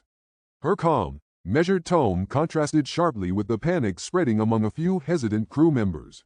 The first skirmish erupted when a drone dipped low, attempting to inspect a storage bay. A miner swung a reinforced panel, narrowly missing the delicate sensors inside the habitat. The drone emitted a high-pitched whine but hovered back, unhurt. Careful, Rico shouted. We can't risk taking out our own systems. Tabby moved among the teams, checking that everyone had a role and that coverage for critical operations remained intact. Don't just chase them. Observe, track, anticipate. Protect people first, equipment second. Everyone clear? Heads nodded, some hesitantly, some with grim determination. Tabby's hands flew over a compad, coordinating teams and rerouting attention to high-risk zones. Dren Boss and Milo Trace had taken positions near the main oxygen recycler. If that drone damages airflow, we're screwed, Milo said, voice tight, eyes scanning the hovering machine. Dren nodded, clutching a control lever that could jolt a magnetic shield to deflect low-flying objects. Both miners crouched, waiting, alert to every flicker of movement, every sound of servo motors. Rico and Tarn moved with purpose, signaling one team to intercept the drone attempting to reach the outer dock. They improvised hooks, wires, and netting, coordinating silently with glances and hand signals honed from weeks of stress. Every step, every motion, was a balance of precision and urgency. One misstep could tear a suit, damage a crucial panel, or even start a chain reaction that might cripple the habitat. A second drone appeared, faster, more insistent, weaving between beams and utility conduits. Panic rippled briefly through the miners near the hydroponics. One of them stumbled, bumping a nutrient valve and causing a hiss of escaping fluid. Lyra Neve lunged forward, steadying both the panicked miner and the valve. Eyes on the task, one thing at a time. We keep control, not chaos. Her voice was soft but fierce, calming fear with authority born of competence rather than rank. The drones circled like cold predators, sensors scanning, lights flashing. Rico signaled a strike team. Two miners moved forward with reinforced paddles, nudging the drone off course while avoiding contact with the habitat wall. Sparks flew from a metal conduit when the drone brushed it, and one miner yelped, clutching his arm. Tarn ran forward, grabbing him and dragging him to safety, muttering, "Keep moving, keep your head. We're not losing anyone to a goddamn machine." Tabby monitored oxygen, gravity, and power levels, shouting updates. Flows holding, hydroponics stable for now, don't push yourself. Rotate out if you're shaking. The combination of fear and adrenaline was palpable, but the crew was slowly finding a rhythm, coordinating instinctively under pressure. Milo and Dren worked side by side, patching a critical oxygen conduit that had been grazed by a low-flying drone. "Hold the panel steady," Milo barked. Sparks arced dangerously close, the heat making his gloves uncomfortable. Dren nodded, muscles straining, eyes fixed on the delicate repairs. A stray wire sparked again, and Milo muttered, "Jesus, just hold together." A sudden panic flared as another drone descended near the hydroponics array. A miner froze, hands in the air, eyes wide. Lyra Neve rushed to her side, tugging her back. "We don't fight blindly. Focus on what matters. Hydroponics intact, then distract them." With a practiced sweep, Lyra guided her team, nudging the drone away using padded barriers, wires, and quick thinking.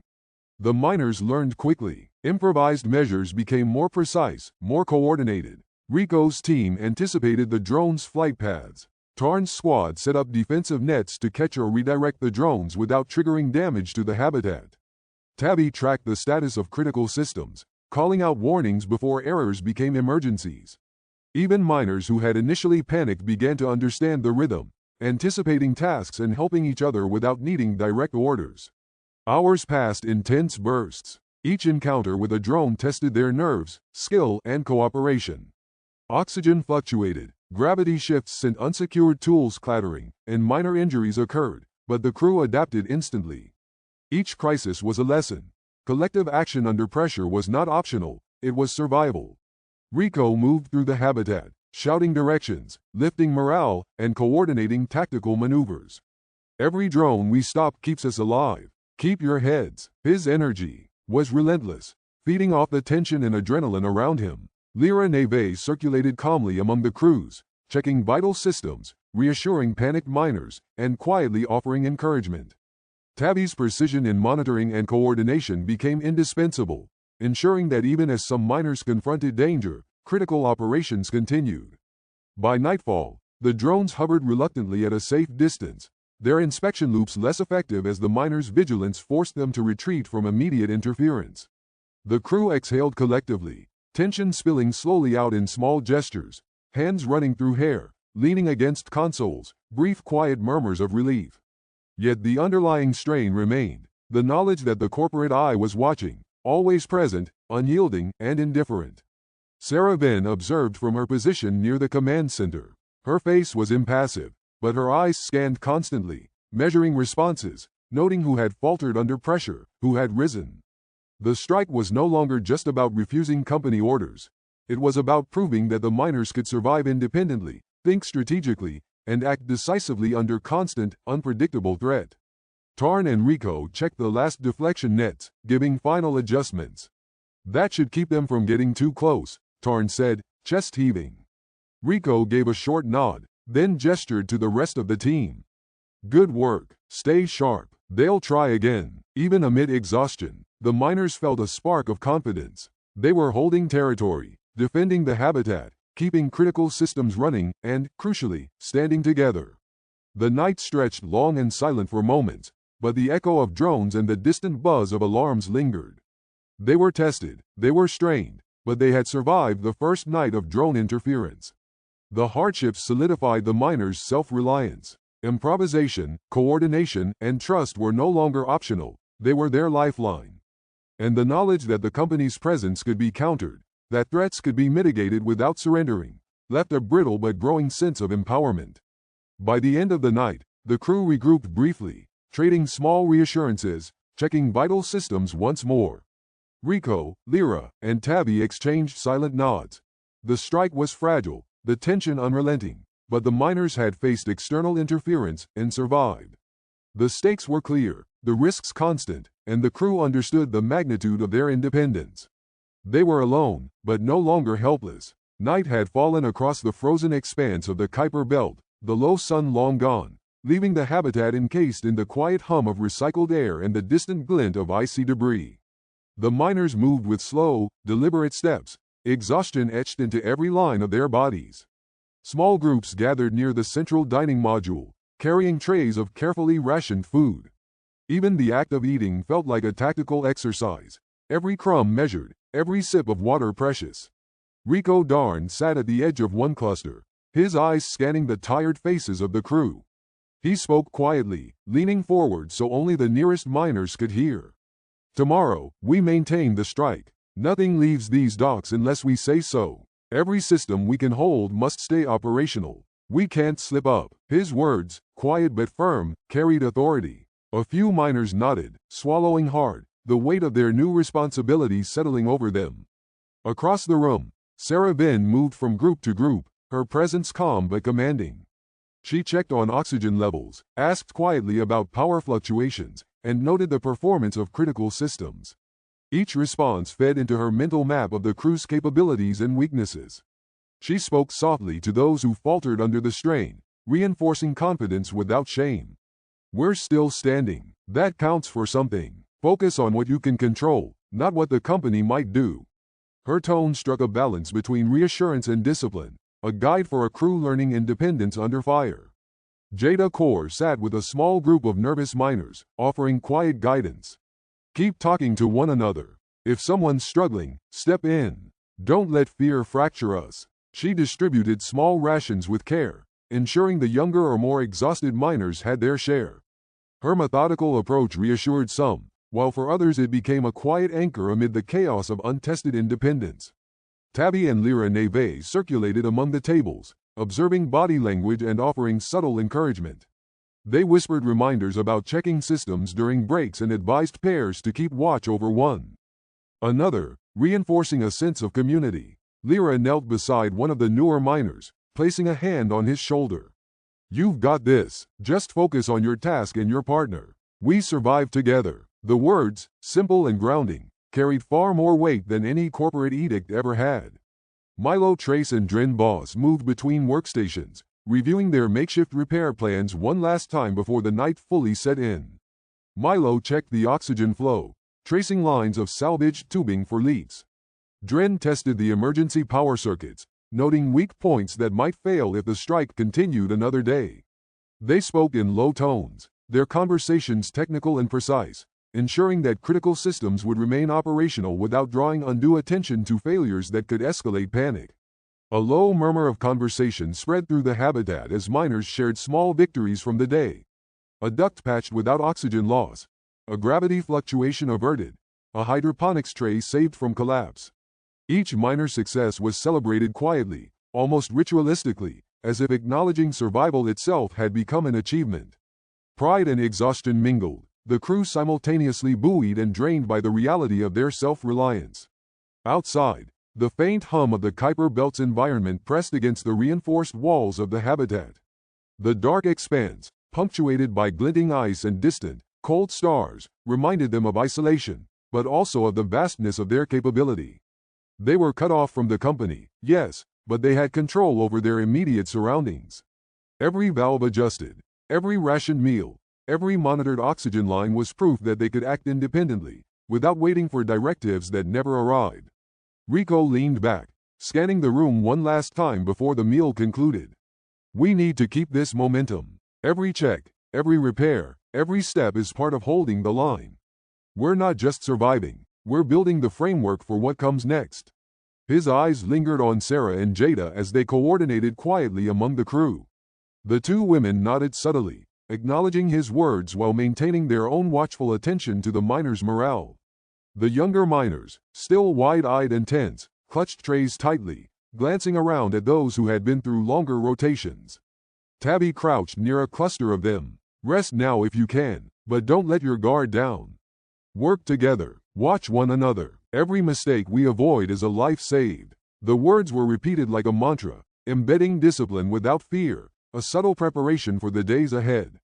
Lyra Neve moved to the hydroponics module, checking nutrient flow and water cycles. Even during the strike, plants sustain us. Hydroponics first, always. Remember that, she instructed, her voice carrying over the low hum of water pumps and power relays. The miners listened and absorbed, recognizing that survival required attention to the smallest details as much as the largest actions. The communal meal wound down slowly. Miners pushed trays back to the sanitation area, returning to workstations to perform last-minute checks.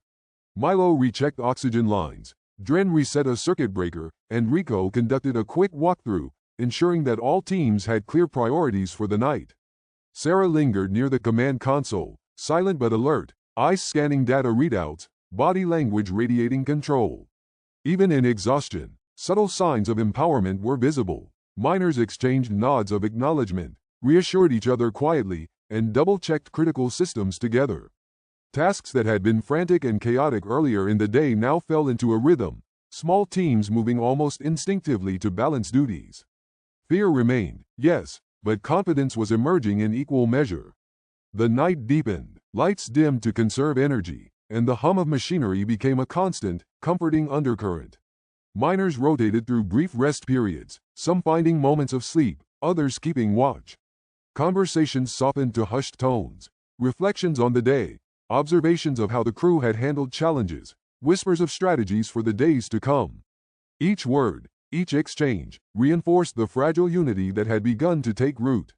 Rico Darn finally lowered his voice and addressed a small circle of miners, outlining potential next steps. We can hold this line. We can coordinate repairs, monitor the systems, ration carefully. Every day, we grow stronger in what we can do ourselves. Don't rely on anyone else. Watch, learn, act. That's how we survive and push forward. His tone was steady, inspiring quiet attention rather than chaos. The final moments of the night were spent checking oxygen, water, and gravity systems one last time. Milo and Dren double-checked temporary repairs. Tabby confirmed schedules for system monitoring, and Lyra ensured hydroponics were stable for the night cycle. Sarah moved through the habitat, placing reassuring hands on shoulders, nodding at those who had performed well, silently noting those who might need guidance in the days ahead. By the end of the night, the crew was exhausted, bodies weighted by fatigue, but minds sharpened by the successful enforcement of the strike. Small smiles and nods of acknowledgement passed quietly. Miners understood, more than they had before, that they could act independently, manage resources, and protect one another. The company's control was limited. The crew's self-reliance was growing. As lights dimmed and the central habitat quieted, there was a fragile but undeniable sense of empowerment. The miners had stopped working for the company, they had maintained critical systems, and they had survived confrontations with external threats. Fear remained, but it was now tempered by confidence, coordination, and the knowledge that, together, they could endure. The night stretched on. Outside, the frozen Kuiper Belt remained indifferent, but inside the habitat, a quiet determination had been forged. The crew would face tomorrow, and the challenges it would bring, with a mix of caution, courage, and cooperation. They were alone, but no longer helpless. The cluster of habitats lay quiet under the dim light of the Kuiper Belt.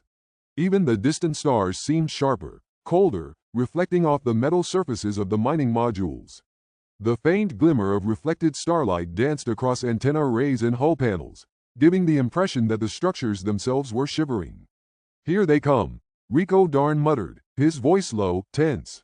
He pointed toward the faint silhouettes far off in the void. Collection ships, enforcement drones. Tarn Fisk glanced up, narrowing his eyes. They're not just passing by. They're coming straight for us. He ran a hand over the nearest barricade panel, feeling the cold metal under his gloves. Everyone knows what that means. Be ready. Rico barked out instructions. Positions. Now. Barricades up. Weapons online. No mistakes. The words carried urgency, but also a rhythm. The crew had learned over months to respond to commands in sync. Even the faint hum of machinery in the habitats seemed to respond to his voice, vibrating in time with a tension that wrapped the crew like a second skin. Lyra Neve moved quickly toward the younger miners. Stay with me. Watch your partner. Don't go running off. She crouched low near a support beam, her voice soft but firm. Keep your eyes open. Follow my lead. A pair of teenagers nodded, trembling slightly as they gripped energy rods they barely understood. One of them muttered under his breath, "Do they even know we're down here?" Lyra shot him a glance, a faint, dry smile tugging at her lips. "They will, but right now, we've got each other. That's all that matters." Sarah Ben stood back, tapping at the console. "Power to life support is stable," she said quietly, not really to anyone. "Gravity's holding, oxygen's nominal. Hydroponics at 58%. Don't let anything slip." Her eyes scanned the habitat, noting who was calm, who was shaking, who might panic under pressure. She could feel the pulse of the place, the collective heartbeat of the crew amplified by her own. Each flicker of the lights, each hiss of air moving through the ducts, sounded louder in her ears, and she knew that one misstep could cascade into chaos. Jada Core moved between them, checking each miner's station. "Keep talking," she said. "Eyes on your sectors. Check your ammo. Remember the rules. Fire only if necessary. Communication clear. Understood?" She received a chorus of murmured acknowledgments. A few younger miners looked up at her, uncertain, and she gave them a steadying nod. "You've got this. Just watch, listen, respond. One step at a time." Rico's voice cut through again. "Tarn, cover the south entrance. Milo, Dren, get those power conduits in sequence. We cannot have life support fluctuating while these idiots try to dock. Tabby, monitor the structure. Any breach, you call it, immediately." Tarn grunted. "South entrance secured, but they're circling closer. If one of those drones drops too low." He gestured at the approaching blinking silhouettes. "We're not letting them near the bays." His fingers drummed against the barricade, restless but controlled. Rico's lips tightened. "No, we're not." He walked past the barricade he had just positioned, nodding at each miner. "Keep steady. Don't let fear take control. Remember what's at stake. Your life. Everyone's life here. Got it? Got it," murmured Milo Trace, tapping conduits to reroute emergency power.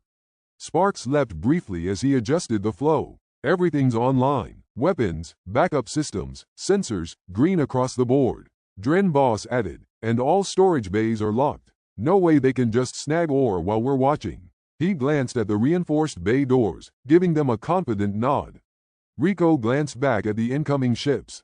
"Good. Don't think for a second that this ends peacefully. They'll try to intimidate first. Keep your heads down if you have to. But if they touch a crate, if one drone lands, fire."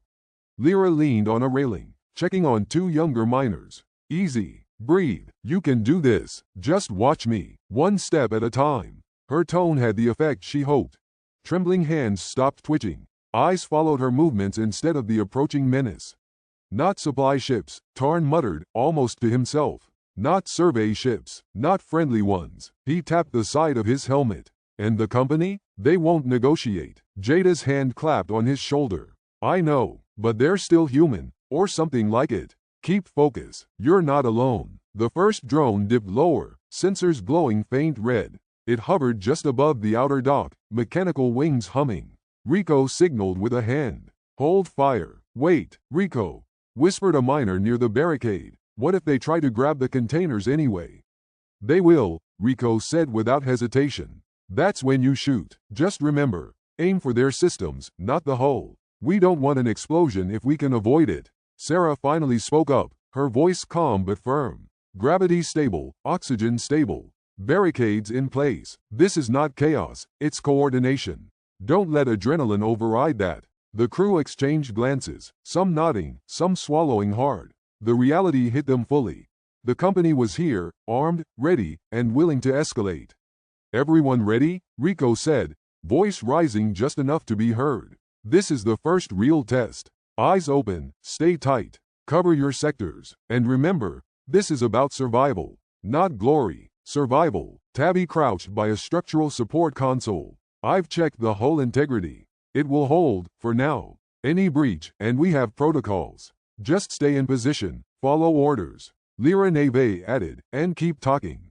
Don't let silence freak you out. One shout, one instruction, keeps everyone in sync. Don't stop moving your eyes, hands, or mind." Milo Trace muttered under his breath. "I hate that they're right out there, like vultures circling." Dren Boss whispered, "Vultures with lasers." A small, humorless laugh spread among a few miners, easing tension slightly. The company ships edged closer. Engines thrummed softly but steadily, a mechanical heartbeat in the silent void. The drones hovered, blinking, scanning, poised. Rico Darn's hand rested on the first barricade, energy weapon in the other. "If they come down, we stop them. We hold this habitat. We survive. Understand?" "Understood," came voices from every corner, the words shaky in some, firm in others. Sarah Ben's eyes flicked from the approaching fleet to each miner. "No mistakes, no panic, no hesitation. We survive together or not at all." The first movement of the drones brought tension to a snap. Rico's signal hand went up again.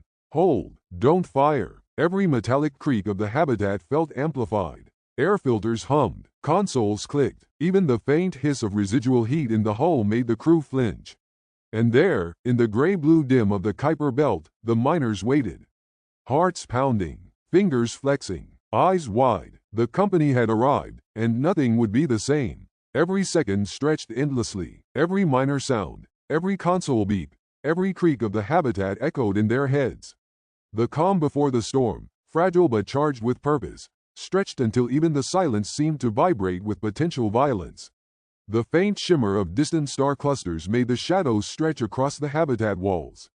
Lights flickered briefly as a surge of power ran through the conduits, and Milo muttered, "Keep it steady, keep it steady." The words repeated almost rhythmically, a small mantra in the tense silence. Rico's eyes caught the reflection of a drone's hull. "They're measuring us," he muttered. "Every move, every breath." Lyra squeezed a younger miner's shoulder.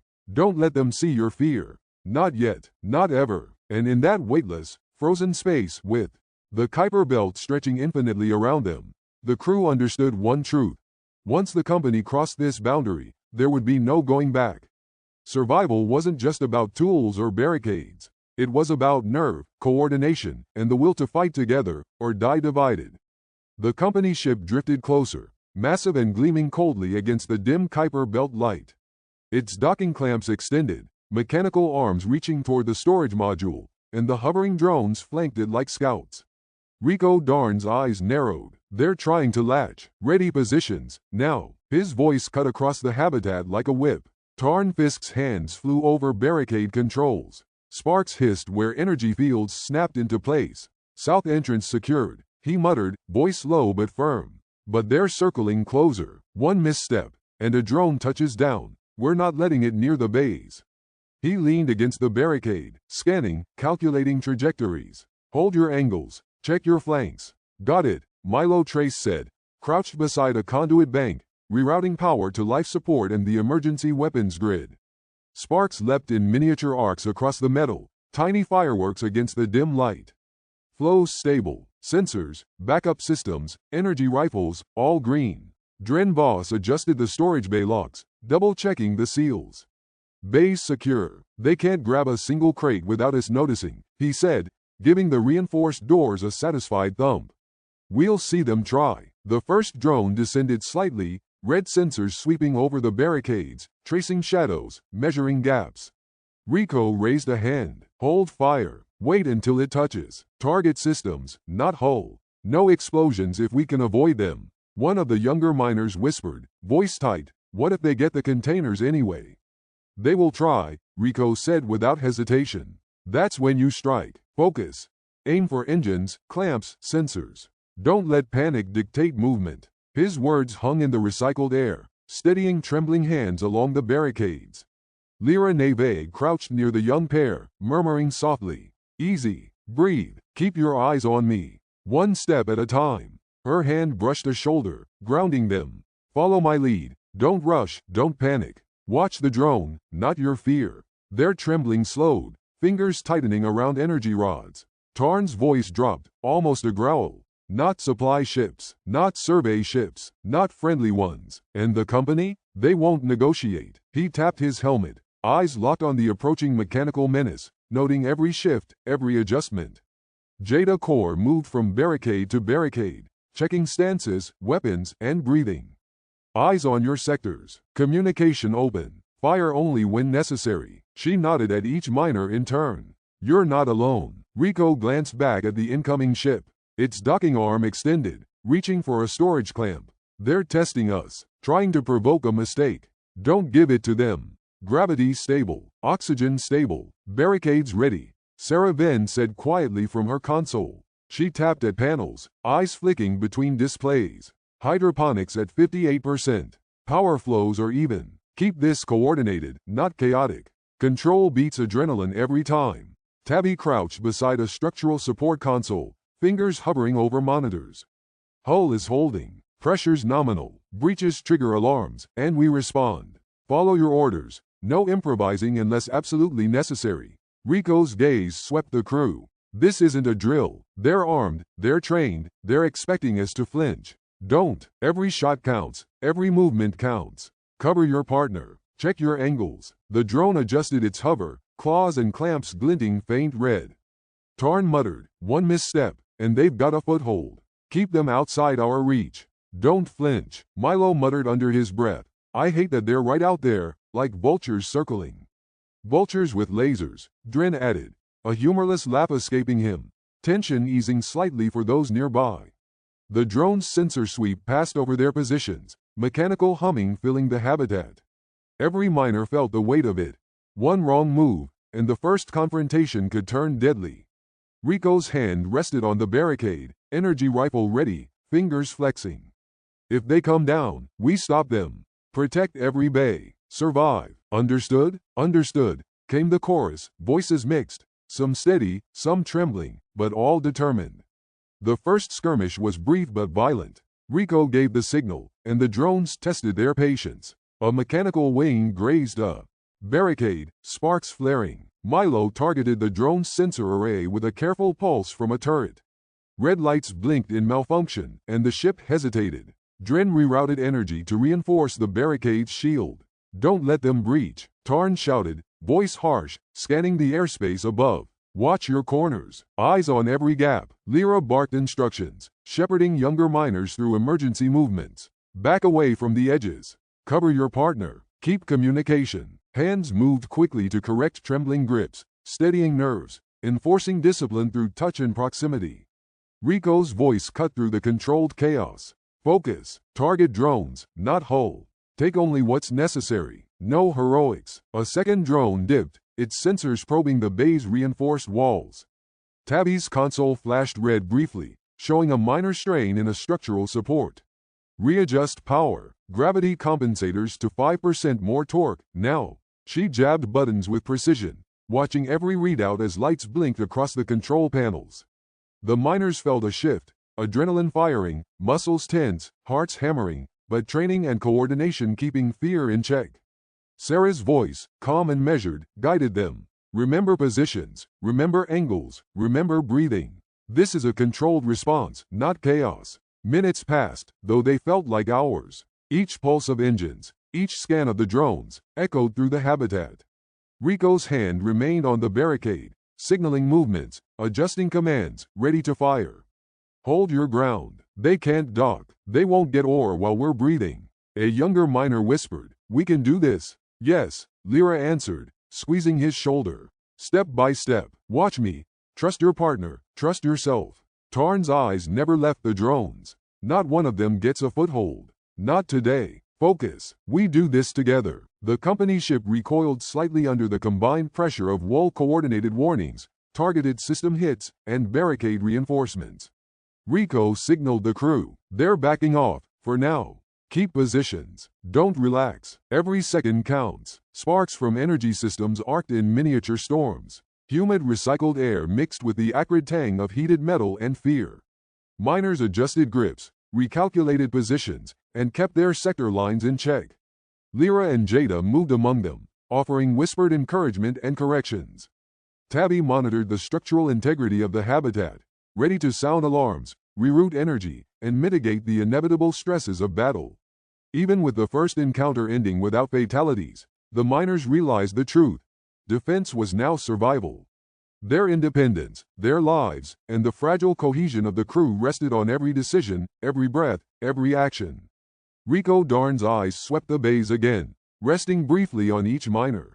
This is just the start. They will try again. We will hold. We will survive. Eyes open. Stay ready. The second wave of company ships edged closer, their hulls glinting faintly under the dim light of distant stars, while automated drones swept in tight, calculated patterns.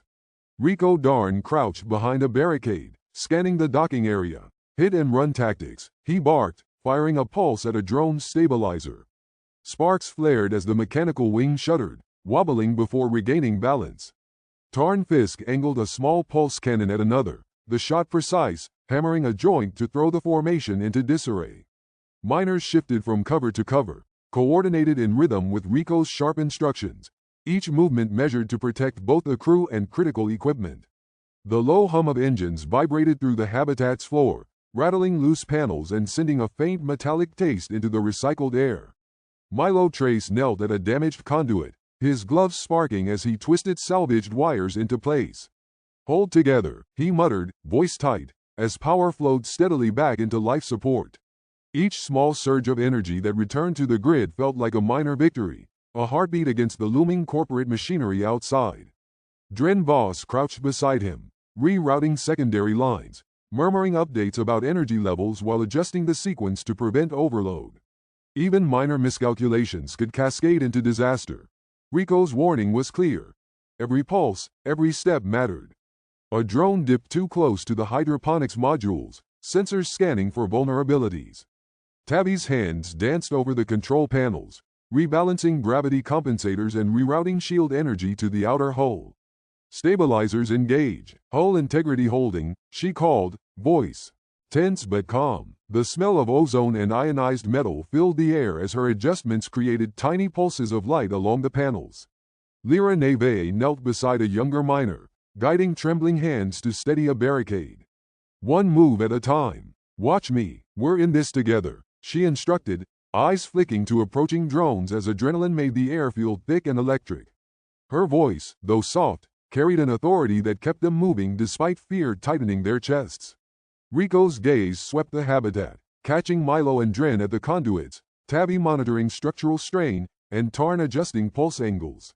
"Remember, don't risk a hull breach. Aim for mechanical joints, not explosives near storage bays. We hold them off, or we lose everything," he said, voice low but firm.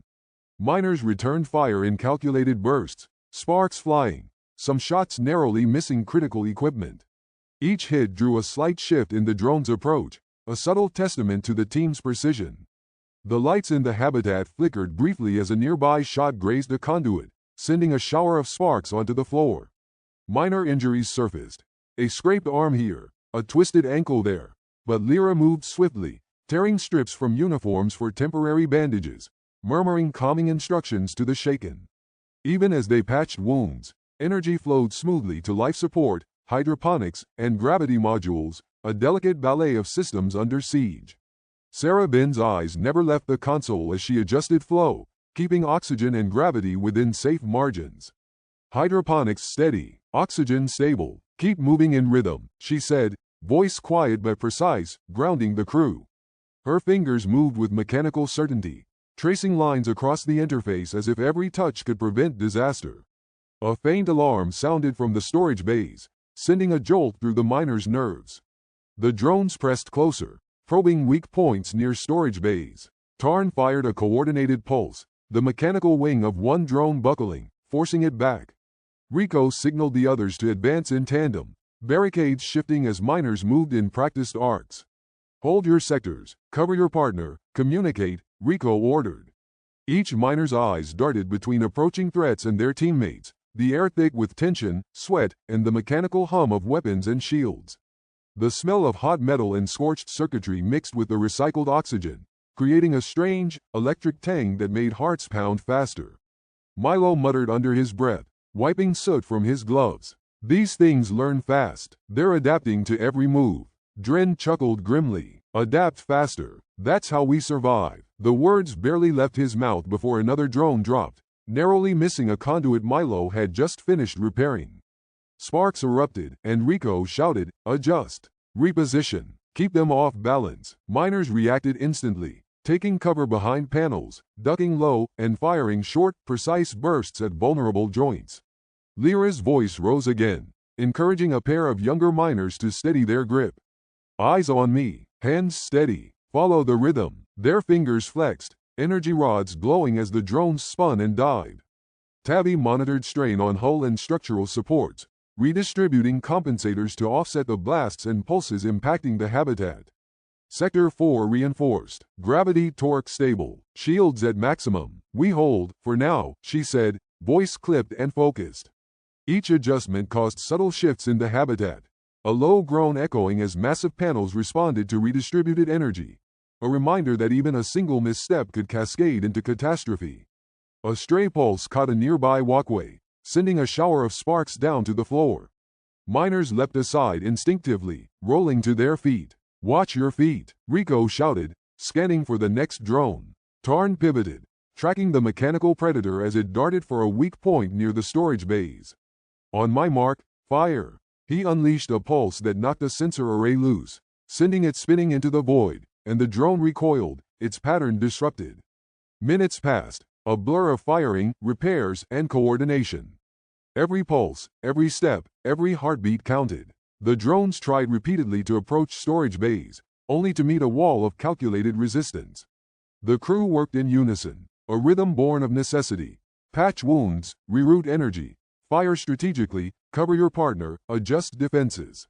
The company's ships hesitated, scanning the persistent defense, and for a fleeting moment, the miners recognized the cohesion forming between them. A team capable of standing against an organized, lethal corporate push. The distant hum of engines throbbed against the hull as a larger ship edged closer, its lights piercing the dimness, scanning for vulnerabilities. Rico's voice cut through the hum of machinery. "Keep them guessing. Hit, retreat, regroup. Defense isn't just survival, it's unity. Don't break, don't panic." Miners nodded, murmured acknowledgments passing through the barricades, each aware that a single misstep could cascade into disaster. The drones hesitated, their automated logic unable to anticipate the human improvisation. Rico signaled Tarn, who repositioned pulse cannons. "Pull back slightly, lure them into traps, keep them off balance. Every second counts." Sparks and the hum of energy pulsed through the habitat, a dance of survival as the miners held their ground, aware that this was only the beginning. A faint rattle echoed from the outer hull as a drone grazed a panel.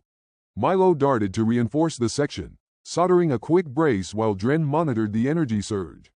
"Hold steady. Just a few more seconds," Milo muttered. The younger miners shifted uneasily, gripping rods tighter as Lyra walked among them, whispering encouragements, guiding movements to ensure no one panicked, even as the mechanical whirs drew closer. Sarah Ben's voice, calm yet commanding, cut through the tension. "Hydroponics at 60%, oxygen nominal, gravity stable. Systems are holding, but stay alert, don't assume the drones will stop." Her words reminded everyone that survival wasn't just about repelling attackers. It was about protecting the habitat that kept them alive. Every pulse of fire, every short burst of repairs, every whispered instruction reinforced the sense of cohesion among the miners. They were a living mechanism now, synchronized in purpose and motion. Sparks flew, machinery hummed, energy arcs flared, but still they held the line. Each minor victory, the staggered drone, the secured conduit, the stabilized module, fed the fragile confidence that, together, they could withstand even the full might of corporate enforcement. The company's broadcast crackled through the habitat's comm systems, cold and impersonal, carrying threats of fines, accelerated debt, and legal consequences. The static-laced voice repeated in intervals, each phrase like a hammer against the crew's nerves. Rico Darn slammed a hand against the console, shaking his head. "Ignore it. Every word is designed to break you. They want fear. They want hesitation. Don't give it to them." Tarn Fisk muttered from behind a barricade, his pulse cannon still aimed at the approaching hull lights of the hovering ships. "Threats, paperwork, lawyers, the whole corporate circus. All I see is more excuses to try and push us around." He glanced at Milo Trace, who was adjusting conduit flows to maintain energy reserves while simultaneously keeping weapons charged. Sparks briefly leapt from a junction box Milo had patched just minutes earlier. "We hold, or we lose everything. End of story." Jada Core moved between the miners stationed along the outer perimeter, her hands hovering near communicators. "Keep talking. Keep checking sectors. Don't let frustration eat you alive. Eyes on your partners. Watch for shifts in energy patterns. Any drone move that's off the expected grid, you call it immediately." The younger miners nodded, fingers tightening around weapons, lips pressed in determined lines. Lyra Neve approached the group of the least experienced miners, crouching low so her face was level with theirs. "Eat first, hydrate second, one rotation at a time. No heroics," she instructed, handing out ration packets. Her voice was steady, grounding, like a tether in the growing tension. "We survive by working together. Check each other's packs, rotate watch shifts. Don't push yourself past your limits." Two teenagers exchanged nervous glances but obeyed, the rhythm of instructions slowly easing trembling limbs. Rico circled back to the central barricade, scanning both the approaching drones and the monitors displaying hull integrity and energy flow. "Dren, status on structural weaknesses?" he asked, his voice low, controlled. Dren Boss leaned over the console, fingers flying across input pads, evaluating the array of reinforcements and hull stress points. Sector 3's shielding fluctuating slightly. If a drone lands here and hits the junction, we could see a breach. Recommend shifting auxiliary energy from life support temporarily to bolster shields.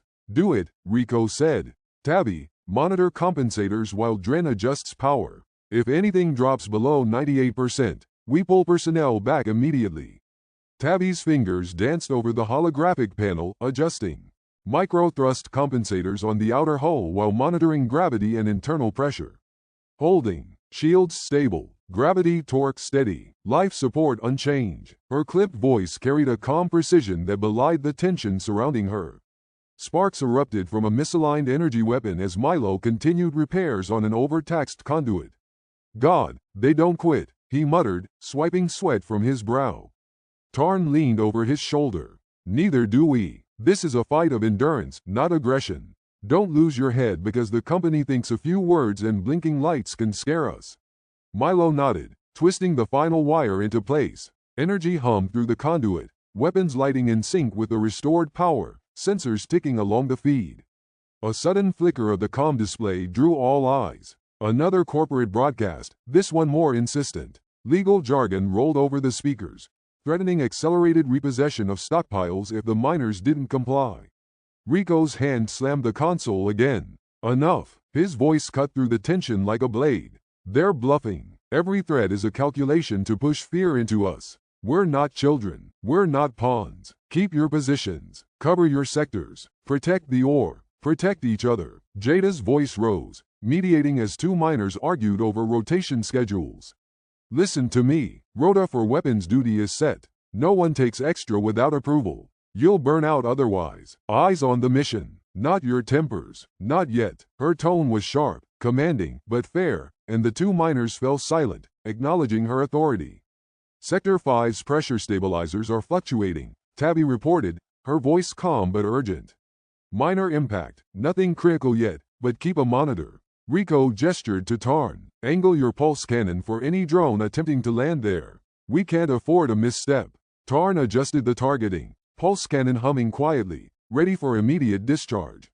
"Rico," murmured a miner near the outer dock, voice tight, "what if they start landing those drones right on the stockpiles?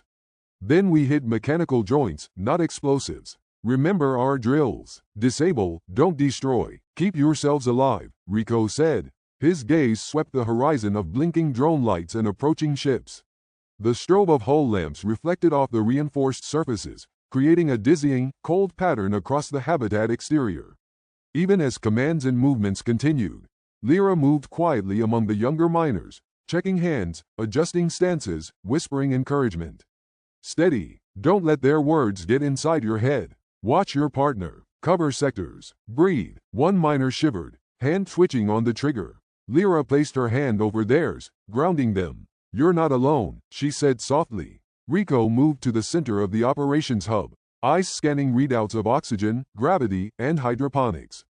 "Sarah, report. Hydroponics at 56% after repeated energy pulses. Oxygen stable. Gravity fluctuated 3 times but corrected automatically. Barricades secure. Stress on hull minimal so far," she replied, fingers still flying across the console.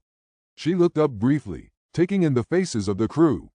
"We're tight. Coordinated. Don't break that rhythm," Milo muttered as he readjusted conduit flow. "This is endless." Tarn gave him a short laugh. "Better endless than dead. Keep moving." Minutes dragged by in a tense cycle of adjustment, observation, and quiet bursts of action.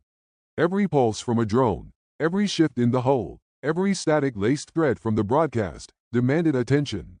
The miners rotated carefully, hands never idle, eyes always moving, breaths controlled against the rising adrenaline. Jada intervened again as two miners hesitated over a system repair, frustrated by the monotony under threat.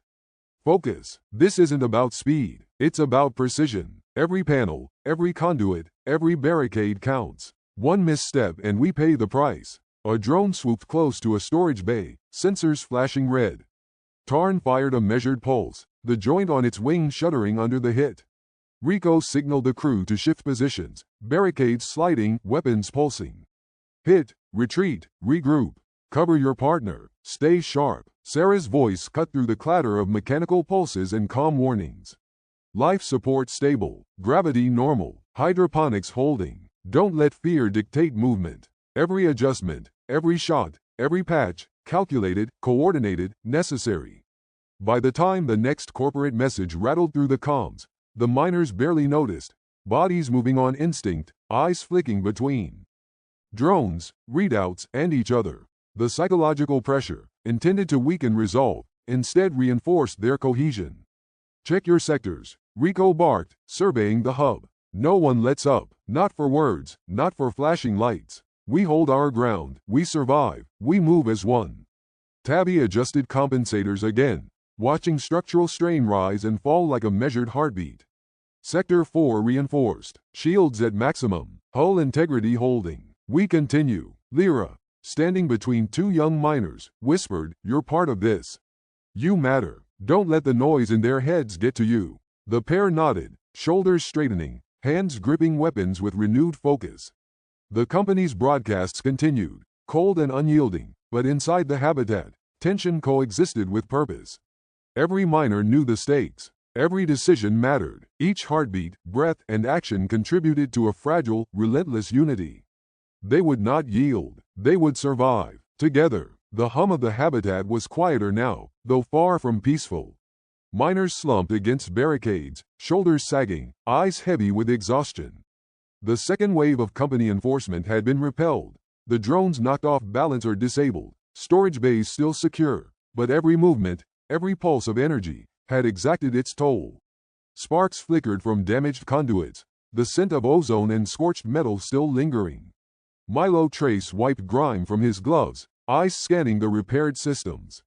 All right, for now. Everything's holding. Tabby crouched beside the main structural console, fingers dancing over panels to redistribute power and monitor strain.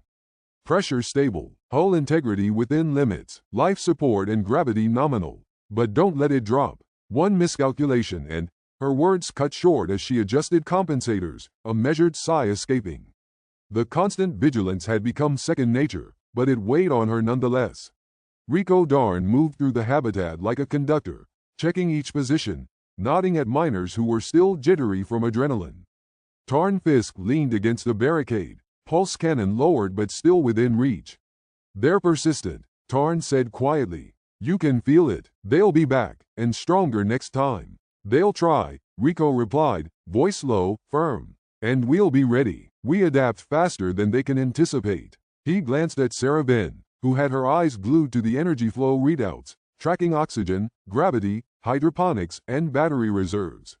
"Sarah, any weak points showing?" "Nothing critical," she said, not looking up. "Minor fluctuations in Sector 6 power distribution, but I've rerouted to compensate. Systems are stable. We've held everything intact so far." Her voice, calm but precise, carried reassurance more than pride. Jada Core moved among the crew, smoothing out frayed tempers and easing tension. "Rotate rest shifts," she instructed, hands gesturing to miners slumped against walls. "Eat, drink, keep hydrated. Don't let fatigue make mistakes tomorrow easier for them. Watch your partners. No one goes unattended." Lyra Neve crouched beside two younger miners, whose hands still shook slightly despite their best efforts. She gave their shoulders a firm squeeze. "You did good. Every pulse, every barricade, every single thing you did mattered. Don't underestimate what you've held off today. It's not over, but you're part of this. You made a difference." The miners nodded, swallowing hard, pride and fear mingling in their expressions. Rico pulled Tarn aside, gesturing toward the monitors. "Next rotations. We can't just hold. We have to anticipate. Drones, ship maneuvers, power usage, morale. It all has to be considered. Rotate teams so no one burns out. Tabby, continue monitoring structural stress. Milo, Dren, double-check every conduit and backup line. If one fails, it could cascade into disaster." Tarn exhaled, rubbing his temple. Feels like we're patching a storm as it hits, not stopping it beforehand. That's exactly what we're doing, Rico said. And we've done it so far. We adapt. We survive. End of story. The quiet wasn't complete. There were still sensors blipping, shields humming, occasional sparks from stressed conduits, but it was a controlled quiet. Miners moved with careful precision, attending to small repairs, checking ammo, adjusting shields, confirming the life support balance. It was a rhythm born of necessity, a ballet of endurance and survival. Sarah finally leaned back from the console, eyes tired but focused. Hydroponics stable, oxygen stable, gravity nominal, shield integrity holding. Everything that could fail right now is holding. She allowed herself a small breath, letting the crew feel her steadiness. Milo approached, rubbing his sore shoulders. I've never been this drained. But I get it. We're stronger than the sum of us. We worked in sync. We didn't break, Dren Voss added from the far side of the hub, wiping soot from his gloves. And we'll need that tomorrow. They'll push harder, probably with more ships, more drones, more noise. But we've seen the pattern. We can predict some of it. That counts. Rico gathered the senior miners near the center of the habitat. Tarn, Sarah, Jada, Lyra, Milo, Dren, Tavi, and spread plans across a tablet. Defensive rotations, shift timings, weak point reinforcement. We refine what we learned today. Every small victory is a tool. Every breach attempt we repelled is data. Tarn leaned over, pointing at the schematic. If they hit from the northern approach again, we've got a chance to funnel drones into the secondary traps. They won't see it coming. Jada nodded, adding, and morale is everything. People get tired, scared. Keep everyone fed, hydrated, rotated. Make it routine. Keep them from breaking before the drones reach the bays. Lyra knelt briefly with a group of junior miners, adjusting their gloves and checking energy rods. You're not powerless, she said softly. You're part of a team that just held back a corporate fleet. Every single one of you mattered. Remember that when it gets worse, even the older, tougher miners, those who usually hid fatigue behind stoic expressions, exchanged glances, shoulders relaxing slightly. There was relief in knowing they had survived, pride in knowing their coordination had kept the habitat intact. And still, the constant tension lingered, a quiet drumbeat in the background of every step, every check, every patrol. Tavi's fingers never stopped dancing over the control panels. Systems stable. Monitoring continues. No cascading failures detected. But if they come back in force, we'll need immediate response. She didn't raise her voice. She didn't need to. The quiet authority of competence carried across the room. Rico's gaze swept the crew one last time. Hold your positions. Rest if you can, but stay alert. Supply lines are still cut. Company enforcement is still out there. Every second counts. We've proven we can resist, but this is just the beginning. Independence isn't given. It's earned, and right now, we're earning it every moment. The miners settled into a tense, calculated rhythm of maintenance and watchfulness. Sleep came in brief intervals for some, hands twitching near weapons as eyes flicked to blinking sensors. Meals were rationed carefully, eaten in shifts. Even small victories, successful drone disablement, reinforced barricades, intact stockpiles, were celebrated quietly with nods and murmurs rather than cheer. It was a subdued acknowledgement of achievement, necessary but never complete. As the distant engines of company ships thrummed faintly against the void beyond the docking lights, the miners shared a rare moment of silent understanding. Exhaustion pressed on muscles and minds, but there was also a fragile sense of empowerment. They had held their ground. They had survived the first test. And they had proven something crucial. Together, they were capable of resisting forces meant to control them. Rico finally leaned against the reinforced wall, eyes scanning the habitat one last time before allowing himself a brief exhale. Tarn stood beside him, nodding silently. We're ready, Tarn said simply. For now, Rico corrected. And that's all we need. Stay vigilant, stay coordinated, and don't underestimate them, or us. Tomorrow is another fight, and we'll meet it the same way we met today, as a team. The hum of systems, the flicker of shield displays, the quiet movements of miners maintaining positions, it all coalesced into a steady, measured rhythm. The tense equilibrium, a fragile balance between exhaustion and preparedness, fear and resolve, held for now. The battle was far from over, but for this night in the Kuiper Belt, the miners had held their ground, and the first taste of autonomy, earned through discipline, ingenuity, and trust, lingered in the air like the faint metallic tang of victory. The habitat shivered under the strain of failing systems, a low hum of struggling machinery echoing through the corridors. Milo Trace crouched beside a conduit, sweat dripping down his forehead as he twisted salvaged wiring into place. Sparks crackled, and the smell of ozone filled the air. Dren Boss hovered nearby, muttering calculations under his breath while rerouting auxiliary power through a patchwork of broken machinery. The gravity generators flickered, struggling to maintain equilibrium, and oxygen recyclers groaned under uneven flow. Every failure felt immediate, tangible, a pulse in the chest, a shiver through the floor panels. Sarah then moved between stations like a conductor, eyes sharp, voice clipped. Milo, Dren, focus on Sector 5 conduits first. Tabby, adjust gravity compensators incrementally. Too fast and you destabilize the floor grid. Lyra, see which crops can be salvaged today and prep supplemental rations. Rico, Tarn, start on structural bracing. Every bolt counts. Her instructions came rapid fire, precise, but carried enough authority to calm the rising panic. Lyra Neve knelt beside a hydroponics tank, fingers brushing over the cracked edges of a nutrient reservoir. We can save some of these, she said, voice low but urgent. She guided a young miner's hands, steadying trembling fingers as they transferred fragile plants into improvised holding trays. Careful, steady, don't spill the nutrient solution. One wrong move and we lose days of growth. The miner swallowed hard, nodding, eyes darting nervously to the shuddering systems around them. Tabby's fingers flew across the control panels, toggling switches and rerouting power through the most unstable sections.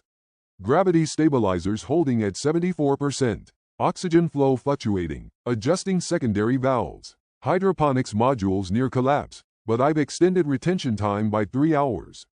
Her voice was calm, precise, but the tension in her posture betrayed the stakes. Every calculation mattered. Every small error could cascade into disaster. Rico Darn hefted a reinforcement panel into place, sweat dripping from his brow. Tarn, we need to brace Sector 7 beams before the next pressure spike. Milo, Dren, don't stop on the conduits. We can't risk cascading failures. Tarn Fisk angled himself under the panel, muscles straining. Got it. These supports are thin, but if we lock them properly, they'll hold for at least the next 2 cycles. Jada Core moved through the habitat with clipboard in hand, noting every adjustment, every rerouted conduit, every salvage operation. Document everything, she instructed. If one system fails tomorrow, we need to know exactly what was done today. Don't assume anyone will remember. Miners muttered affirmations, knowing she was right. Every detail mattered, from power reroutes to the placement of a single hydroponics tray. Exhaustion was already written on faces. Sweat-streaked cheeks, grimy hands, blinking lights reflecting in tired eyes. Milo muttered under his breath, twisting yet another spliced wire. Feels like we're patching a dying star, and hoping it doesn't explode. Dren chuckled grimly. Better than the alternative. Lyra glanced at the salvaged crops she was moving to temporary trays. If we can keep these alive, it buys us more time. Every seed counts. Every nutrient drop counts. Her tone had the weight of truth, and the younger miners around her absorbed it, letting it steady their shaking hands. Sarah paused, surveying the habitat from the central hub. Systems were straining, but miners moved with focus, adapting, improvising. Good. Coordination is holding. Keep rotating teams on critical repairs. Don't push anyone past exhaustion. One misstep. Conduits, hydroponics, gravity, could bring everything down.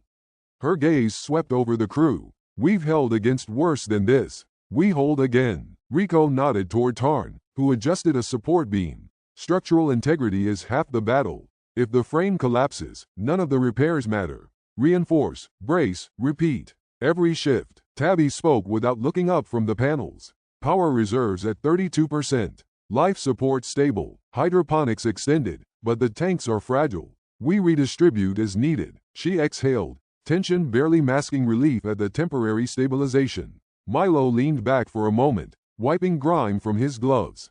I thought I knew what exhaustion felt like yesterday. This is new. He shook his head, focusing again on the conduits. But we can't stop. Systems won't fix themselves. Lyra knelt again beside the fragile crops. Check the trays. Ensure light and water ratios match. We can't risk wilting, not with what little we have left. She glanced at the younger miners. You're learning fast. Pay attention. Every skill counts here. Rico surveyed the habitat again, eyes moving from system readouts to each miner's position. Coordination isn't just for emergencies. It's survival. Watch your partners. Communicate. Nothing gets done alone. Jada's voice cut through softly. Everything logged. All tasks tracked. If one fails, we can rebuild immediately. Mistakes aren't fatal if we document and correct them. Tarn shifted under a brace, muscles straining. Feels like we're holding the whole habitat in our hands. We are, Rico replied. But we'll hold it together. We've got each other, and that counts for more than anything else. Sarah exhaled, voice quiet but commanding. Focus on stabilization. Ignore the fatigue. Ignore the panic creeping in. We repair, we redistribute, we survive. The miners worked through the long cycle, improvising, reinforcing, stabilizing. Sparks flickered from damaged circuits. Shuttled water hissed as it rebalanced, and gravity hums rose and fell with the compensator's adjustments. Coordination, precision, and sheer determination were their tools now. Even with exhaustion pressing on shoulders and minds, determination persisted. Every adjustment, every salvaged crop, every rerouted conduit mattered. The habitat wasn't just a structure. It was a lifeline, and every miner understood that their ingenuity and teamwork were all that stood between survival and disaster. Rico's gaze swept the room one final time before allowing himself a breath. Keep it steady. Every action counts. One mistake, one failure, and it all comes down. But we don't fail. Not here. Not today. The hum of machinery and distant echoes of shifting metal became a rhythm for survival, every miner moving in step with the habitat's fragile pulse. They had no choice but to rely on their wits, their hands, and each other. Independence had a cost, but they were beginning to meet it head-on. The floors vibrated with each pulse of the failing gravity generators, subtle shifts that made standing and working a balancing act. Milo paused to gauge the conduit's heat, feeling the warmth crawl up his arms. If this shorts, we lose Sector 5 and the backup loop, he muttered, voice tight, jaw clenched. Sparks snatched at the air as he worked, each correction a gamble against cascading failure. Tabby crouched beside a pressure valve, twisting the regulator with careful precision. The hiss of escaping air mingled with her muttered calculations. Oxygen levels holding, but for how long? We need consistent flow, or the crops, and don't make it. She glanced at Lyra, who was crouched with a small miner transferring leafy greens into plastic trays. Lyra's eyes were sharp, hands steady despite the shakiness around her. Rico moved between workstations, inspecting each setup. These braces will hold if secured properly, he said, voice low but firm, eyes narrowing on a joint that threatened to slip. Tarn positioned himself under the frame, muscles tensing as he drove in bolts. Every joint counts, he replied, sweat streaking down his temples. Miss one, and the pressure spike does real damage. Sarah's hands hovered over a console, eyes flicking rapidly between readouts. Life support is stable for now. Hydroponics are holding, but nutrient levels are dropping faster than projected. Milo, Dren, anticipate the next surge, reroute power accordingly. She exhaled sharply, adjusting minor calibrations, her voice a tether for the others' nerves. Even as fatigue pressed at their bones, a quiet rhythm emerged. Work, stabilize, repair, and repeat. Every miner understood the stakes. The habitat might as well be a living organism, and they were the vital systems keeping it alive. The subtle glow of lights over damaged conduits, the hiss of pressure valves, the rhythmic thrum of gravity generators. It all blended into a pulse, a reminder that failure was only a heartbeat away. Lyra's voice cut softly through the hum. Don't stop. One misstep, and we set back days. Focus. She moved to check another tray, water dripping onto the floor as she adjusted lights. Hydration balance is key. Keep the roots moist but not drowned. The younger ones need to see this. Learn to adapt. Tarn leaned on the frame for a brief moment, wiping sweat from his eyes.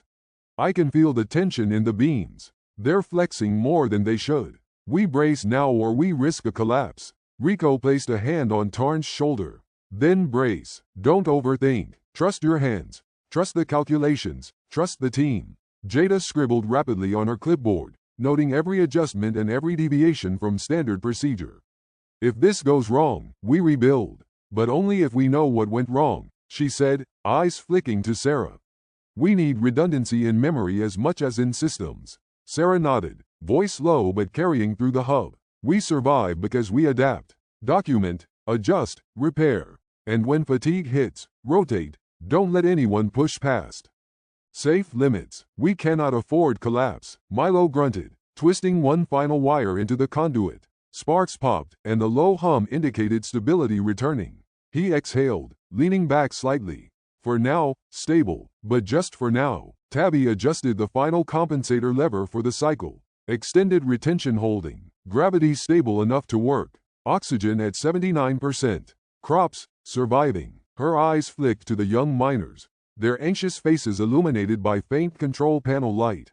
They're learning fast. Rico surveyed the room one last time, muscles tense, eyes scanning every corner. We hold this together because we have to. Because we know each other. Every action counts. Every misstep counts too, but we adapt. And we survive. The habitat hummed, groaned, and shivered in quiet response, but for the first time in hours, the rhythm felt almost manageable. Sparks, hisses, mechanical thuds. The miners had taken control of the chaos, however temporarily.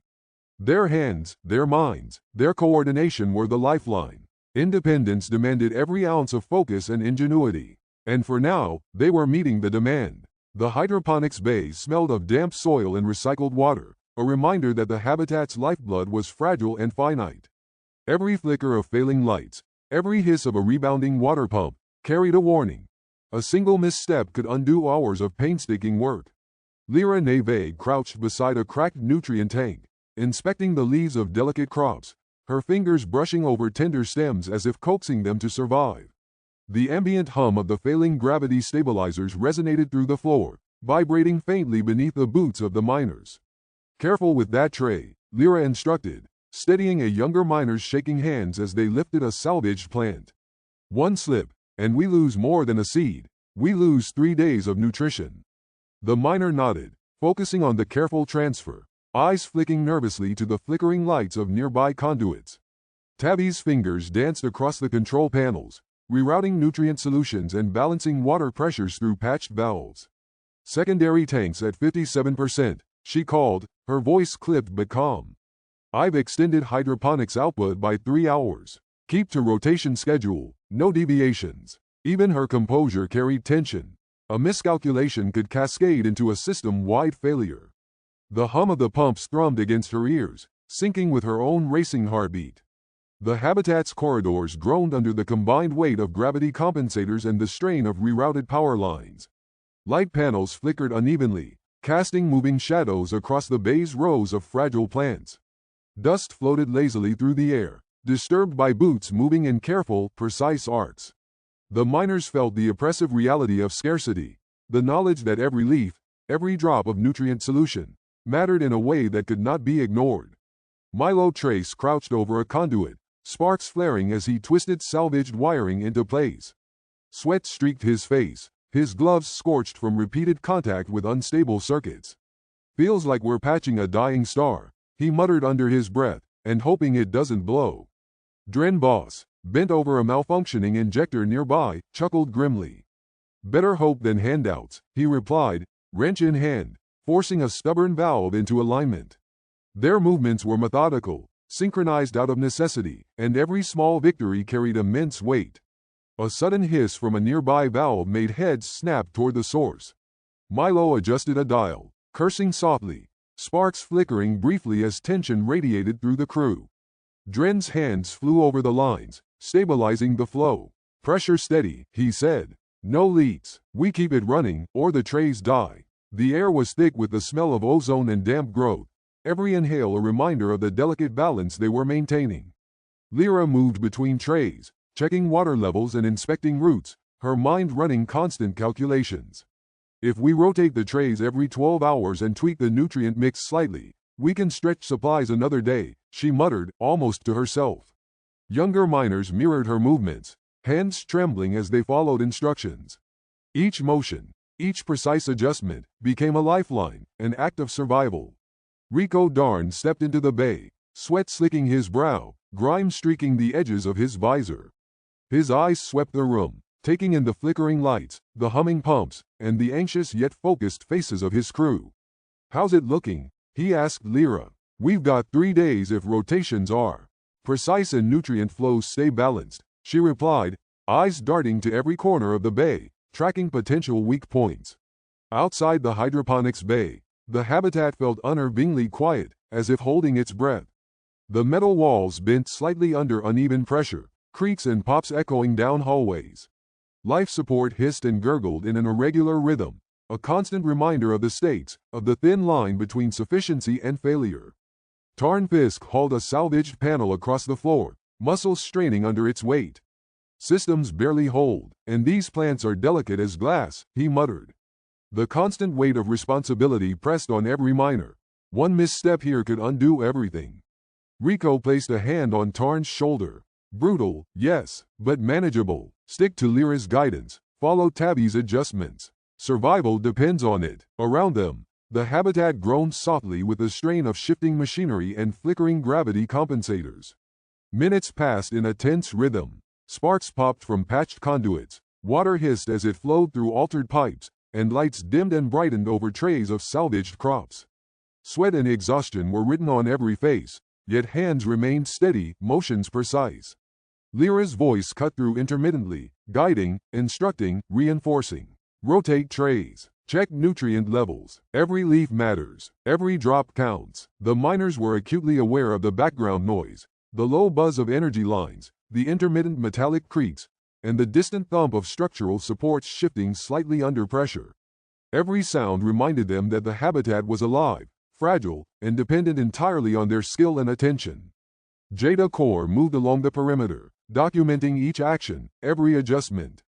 Hydroponics readings match logs. "Redistribution complete. Good work," she reported. Her steady voice anchored the bay, a reminder that meticulous attention to detail could mean the difference between survival and failure. The younger miners began to move with cautious confidence, hands trembling less as they learned to anticipate the needs of the fragile crops.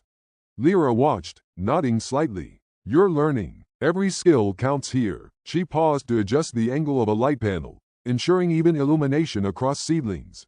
"Remember, one misstep can set us back days. Stay focused." Rico glanced around the bay, pride visible despite exhaustion etching his face.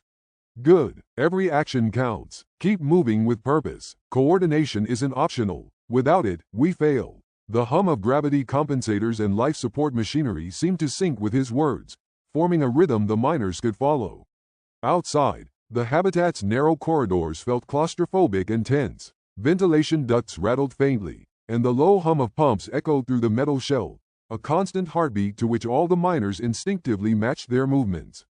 Tabby called out again, monitoring oxygen levels, water flow, and power distribution.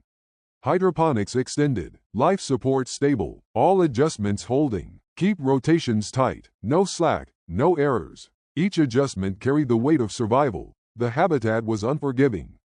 Sparks flared briefly from a spliced line, catching Milo's attention. He dropped to one knee, rewiring in a controlled flurry. "Just hold, hold," he muttered, eyes darting between the readouts and his hands. Dren moved to assist, securing the panel while monitoring energy flow. "We can do this, one adjustment at a time." Even with tension pressing on every shoulder, a small grin passed between Milo and Dren, a fleeting acknowledgement of the absurdity of patching a dying system with scavenged parts and sheer willpower. Humor was rare, but necessary. By the end of the cycle, trays were stabilized, nutrient solutions redistributed, and the miners understood just how precarious their situation remained. Lyra wiped sweat from her brow, surveying the rows of fragile crops. "We've bought time," she said softly. "Time is everything here." Tabby ran final checks on the nutrient lines and oxygen balance. Hydroponics stabilized, life support steady, power reserves holding. "We survive another day if we maintain this rhythm." The habitat itself seemed to exhale slightly, metal groaning faintly as if acknowledging the temporary reprieve. Outside the bay, lights shimmered over patched panels, the faint smell of ozone and growth lingering, a reminder of both fragility and persistence. Rico's gaze swept over the room, pride and determination in his eyes. This is self-sufficiency. Exhaustion is heavy, yes, but effective. Every hand, every action, every ounce of attention. This is what keeps us alive. Keep steady, or we fall. The miners moved with purpose, a silent rhythm of precision and survival. Each movement, each adjustment, each salvaged plant, was a reminder that their ingenuity and teamwork were their lifeline. Independence demanded effort, concentration, and care, and they were proving themselves capable, step by step, tray by tray, adjustment by adjustment. Sparks popped from a patched conduit, the low hum of machinery vibrating through the floor beneath their boots. Lights flickered across the trays of salvaged crops, water-streaked leaves quivering with every pulse of the failing pumps.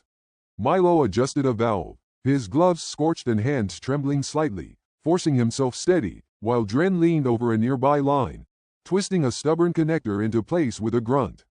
Lyra moved between trays, bending low to inspect roots, her fingers steadying the delicate plants as she whispered instructions to younger miners whose eyes darted nervously to the flickering lights. The air was thick with the scent of damp nutrient solution and ozone, sharp and heavy, mingling with the faint metallic tang of scorched wiring. Every pulse, every hissing valve, every careful adjustment felt like a heartbeat in the room, fragile, vital, impossible to ignore.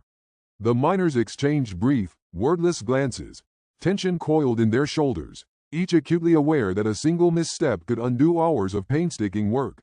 In that humming bay, surrounded by trembling plants and unstable machinery, every careful movement became a lifeline, every small success a spark of survival. The air in the habitat hung heavy with the scent of overheated circuits and ozone. Sparks leapt sporadically from patched conduits as Milo Trace crouched over a damaged panel, twisting salvaged wires into place with meticulous care. The gravity generators above them flickered erratically, emitting a low, pulsing hum that shook faintly through the floor. Each minor fluctuation reminded the crew that failure could cascade instantly, toppling their fragile systems and leaving them exposed to disaster. Dren Voss moved alongside Milo, repurposing a broken compressor for auxiliary power redistribution. His movements were precise, hands guided by countless calculations muttered under his breath. Every wrench turned, every wire secured, carried the weight of the habitat's survival. Power stable, for now, he said, eyes scanning the readouts. But if we push these lines too hard, the secondary circuits will fry. Milo glanced at him, grit lining his expression. We don't have a choice. We keep them alive, or the rest of this place falls apart. Sparks hissed between his gloves and the conduit as he reconnected a stubborn joint. He straightened slightly, running a hand across his slicked back hair, sweat blurring his vision. These fixes won't hold long without constant attention. Sarah Ben paced between workstations, clipboard in hand, issuing orders that cut through the low hum of machinery. Milo, Dren, rotate every 20 minutes. Check for overheating. Don't let any line drop below critical thresholds. Tarn, Rico, assist with structural reinforcement while monitoring your energy expenditure. Lyra, survey hydroponics tanks after every cycle. Tabby, keep life support balanced, oxygen, gravity, water circulation. Every adjustment must be logged. We cannot afford a lapse. Tarn Fisk hoisted a salvaged panel into place, muscles straining under the weight. These beams are thinner than I thought, he muttered, teeth clenched. One wrong angle and they'll snap under pressure. Rico Darn grunted, securing a brace alongside him. Then we get it right the first time, he replied, the edge of exhaustion in his voice. Sparks from nearby wiring reflected off the metal surfaces, casting fleeting shadows across the room. Lyra Neve knelt beside a row of hydroponics tanks, fingers tracing the brittle edges of nutrient reservoirs. She glanced at the younger miners assigned to her, guiding trembling hands to stabilize seedlings. Adjust the light intensity slowly, she instructed. Too fast, and we'll scorch roots. Too slow, and they wilt. Focus. This is survival, not theory. The miners nodded, mimicking her motions with a careful precision that carried the weight of fear and determination. Tabby's fingers danced over the control panels, rerouting auxiliary power and balancing gravity compensators with micro-adjustments. Gravity stabilizers holding at 75%, she called, voice calm but tense. Life support fluctuates by 2% per cycle. Hydroponics retention increased by 4 hours. Nutrient distribution is optimal for now, but keep monitoring. Every subtle flicker of the lights or twitch of the floor beneath them could signal imminent failure. Arguments flared briefly as Lyra insisted on careful, methodical adjustments while Tarn wanted immediate, brute force solutions to keep the systems operational. "We don't have time for caution," Tarn barked, tightening a brace. "We need results now." Lyra's gaze sharpened, calm yet firm. "And we won't get results if you break everything in the process. Precision matters as much as speed. One broken tank or conduit sets us back hours." Rico intervened, placing a steady hand on Tarn's shoulder. "We merge both approaches. Tarn, your energy gets the structural reinforcements done. Lyra, your method protects the fragile systems. Coordination, not conflict. We survive as a team, or we don't survive at all." Milo adjusted a junction box, sparks flying across his gloves as he muttered to himself. "Half the systems are jury-rigged, half are pure luck, and somehow it's holding." Dren grinned grimly beside him. "Luck is earned with blood, sweat, and wire, Milo." The habitat shuddered as a gravity compensator cycled, the hum rising and falling in an uneven rhythm. Every miner paused briefly, acknowledging the pulse beneath their feet, a reminder of the fragile balance they maintained. Lyra adjusted nutrient flows in the hydroponics tanks, noting the subtle changes in water levels and light gradients. She murmured instructions, guiding her team through micro-adjustments that collectively meant survival or failure. Sarah moved between the stations, eyes sharp for signs of burnout or error. "Check your cycles. Don't push beyond safe limits. Every minute counts, but no repair is worth a collapse." Her voice, calm yet commanding, cut through the tense air like a beacon. Miners responded instinctively, shifting positions, switching tools, and adjusting flows in near-silent communication. Minutes blurred into hours as the crew worked in a synchronized rhythm. Milo and Dren rotated between conduits, replacing burnt sections with scavenged wiring and improvised insulators. Tarn and Rico reinforced structural beams, recalibrating tension points to prevent bending or collapse. Lyra monitored hydroponics, her hands steadying young miners' trembling movements. Tabby balanced gravity and life support, her fingers flying over the control panels with precise, practiced motions. Jada Core moved quietly between them, clipboard recording every adjustment, ensuring that no detail was lost to fatigue or stress. Even with exhaustion gnawing at their muscles and minds, small smiles flickered as micro-successes appeared. A stabilized conduit, a reinforced beam, a healthy seedling surviving another cycle. Each small victory strengthened cohesion and morale, a reminder that their ingenuity and cooperation were keeping the habitat alive.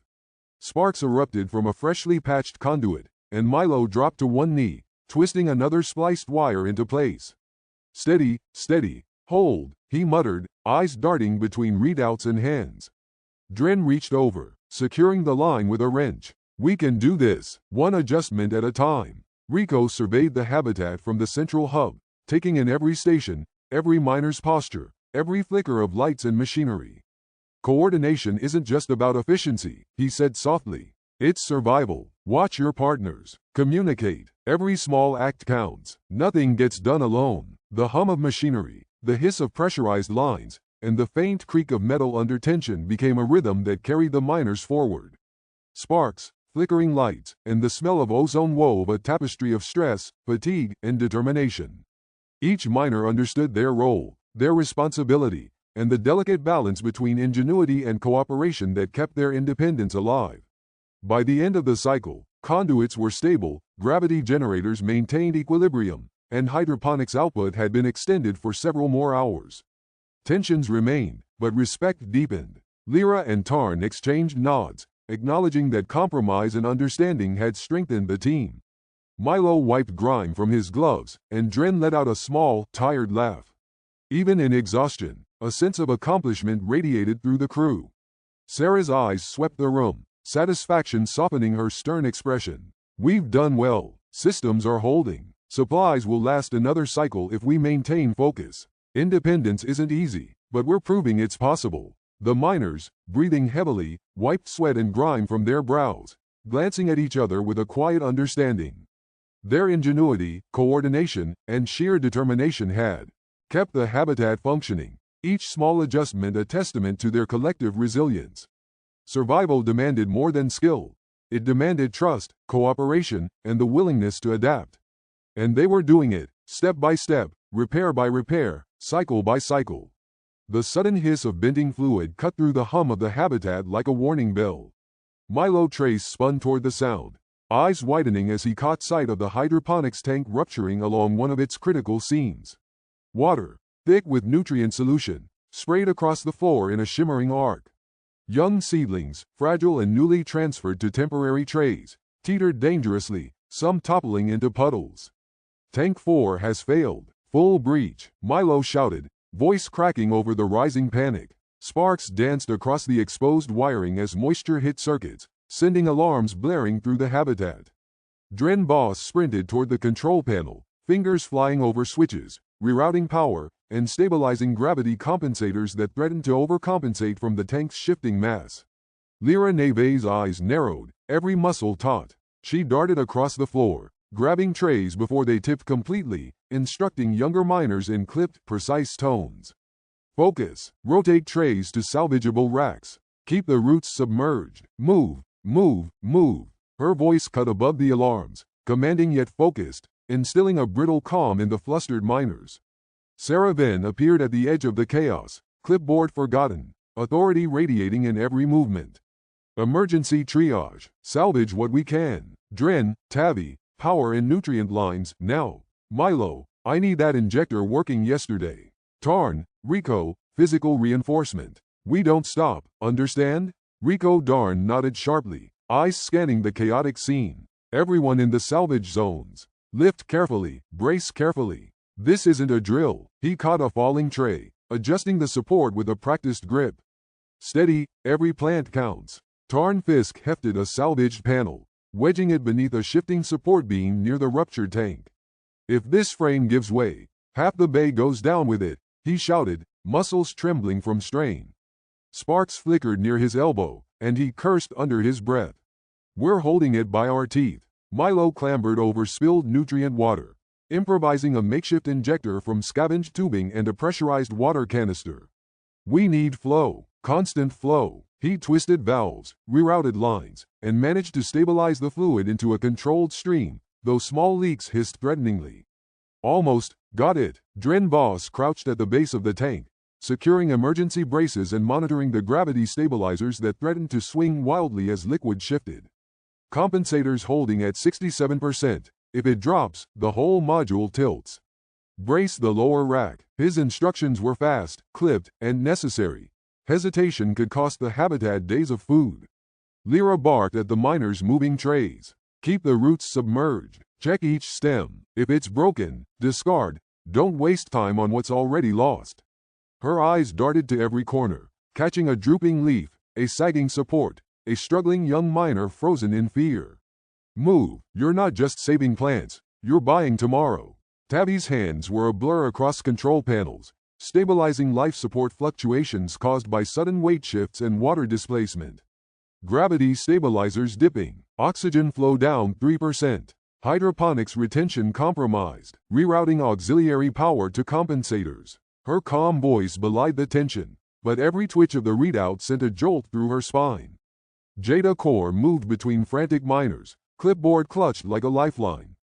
Document everything. Every tray, every rerouted line, every patch. If another tank fails, we repeat this exactly. She ducked beneath a swinging brace, noting the locations of salvaged plants, the makeshift injector's positioning, and the structural patches applied under extreme duress. No mistakes in the log. If it fails again, we need instant recovery. Rico Darn grabbed a struggling young miner, guiding her to lift a tray of seedlings onto a reinforced shelf. Keep it balanced. Don't let go. Watch the lines. The trainee's hands shook violently, but under Rico's firm but steady gaze, she adjusted, grit replacing fear. Good. Now rotate carefully, steady. Tarn struggled to brace a weakening support beam as Milo tightened improvised fasteners on a broken nutrient conduit. We're running out of time. Tarn hissed, muscles trembling from repeated lifts and pressure holds. If this frame collapses, half the bay is toast. Lyra Neve darted between them, stabilizing trays, checking routes, and issuing orders simultaneously. No hesitations. Every movement counts. If a seedling dies, we lose 3 days of sustenance. That's a whole cycle wasted. She yanked a leaking tube into place, twisting it until the flow resumed. Hold it. Steady. Sarah Ben's voice cut across the chaos again, sharp and precise. Focus. Energy and panic are wasted. Work methodically. Salvage what's alive. Cannibalize what's broken. Ration immediately. We survive through coordination, not panic. Her presence alone tethered the miners, anchoring them to purpose amid spiraling chaos. Milo gritted his teeth, sweat and grime coating his face as he twisted the last valve into position. The makeshift injector coughed, sputtered, and finally stabilized into a steady stream. Got it. Flow stable. For now, he muttered, wiping his hands on grimy overalls. Dren leaned over, adjusting braces on the weakened floor panels beneath the tank. We're not out of danger yet. Every minute counts until this stabilizes fully. Rico Darn's gaze swept the bay, noting every tensioned muscle, every careful motion. Physically capable miners. Assume salvage rotations now. Carefully. Avoid unnecessary risk. Every tray, every stem, every screw in the frame is critical. His voice carried urgency, authority, and reassurance simultaneously. Minutes stretched, punctuated by the hiss of escaping nutrient, the hum of struggling machinery, and the slap of wet boots against metal floors. Sparks leapt from patched conduits, gravity compensators groaned under shifting weight, and the tension in every miner's shoulders was palpable. Even so, coordinated movements kept the crisis from spiraling into catastrophe. Finally, after what felt like an eternity, the last tray was secured, the injector held steady, and Dren confirmed compensators were operating within safe limits. Lyra leaned against the reinforced beam, breathing hard, sweat dripping into her eyes. We've stabilized it, for now. Her voice trembled, relief mingling with exhaustion, but she immediately scanned for lingering weak points. Sarah exhaled slowly, surveying the bay. Triage complete. Emergency rationing in effect. Systems are holding, but we maintain vigilance. This was a test of coordination, ingenuity, and endurance, passed, barely. She cast a glance at each miner, pride and concern etched into her features. We've proven our resilience, but the work doesn't stop. Jada Core adjusted her clipboard, noting every repair, every salvaged plant, every improvised patch. If another tank fails, we replicate exactly. No improvisation unless necessary. We've created a repeatable system under extreme pressure. Rico looked over the salvaged trays, scanning the relieved but exhausted faces of his team. Every hand mattered, every motion counted. This isn't just survival. It's proof that we can adapt, endure, and overcome. We keep pushing, because independence isn't guaranteed. It's earned, second by second. Even as the alarms settled and the hum of stabilized machinery became background noise, the miners felt the weight of what had just occurred. Every drop of nutrient, every brace, every precise movement had carried the day. Exhaustion lined their faces, but pride, cohesion, and determination burned brighter. Survival demanded ingenuity, coordination, and unflinching courage, and they had given it in full measure. The habitat hummed with a subdued rhythm now, a far cry from the chaos of failing hydroponics and cascading alarms. Gravity compensators vibrated steadily beneath the reinforced floor panels, oxygen levels stabilized, and the patched conduits no longer sparked. The lights, though dimmed and uneven, cast a soft glow over the repaired trays of fragile crops. Every corner of the hydroponics bay, every control panel, every salvaged support beam testified to the relentless effort the miners had poured into survival. Exhaustion was etched into every face. Sweat and grime streaked cheeks. Uniforms were torn and patched, and muscles ached from repeated strain. Milo Trace leaned against the wall, fingers absently tracing a repaired conduit. "I didn't think I'd feel relief again," he muttered, voice hoarse. "Feels like we just climbed out of a pit with nothing but raw hands." Dren Voss, crouched beside a stabilized nutrient line, wiped his forehead, sighing. "And that pit nearly swallowed half the bay," he replied, voice dry but not unkind. "But we held. That counts for something." His eyes swept the room, noting the meticulous work that had transformed chaos into order. Sarah Ben stepped into the center of the bay, surveying her team with sharp, assessing eyes. "Systems are holding. Hydroponics extended by another full cycle. Life support stable, gravity compensators within safe limits, she reported, voice calm but carrying weight. This is not perfection. This is survival. And right now, we've earned it. Rico Darn gave a short laugh, the sound rough but genuine, as he rubbed a streak of grime from his visor. Earned it? Yeah, I'd say we earned it in blood, sweat, and a lot of cussing. He glanced at Tarn Fisk, who was propping up a partially collapsed support beam that had taken a beating. Look at that frame, still standing. You did good, Tarn. Tarn grunted, muscles trembling, a faint smirk on his face. We did it together. Couldn't have held it alone, he said, casting a glance at Milo and Dren, who nodded grimly. Coordination, compromise, and sheer stubbornness had carried the day. Lyra Neve crouched over a row of salvaged crops, brushing dirt from tender leaves. These little guys survived, she said quietly, almost reverently. Every seed counts. Every drop we saved, it matters. Younger miners gathered around her, faces still tight with fatigue. She smiled softly, placing a hand on the shoulder of one nervous miner. See, we can do this, one careful step at a time. That's how independence works. Tabby moved between control panels, checking power outputs, nutrient flows, and oxygen levels again. Her hands were steady despite exhaustion, eyes scanning readouts with a trained focus. All adjustments verified. Systems stable. We survive another cycle without incident, she confirmed, voice clipped but carrying a rare trace of satisfaction. Jada Core, clipboard in hand, moved through the bay like a shadow, recording observations, noting minor inconsistencies, and quietly correcting any remaining gaps in procedure. Logs updated, salvage routines documented, everyone's contributions tracked, she said without looking up, voice measured. Next failure, we're ready. Mistakes minimized. Sarah exhaled, eyes lingering on each miner. The weight of leadership pressed on her shoulders, but a small sense of pride flickered. I don't say this lightly. Everyone performed beyond expectation. Ingenuity, coordination, and patience kept this habitat alive. She paused, letting the words settle. Remember this feeling. Remember what you are capable of, because the next challenge will demand even more. Rico's gaze swept over the crew, landing briefly on Milo, Dren, and Tarn.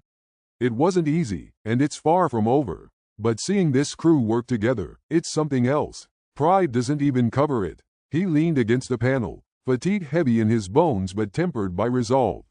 We've learned what self-sufficiency actually looks like, and it's damn hard work. Lyra's younger charges fidgeted, still tense from the adrenaline, and she knelt to meet their eyes. Listen, you all did well. Mistakes were minimal. Coordination kept us alive. We are capable, even when it feels impossible. Her voice carried both comfort and quiet authority. Each of you has proven you can act under pressure, and that makes a difference. Tarn Fisk exhaled, brushing dust from his hands. I'll admit, seeing those trays wobble, thinking half of them would collapse.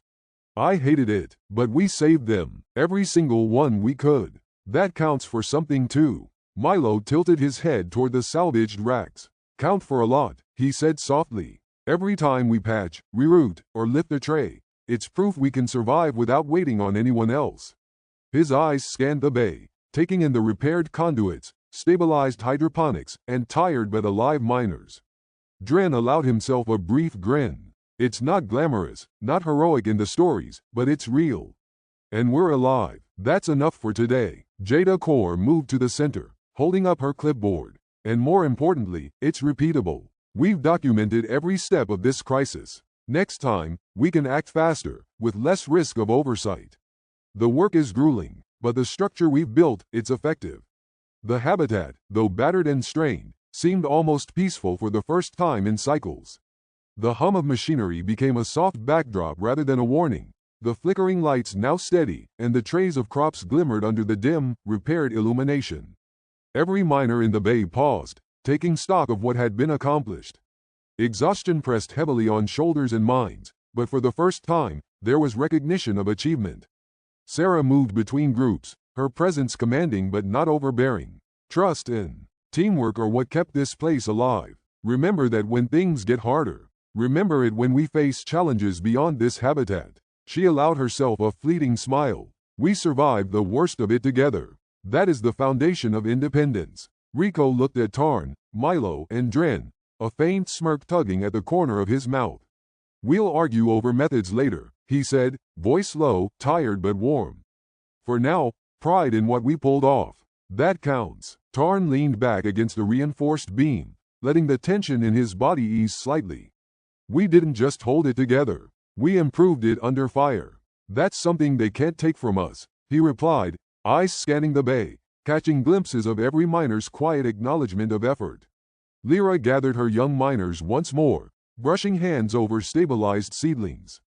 "Today, you all learned something essential. Self-sufficiency is hard, relentless, and unforgiving. But it is possible." Her voice, soft but steady, carried to every corner. "We'll keep practicing. We'll keep improving. And next time, we'll be even stronger." As the miners finally settled, fatigue overtaking adrenaline, there was a quiet sense of solidarity.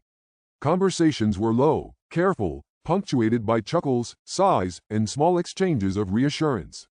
Plans were whispered for the next cycle, adjustments discussed, strategies refined. Exhaustion was real, but so was pride. The miners moved with a tentative sense of confidence, each of them aware of the fragile victories they had carved from chaos. Systems hummed steadily, trays of crops remained intact, and every small success reinforced the truth they had lived through. Self-sufficiency was exhausting, unforgiving, but possible. Relief threaded through their weariness, and even as muscles ached and brows glistened with sweat, determination held firm. Trust had grown between them, bonds strengthened by shared labor and pressure, and the crew understood that their survival relied entirely on ingenuity, coordination, and the hands of each miner beside them. Beneath their boots, the habitat seemed to breathe with them, pulses of machinery and life support systems humming in steady cadence. Every salvaged conduit, every stabilized tray, every careful adjustment was proof of their effort, proof that independence could be wrested from a fragile, unforgiving environment. Sarah Venn moved among them, noting the quiet nods, the brief glances of acknowledgement, and the subtle easing of tension on exhausted faces. In that moment, the crew shared an unspoken understanding. They had survived together, earned their resilience through sweat and skill, and while the challenges ahead remained uncertain, they were stronger, cohesive, and unbroken. News of the strike arrived like distant echoes through the habitat's comm systems, fragmented and urgent, bouncing through layers of bureaucratic delay before finally appearing on the miners' screens. The messages came in bursts, a mix of official inquiries, reports questioning their actions, and public broadcasts portraying their defiance as reckless or dangerous. Every ping of a terminal made someone flinch. Eyes darted from screen to screen, scanning for updates while instinctively checking the oxygen levels, the flickering gravity compensators, and the status of nutrient flows. Survival, they all knew, would not be dictated by papers and forms, but by what they could actually accomplish in real time. Sarah Venn stood in the central hub, arms crossed, shoulders tense, scanning the latest batch of messages. Her jaw tightened as she read aloud the fragments that mattered most. Notice from the Interplanetary Oversight Council. Immediate account of ore quantities and operational compliance required. Non-compliance may trigger legal action. She let the words hang for a moment, heavy and sharp, settling over the crew like ice. And a public broadcast from the Ministry of Space Resources, concerning reports of illegal extraction in Kuiper Belt zones. They're watching. They're concerned. None of it helps us keep this habitat alive. Her voice carried authority, but the subtle edge of worry threading through it was impossible to ignore. Rico Darn leaned against the edge of a console, rubbing the back of his neck as he listened. "So, let me get this straight. We're being told to defend ourselves against the company, and now the governments want updates, but they don't actually give a damn about keeping us alive." His voice carried frustration, and the tension in his posture betrayed a sharp edge of calculation. Each word mattered. Each delay or misstep could be twisted by bureaucrats or interpreted incorrectly by distant authorities. The weight of thousands of kilometers of politics pressed down invisibly. Lyra Neve shuffled through printouts and digital logs, muttering as she cross-referenced nutrient reports, power draws, and system status updates. Her brow furrowed, eyes narrowing behind streaked glasses. These questions, they're procedural. They're asking for compliance, not solutions. They don't see the reality here. She tapped a corner of a page, the sound echoing faintly in the low hum of the habitat. They won't feel the gravity of a failing oxygen recycler or a hydroponic tank on the brink. She looked up, voice taut with urgency. We have to filter the useful information from the noise. Every second spent chasing bureaucratic demands is a second lost keeping this place alive. Around her, younger miners mirrored her anxiety, glancing at systems and trays alike, knowing that a single missed adjustment could cascade into disaster. Tabby hunched over the comm interface, scrolling rapidly, fingers tapping commands with precision. Some of these messages are contradictory. Council reps calling for moderation while others threaten fines or seizure. Her voice was clipped, methodical, but her eyes betrayed the stress behind her calm. Timestamps. They're weeks old. The lag between transmission and receipt makes them nearly useless operationally. She paused, glancing up briefly at the nearest life support monitors. Still, someone out there knows exactly what we're doing, and I'm not sure they understand the systems we're keeping stable with duct tape and sheer will. Every flicker of the lights reflected off the sweat on her forehead, every soft hum of machinery underscoring the pressure of responsibility that rested on the miner's shoulders. The hub itself seemed alive, vibrating with tension. Sparks flickered from worn consoles, gravity compensators thrummed in uneven cadences, and the faint smell of recycled air mixed with nutrient mist hung thick in the space. Every miner could feel the invisible weight of authority pressing from thousands of kilometers away, a pressure as suffocating as the failing life support systems they had barely stabilized the day before. Their hands moved automatically over controls and readouts, a choreography of precision born from necessity, while their minds weighed the consequences of missteps that no distant memo could anticipate. Sarah swept her gaze over the crew, voice steady but commanding. We need clarity before panic. No one freezes, no one reacts without thought. Her eyes met Milo and Dren's. Keep the critical systems stable. Every oxygen line, every nutrient flow. Rico, Tarn, coordinate security and defensive protocols. Lyra, Tabby, you filter these messages. Separate the ones we can use from those meant to intimidate. Jada, document everything. If the bureaucrats come calling, we must be ready. One misstep, and this whole habitat becomes a target. Her words fell like stones in the hub, grounding the crew while reminding them of the stakes. Milo Trace crouched over a frayed conduit, sparks hissing as he twisted wiring into place. Sweat streaked his face, gloves scorched from repeated contact with unstable circuits. Target or not, he muttered, the systems don't care what the governments think. Dren Boss, kneeling nearby with a wrench on a stubborn valve, gave a short laugh. Exactly, they can threaten all they want. Our job is keeping this place from collapsing while they argue on paper. Their hands moved in unison, improvising repairs, improvising stability where none seemed to exist. Every adjustment carried weight. The smallest error could wipe out hours of work. Jada Core moved along the perimeter, pen and tablet at the ready, logging each message, every instruction, every action taken. Every directive, every update, every note. If the government or company uses it against us, we'll know exactly what happened. Documentation is survival now. Her voice cut through the tension like a calm undertow, grounding the anxious rhythm of the hub. Even as machinery hummed and conduits sparked, the record she kept ensured they would not repeat errors unknowingly. Rico shook his head, voice low but sharp. We're in uncharted territory. Fighting the company was one thing. Now the political spotlight's on us. Every action, every response, they'll judge. But judgment doesn't feed us or keep the tanks from failing. We do. His words were not lost on the crew. Eyes flicked between screens, panels, and each other, the unspoken understanding clear. Their survival remained in their own hands. Sarah's gaze met his, unwavering. Exactly. Observation doesn't change reality. Priorities stay the same. Stabilize, defend, survive. Everything else, messages, threats, inquiries, they're background noise. We filter, we adapt, and we keep moving. The hum of gravity compensators and distant pumps echoed in rhythm with her words, a heartbeat for the crew to follow. Even as tension lingered like thick smoke in the hub, the miners returned to their posts with renewed focus. Every adjustment, every secured conduit, every logged note reinforced their rhythm. Sparks, flickers, and humming machinery became markers of progress, not panic.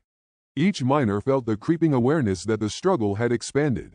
Politics, authority, and distant observers had entered the fight, but hands, minds, and coordination remained the only things keeping the habitat alive.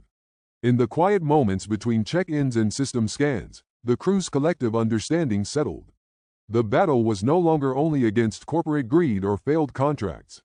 It now included unseen eyes and distant mandates, yet the rhythm of survival persisted, deliberate, methodical, and wholly dependent on their skill, endurance, and unity. Independence, for now, remained hard-won, fragile, but undeniably theirs. The first approach of the collection ships hit the sensors like a cold jolt. Outside the reinforced viewports, sleek corporate vessels glided through the sparse darkness of the Kuiper Belt, their hulls glinting faintly against distant starlight.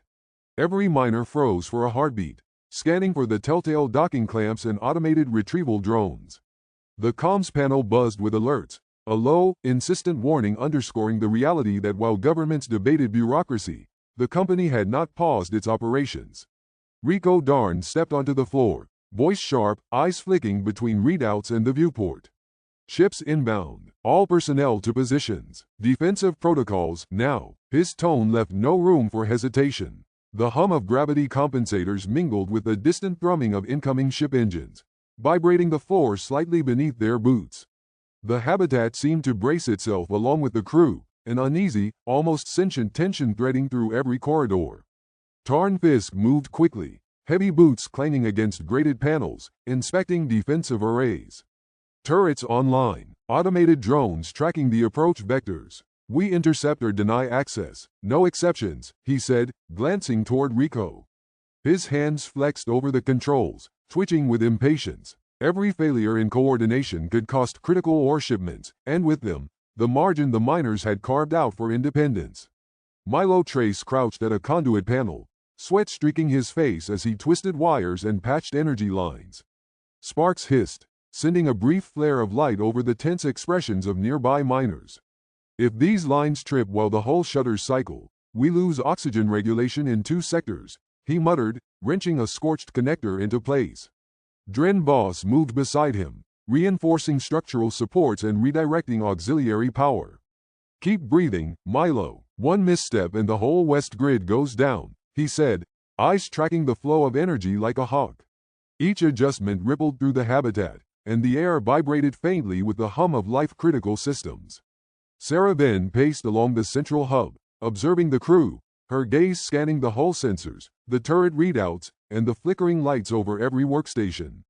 Remember, every ship we stop or delay buys us autonomy, she said, her voice calm but edged with urgency. Milo, Dren, keep power stable. Rico, Tarn, coordinate defensive teams. Lyra, Tabby, focus on morale. Rotate miners through observation posts. Keep them alert but not panicked. Jada, log everything, every ship, every movement, every rerouted energy line. We survive as a unit. Lyra Neve moved among the younger miners, hands clasping shoulders, guiding them to rotate through observation stations, ensuring no one lost focus under pressure. Watch the energy readouts. Hydroponics are holding, but we need everyone alert, she said. Her words, measured yet urgent, floated above the low hum of machinery. Tabby adjusted rotation schedules, quietly moving miners to break stations so exhaustion didn't tip into error. We can't let panic run unchecked, she murmured. Every weary hand is one misalignment away from disaster. Outside, the first collection drones hovered near the habitat's cargo bays. Lights blinked red across the control panels, warning of unauthorized approach vectors.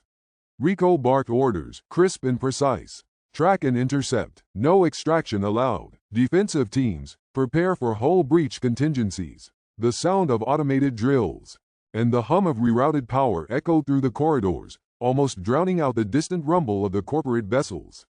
Tarn's hands flew over a control pad.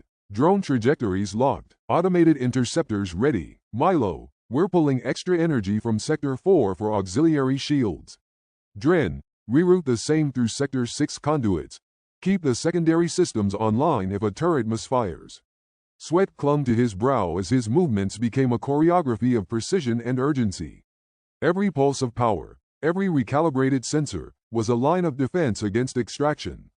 Milo twisted another connector into place, sparks crackling in a brief arc. If these lines fail, West gravity stabilizers go offline, he muttered. He glanced at Dren. Ready for a quick restart? Dren nodded, tightening a clamp on the backup regulator. We've got 2 minutes to reroute before any power loss reaches critical levels. The air smelled faintly of ozone and scorched metal, each inhalation a reminder of the fragility of their work. Rico moved between observation stations, voice low but firm. Miners, eyes on the screens. Every drone, every hull maneuver, every warning light counts. Do not assume anything. Coordinate, communicate, no mistakes. His words hung in the air, grounding the nervous energy of the crew. Outside the reinforced viewport, a drone drifted too close to a turret. Sparks flew along its casing as defensive beams tracked it, sending it spinning harmlessly into the void. A brief cheer rose from the observation post, but Rico's gaze remained sharp. Good, but keep it tight. Every success counts, but every near miss teaches us we cannot relax. Jada Core moved between stations, logging every sensor ping, every turret adjustment, every rerouted power line. Documentation is survival, record actions, timings, and errors, she said. Her voice was calm, almost soothing amid the tension, but the precision of her movements reflected the high stakes. Every note she took could prevent disaster later, whether in defense or in negotiations with distant authorities. Minutes stretched, each a fragile thread of attention and coordination. Sparks from patched conduits hissed, power lines groaned under sudden load shifts, and hydroponic nutrient levels fluctuated with every defensive energy draw. The younger miners began to anticipate the routines, adjusting their hands without instruction, following the rhythm of alerts, beeps, and the hum of compensators. Every small action became a tether to survival, every careful movement a refusal to yield to panic. Outside, a corporate vessel attempted a more aggressive maneuver, its thrusters spiking light across the hull. Tarn barked, "Intercept Vector 3. Activate shields on that quadrant." Miners scurried to stations, rerouted energy humming beneath their feet as shields engage. Milo's hands flew over the conduits, ensuring that no critical line tripped. Sparks flared briefly, and Dren adjusted the auxiliary power grid to compensate. The habitat groaned softly under the strain, almost like it was aware of the effort being made to keep it whole. Sarah's eyes swept across the room, noting subtle tremors of fear, exhaustion lining faces, but determination glowing brighter. Every ship we repel is proof of autonomy. Stay coordinated, keep systems stable, keep each other safe. Her words threaded through the low hum of the habitat, syncing with the rhythm of life support, gravity compensators, and energy redistributions. By the end of the cycle, the collection drones had been denied access, hulls intact, and ore stockpiles secure. Miners were breathing heavily, eyes glazed from constant vigilance, yet a subtle pride ran through the crew. Each action, each adjustment, each rerouted conduit had reinforced the reality they were living. Autonomy demanded constant vigilance, ingenuity, and absolute coordination. Even as the alerts faded to background noise, the hub remained tense, alive with the echoes of the attempted breach. Milo wiped sweat from his brow, glancing at Dren. "We held them off. Systems didn't break. That's a win." Dren's grim smile reflected the sentiment without words. Outside, the void remained dark and indifferent, but inside, the habitat pulsed with life sustained entirely by the crew's skill and determination. Somewhere beneath the stress, a quiet understanding settled over the miners. They had survived not because of bureaucracy or distant authority, but because they moved as one. Defensive protocols, energy reroutes, morale management, and sheer stubborn endurance had kept the habitat intact. Each miner, exhausted but alert, understood that every heartbeat of the habitat was a testament to their coordination. Every hum and spark a reminder that autonomy was a fight fought inch by inch, and they had won this round. The comm terminals flickered constantly, each ping carrying another wave of fragmented directives. Alerts from distant bureaucrats arrived in bursts, some polite, some veiled threats, others strangely sympathetic. Miners gathered in the central hub, eyes darting between terminals and each other. The distant authority pressing down on them felt heavier than any physical load. Each message was a reminder that their autonomy had become a matter of politics, not survival alone. Sarah Venn stood near the main console, arms crossed, scanning the flood of communications. Council recommends compromise. Ministry threatens fines. Some support us. Her voice cut through the low hum of machinery. She tapped a sequence of commands, sorting and highlighting the useful fragments. The habitat's lights flickered slightly as the gravity compensators adjusted to minor load shifts, and every miner felt the weight of responsibility tighten around them. Rico Darn leaned against a support strut, jaw tight, hands clenched. We don't compromise. Not now. If we surrender, everything we've fought for falls apart. His gaze swept across the room, landing on each miner briefly, letting the words hang. The hum of life support and the hiss of a cooling line underscored his urgency, vibrating through the floor beneath their boots. Lyra Neve paced slowly between terminals, glancing at readouts and scribbled notes. We have to be careful. One rash move, one misread directive, and panic spreads. Fragile unity breaks faster than these conduits. She paused, adjusting a sensor on the control panel. Every message needs filtering. Distinguish threat from noise, guidance from propaganda. Each flicker of a warning light felt like a small pulse of impending danger. Tabby moved along the perimeter, adjusting shift rotations for observation posts and surveillance sensors. We can't stop monitoring. Company ships or government presence could appear any time, she said, her fingers flying over the comm interface. The faint buzz of machinery, combined with the low drone of recycled air, made every alert feel amplified.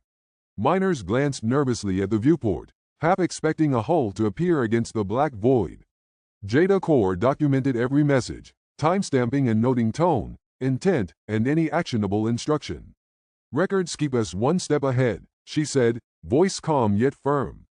Her pen scratched across the tablet, precise and unflinching. Each keystroke, each logged line, was another layer of insurance against misinterpretation or future accusations. Tarn Fisk leaned over a secondary console, monitoring hull sensors and power reroutes. The system is holding, but the tension is getting to people. Watch the younger miners. They're twitching at every alert. Sparks from a nearby maintenance panel hissed briefly, startling a pair of new recruits. Tarn grunted, redirecting auxiliary power with practiced efficiency. Every adjustment reinforced the precarious balance they relied on for survival. Milo Trace crouched by a conduit, patching a frayed cable as the terminal warnings continued to ping. It's not the wires that are fraying, he muttered. It's nerves. We can handle this physically, but mentally, everyone's on edge. Dren Voss leaned beside him, tightening a clamp and recalibrating energy distribution. Then we stay focused. One system, one task at a time. Don't let bureaucracy bleed into operations. The faint metallic smell of ozone from energized lines mingled with recycled air, a tangible reminder of the habitat's fragility. Sarah's gaze swept the hub. Strategy session now. Everyone contributes, every perspective counts. We cannot fracture under external pressure. She gestured toward a cluster of miners, who moved to assemble around the central table. The ambient hum of machinery filled the pauses between words, creating a rhythm the crew subconsciously synced to as they prepared to act. Rico tapped his tablet, pointing at a highlighted directive. We defend. Period. Any compromise now undermines weeks of effort. We maintain operations, keep systems stable, and no government mandate will dictate our survival. His tone left no room for negotiation. The faint creak of structural supports above seemed to echo his firmness, reminding the miners of the environment's constant precariousness. Lyra's fingers hovered over a printout, her brow furrowed. We assess, we filter, we plan. Panicking over sympathetic notes or veiled threats doesn't help anyone. Every action must be deliberate. Every miner must understand priorities. Stability first. Observation second. Response third. Her voice was steady, though tension tightened in the corners of her eyes. Tabby adjusted observation schedules, checking the viewport feeds and sensor arrays. Shifts are staggered. Continuous watch maintained. No one burns out. No one misses an approach. Company or government, we spot them first. The faint vibration of a distant turbine hummed beneath their boots, a constant reminder that the habitat itself was alive, dependent on their diligence. Jada moved between miners, ensuring notes were accurate and complete. Every message, every alert, every directive is logged. If outside forces try to intervene or misrepresent our actions, this record protects us. It is as vital as any shield or conduit. Her words carried an authority that quieted muttering and reinforced focus. Minutes passed, each filled with tension. Sparks hissed from patched conduits, sensor lights flickered across the control panels, and the soft vibration of life support systems threaded through the hub like a heartbeat. Miners moved with precision, rotating through observation, patching, logging, and recalibrating, their movements a choreography born of necessity. Every hand, every eye, every breath contributed to the survival of the habitat. Sarah's voice cut through the hum. Consensus now. Do we compromise, or do we maintain defiance? She scanned each miner in turn, reading reactions that mirrored the strain etched into their features. The air seemed heavier with the weight of potential decisions, every movement a silent acknowledgement of the stakes. Rico's reply was immediate. Defiance. We've proven capable. We can't surrender our autonomy because someone thousands of kilometers away disapproves. His hand hovered over a console, ready to reroute power or command defenses if necessary. Lyra nodded, though her expression remained cautious. Defiance, yes, but informed. We cannot allow hasty decisions to fracture trust. Observation, analysis, and coordinated action first. Panic cannot dictate our strategy. Tabby shifted through schedules again, whispering adjustments for sensor rotations. Teams at full readiness. Surveillance continuous. If any government or company movement is detected, we respond according to protocol. No improvisation that risks stability. Milo and Dren worked in tandem on the secondary systems, rerouting energy to stabilize auxiliary life support and maintain hull integrity. Sparks flared briefly from a connector, and Milo hissed, tightening the clamp. One slip and the oxygen lines take a hit. Every system must hold, or every decision is moot. Sarah exhaled slowly, scanning the hub, her gaze landing on each miner. We are no longer isolated. Company, politics, bureaucracy, they are all part of the challenge now. But this crew, this habitat, and our coordination are our strength. Defiance is viable only because we act as one. The miners returned to their stations, each movement precise, deliberate, aware of the stakes that extended far beyond the immediate confines of the habitat. Sparks, hums, and alerts created a rhythm to which every miner unconsciously matched. Even as conflicting messages pinged across comms and bureaucratic pressure mounted, the crew's actions grounded them. Systems maintained, observation unbroken, morale steady. Somewhere beneath the tension, a quiet understanding took hold. Their struggle had shifted. It was no longer only the company to resist, but the eyes and expectations of distant authorities. Yet every rerouted line, every logged message, every watchful eye was proof that the habitat's pulse depended on them, and not on those faraway offices. They were prepared, coordinated, and determined, aware that survival demanded balance, between caution and defiance, between unity and individual initiative, between observation and action. By the end of the cycle, conflicting messages continued to arrive, but the miners had formed a coherent plan. Systems were stable, watches were staffed, morale maintained, and priorities clarified. Sarah then surveyed the hub, satisfaction faint but present in her eyes. They could not control the political spotlight, but they could control their response, and that control, measured and deliberate, was the closest thing to power they could claim.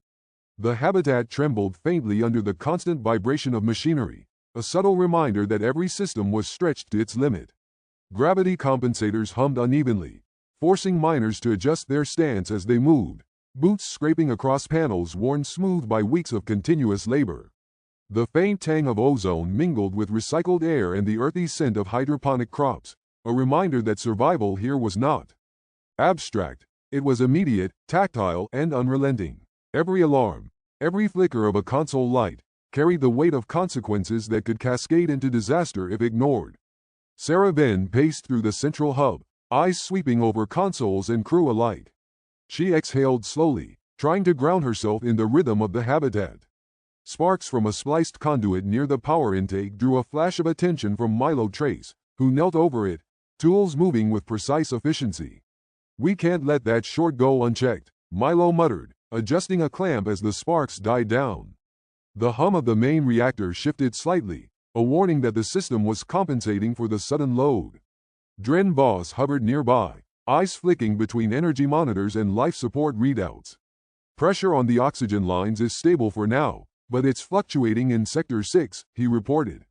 His hands never stopped moving, rerouting flow through patched valves, ensuring the habitat's fragile balance did not collapse. Every adjustment, every motion, was a fight against entropy, a battle fought with wires, panels, and sweat-soaked forearms.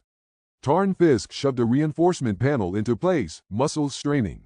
If we don't brace this section, a spike in gravity compensators will tear the frame apart, he muttered.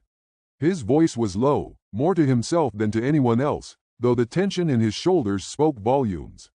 The hum of the habitat seemed to respond to his words, vibrating in resonance with every structural concern. Rico Darn crouched nearby, guiding Tarn's positioning. Keep it tight. One slip and it's not just the beams. It's the hydroponics, the conduits, the oxygen. Everything. His voice carried authority without need for volume, the kind that came from experience rather than command.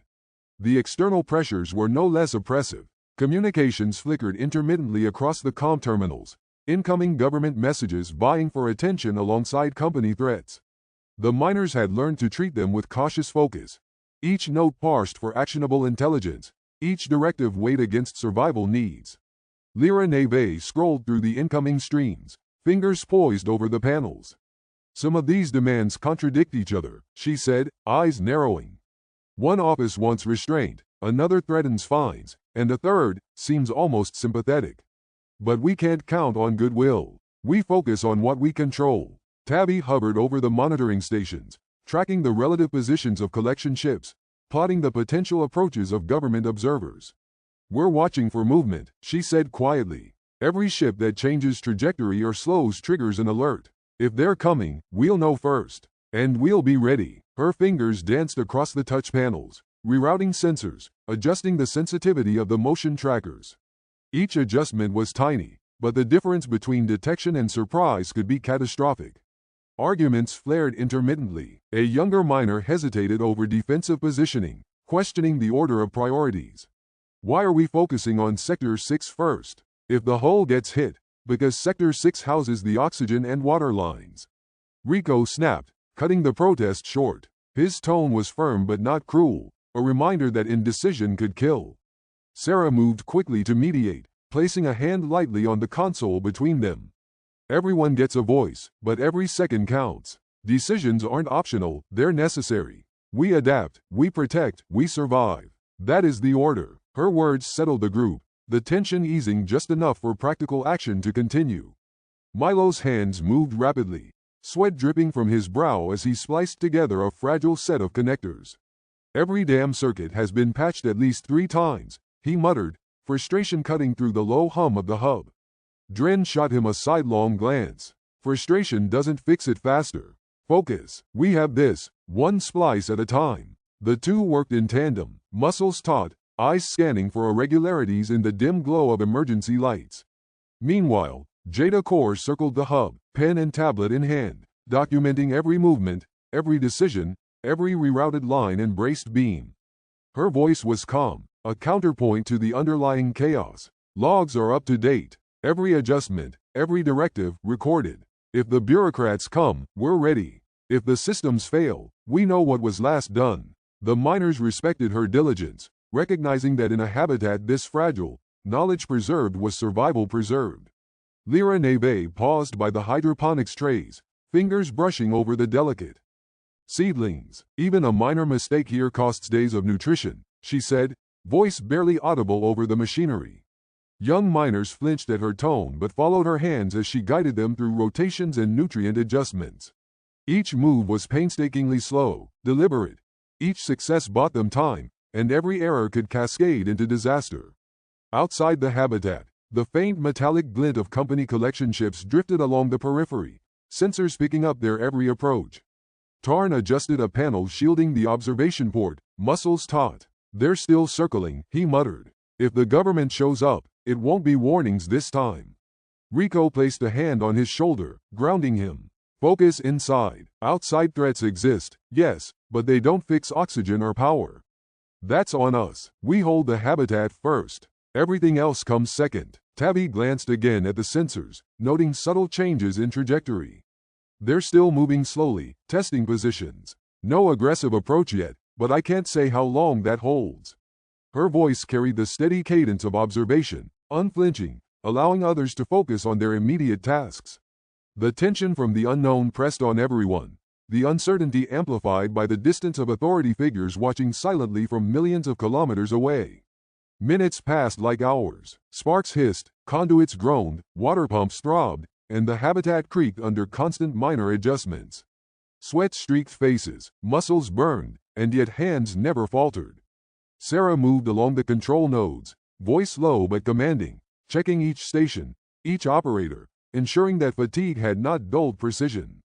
Keep it steady. Rotate stations if you must. We adapt. We respond. No hesitation. Every word reinforced discipline. Every pause reinforced focus. Rico swept through the hub, observing younger miners flinch at the sudden buzz of a damaged panel. Don't freeze. You respond. You don't panic. One mistake here and it's not just a dented console, it's life support failing. His instructions were crisp, unembellished, carrying the authority of necessity. The younger miners nodded, absorbing the weight of responsibility as their hands mimicked the practiced movements of their seniors. By mid-cycle, Milo and Dren had stabilized critical conduits, rerouted auxiliary power, and prevented a pressure spike in Sector 6. Lyra and Tavi had ensured the hydroponics and oxygen monitoring lines were recalibrated and tracked, while Sarah kept an eye on the cumulative strain across all systems. Tarn and Rico ensured defensive readiness, improvising on short notice to reinforce both the habitat structure and their limited weapon systems. Jada maintained meticulous documentation, each entry a lifeline for future reference. Every miner contributed, every action was meaningful, and together they formed a fragile web of survival. Despite exhaustion pressing on shoulders and minds alike, a shared rhythm emerged. The hub's hum and flicker became a heartbeat, a cadence marking the fragile balance between survival and collapse. Each miner's attention was split across multiple threats: internal failures, external observation, the lurking shadow of company fleets, but coordination and training held them steady. Dialogue was brief, functional, a thread woven through continuous action, pressures stable. Rotating trays, Sector 7 braced. Words were tools, not comfort. Clarity, not camaraderie, guided every exchange. As the cycle drew toward its end, the habitat finally settled into a tense equilibrium. Systems remained online, though stressed. Defenses were poised but untested, and the miners, though weary and bruised by fatigue and argument, carried an unspoken acknowledgement of shared capability. Sarah's gaze swept across the hub, noting steadier hands, more confident eyes, and subtle nods of reassurance exchanged among the crew. The stress of external oversight and internal conflict had not broken them, they had adapted. A faint spark from an auxiliary console drew Milo's attention, but he didn't curse aloud this time. Dren leaned over, inspecting the panel. It's holding. Small flare, minor adjustments. Nothing critical. A silent exchange of relief passed between them, brief but significant. Moments like these were scarce, and everyone carried the weight of survival. Finally, Sarah exhaled, leaning against the support beam, voice quiet but resolute. We've endured the pressure. Systems are holding, the habitat stands, and we know we can respond to whatever comes next. Observation, bureaucracy, threats, they don't determine our survival. We do. Around her, the crew nodded, each recognizing the hard-earned truth. Competence, coordination, and endurance were the only guarantees in a habitat that tolerated no error. The hum of machinery, the faint pulse of shifting structural beams, the smell of recycled air, and the meticulous movements of miners became a testament to resilience under extreme duress. Dialogue, brief and functional, punctuated action without dominating it. Narrative, rich and layered, framed every moment, every decision, and every strained breath. The habitat remained alive, a fragile ecosystem sustained by human ingenuity and persistence, while external pressures, political, corporate, and unknown, loomed, shaping every heartbeat and every cautious step. After hours of relentless work, the habitat finally settled into a tense rhythm. By the end of the cycle, the miners stood, exhausted but unbroken, each understanding that their autonomy was fragile, hard-earned, and worth defending at every turn. They had weathered the convergence of internal stress and external scrutiny, proving that even under scrutiny and looming threat, coordination and resolve could hold the habitat, and themselves, intact. Tension vibrated through the habitat, a quiet undercurrent beneath the soft thrumming of the gravity stabilizers. Every flicker of a panel light, every hiss from a pressure valve reminded the miners that the fight was far from over. Sarah then moved among them, scanning readouts and nodding at Milo Trace and Dren Boss as they made subtle adjustments to the failing conduits and oxygen lines. Her voice cut through the hub, firm but calm. Stay vigilant. Check every line, every valve. Nothing is routine. Every action counts. Rico Darn leaned against the support strut, arms crossed, eyes on the communications array. We've fended off collection ships, kept the oars in place, and held the habitat together, but the government's silence is worse than any order, he muttered. Tarn Fisk sat nearby, gloves stained with grease, shaking his head. Silence doesn't feed us, doesn't fix the tanks, doesn't stop the pressure spikes. It's a weight that never lets up. Rico gave a tight-lipped nod. Exactly. We've got to treat it like another system to manage. Watch it, predict it, survive it. Milo Trace crouched over a conduit, twisting a salvaged wiring splice into place. Sparks flared briefly, and he muttered under his breath, "Every cycle feels like a test designed to break us." Dren Boss adjusted a clamp on an oxygen line, laughter dry and fleeting. If they wanted to break us, they just send the vacuum in instead of paperwork. The two shared a small grin before returning to their work, their humor a fragile thread holding tension at bay. Lyra Neve rotated trays of fragile crops, checking water and nutrient levels with meticulous care. "These plants are more fragile than any message we've received," she muttered. "Every day we stretch their survival is another day we stretch ours." "Don't let the politics distract you." Tabby moved beside her, reviewing sensor readouts and tracking oxygen levels. "We can't let fear rule our schedule. Every minute we waste worrying about what distant offices want is a minute the tanks suffer. Focus on what we can control: systems, rotations, morale." Jada Core moved along the hub's perimeter, tablet in hand, recording every adjustment and every observation.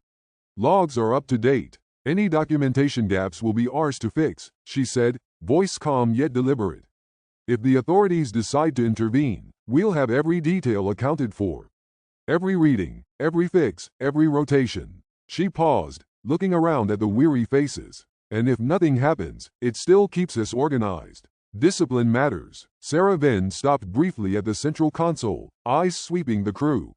"We're stretched, yes. Exhausted, yes. But look at what's here. Systems are holding. Trays are alive. Each of you is holding your position even under stress. That's more than most would manage." Her gaze lingered on Milo and Dren, then Rico and Tarn. "And that coordination, that unity, is what keeps us alive. Not the company, not the government, us." Rico leaned forward, voice low but edged with determination. "We may not know what they'll do next. They may choose to side with the company. They may wait for us to slip. But they don't get to decide our actions. We've learned to survive without them, and we'll continue to do so." Tarn's fingers drummed on the support strut. "Every shift, every check, every rotation, it's all a countdown. But we're still in control." The younger miners, guided by Lyra and Tabby, moved cautiously between stations, hands steadying as they rotated trays. "Balanced nutrient flow and checked oxygen pressure. Focus on your tasks," Lyra said quietly. "Don't let the outside threats unnerve you. Every leaf saved, every tray balanced, is a victory." Tabby added, "Even if they arrive tomorrow, we'll be ready. Not because we have extra help, but because we've earned it." Milo glanced at the flickering lights above and muttered, "Earned it by staying awake half the cycle, twisting wires until our fingers ache, and holding our breath while tanks teeter on collapse." Dren shook his head, chuckling grimly. "And here we are, still standing, still alive. Shows what desperation and stubbornness can do." Rico moved along the edge of the habitat, checking security readouts and confirming defensive protocols. "Collection ships can't take what we've defended. We've held our lines. The company can argue in meetings. The governments can debate in offices. But in this habitat, every second, every adjustment, every rotation is ours to control." Sarah nodded in agreement, her eyes briefly meeting each miner's. "Control what we can, adapt to what we can't, and survive. That's all that matters right now." Minutes passed in tense rhythm. Sparks popped from overworked circuits, water hissed as it balanced through patched pipes, and gravity compensators thrummed in uneven cadence. Sweat and exhaustion streaked every face, but hands moved with precision. Each miner was acutely aware that even minor lapses could cascade into disaster. Yet, despite the strain, there was a quiet pride, a deep understanding that their coordinated efforts, discipline, and adaptability had kept the habitat, and themselves, intact.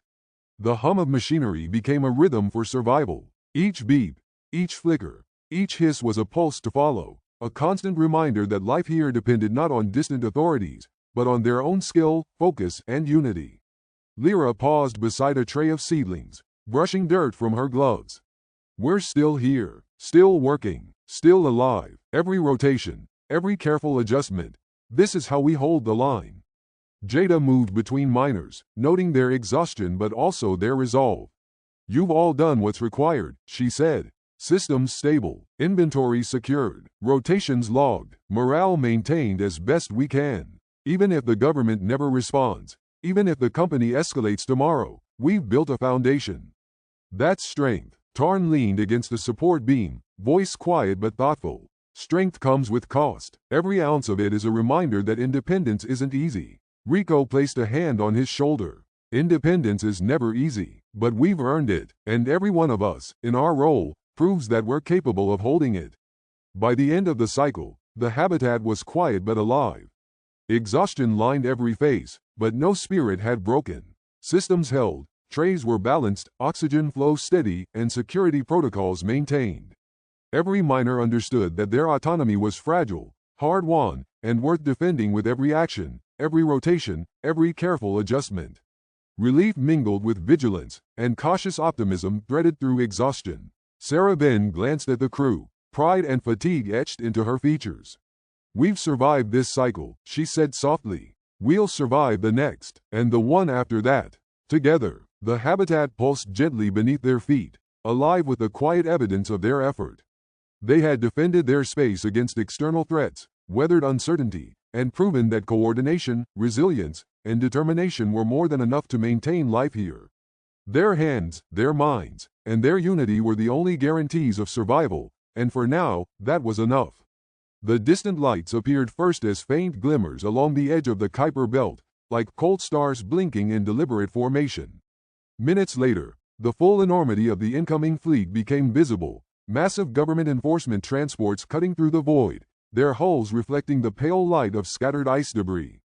Even from kilometers away, the raw weight of their presence pressed into the minds of the miners, a psychological gravity as unyielding as the cold vacuum surrounding them.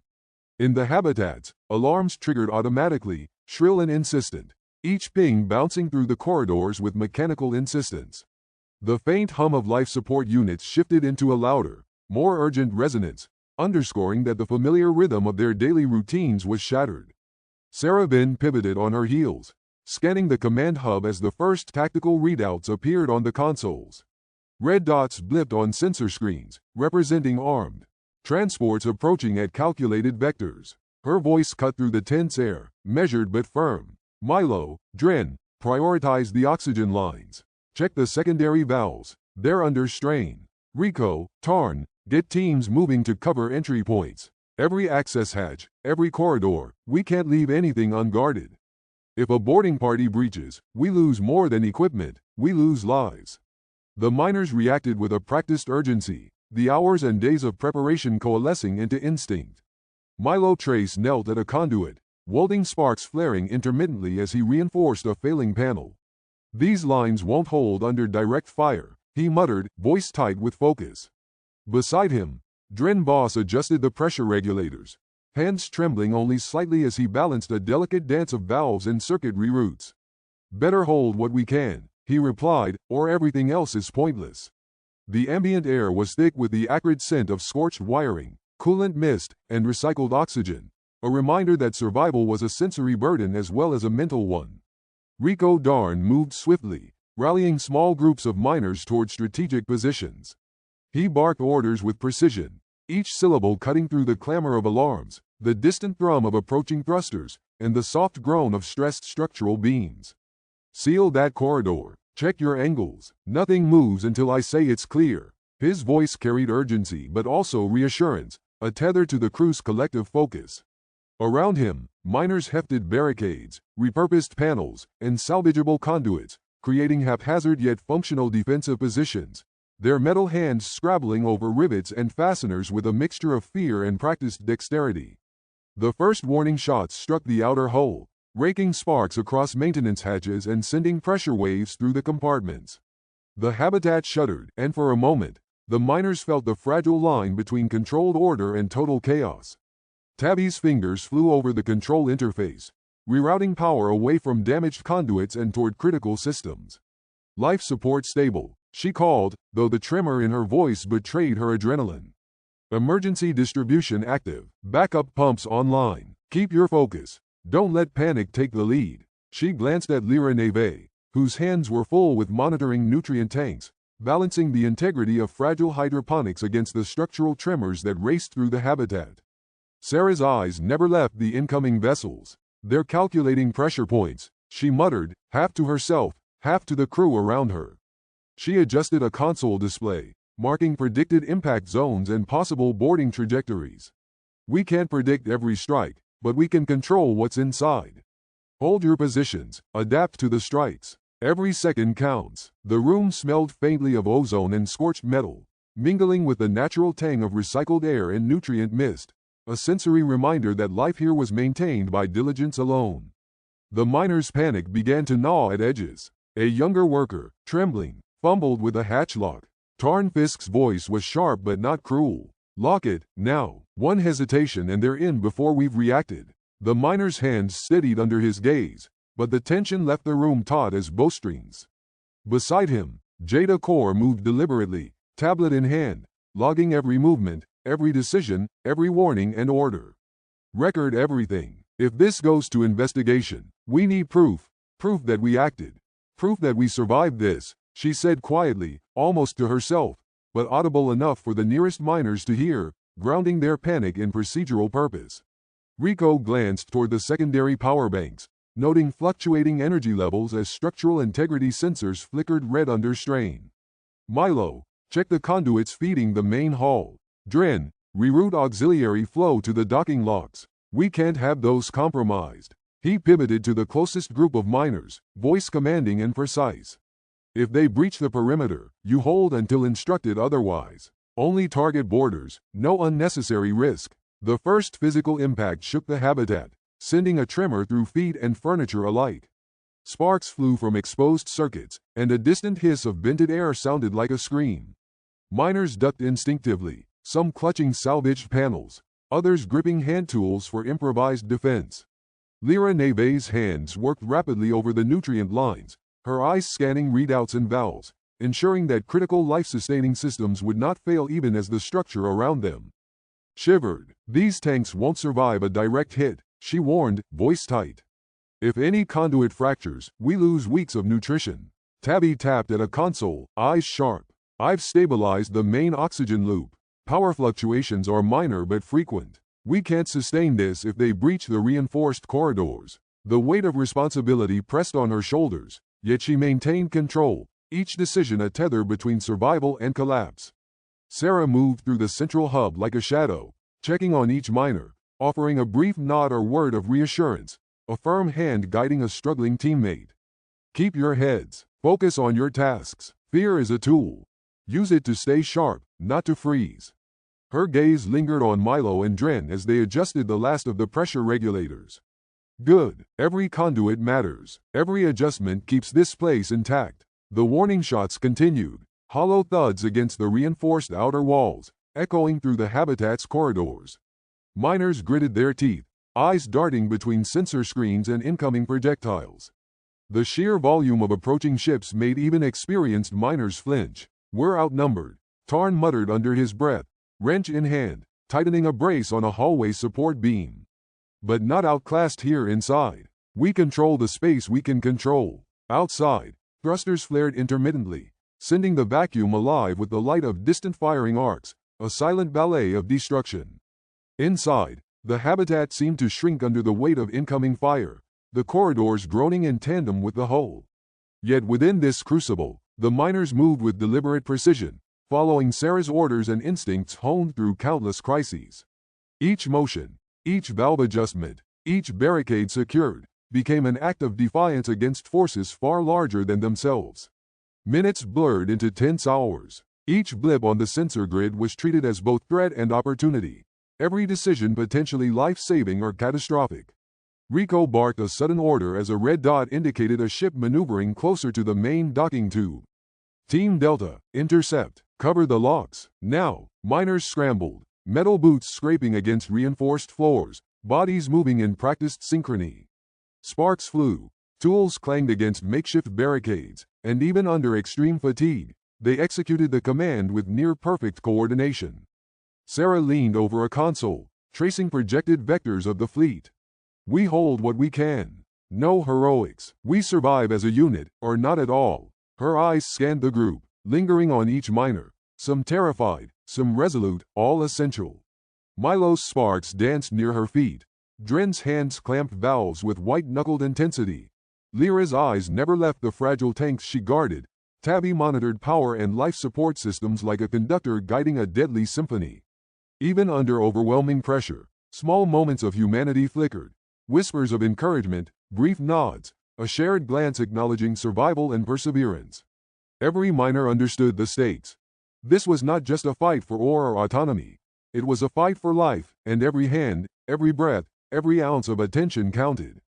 Jada's documentation kept the rhythm of purpose steady, a tangible record of resilience amidst chaos. By the end of the assault's first wave, the habitat had taken damage, systems strained to their limits, and miners bore visible marks of exhaustion. Smudges of dirt, soot on their uniforms, tense muscles, bruised arms from lifting and reinforcing, but they had held the line. Sarah's voice, firm and unwavering, cut through the lingering alarms. Systems intact enough to survive. No one left behind. Stay vigilant. This isn't over. The first step of destruction had passed, but the heavy shadow of authority now loomed over the habitat with every flash of distant lights, every ping of sensors, every groan of stressed metal. The miners, despite fatigue and injuries, understood one immutable truth. They survived together, and together they would meet whatever the next wave demanded. The aftermath of the initial assault left the habitat scarred, corridors echoing with the hum of damaged machinery and the acrid scent of burned circuitry. Sparks flickered intermittently from ruptured panels, the lights above swinging as if caught in an invisible storm. Miners moved carefully through the wreckage, eyes scanning every conduit, every vent, aware that a single misstep could trigger another cascade of failures. The company's presence was heavy, silent yet oppressive, felt in the way supply ships glided through orbit like predatory birds, their hulls glinting under the distant sun. Shadows stretched unnaturally across warped floors, and the low hum of gravity stabilizers vibrated in rhythm with the miners' tense steps.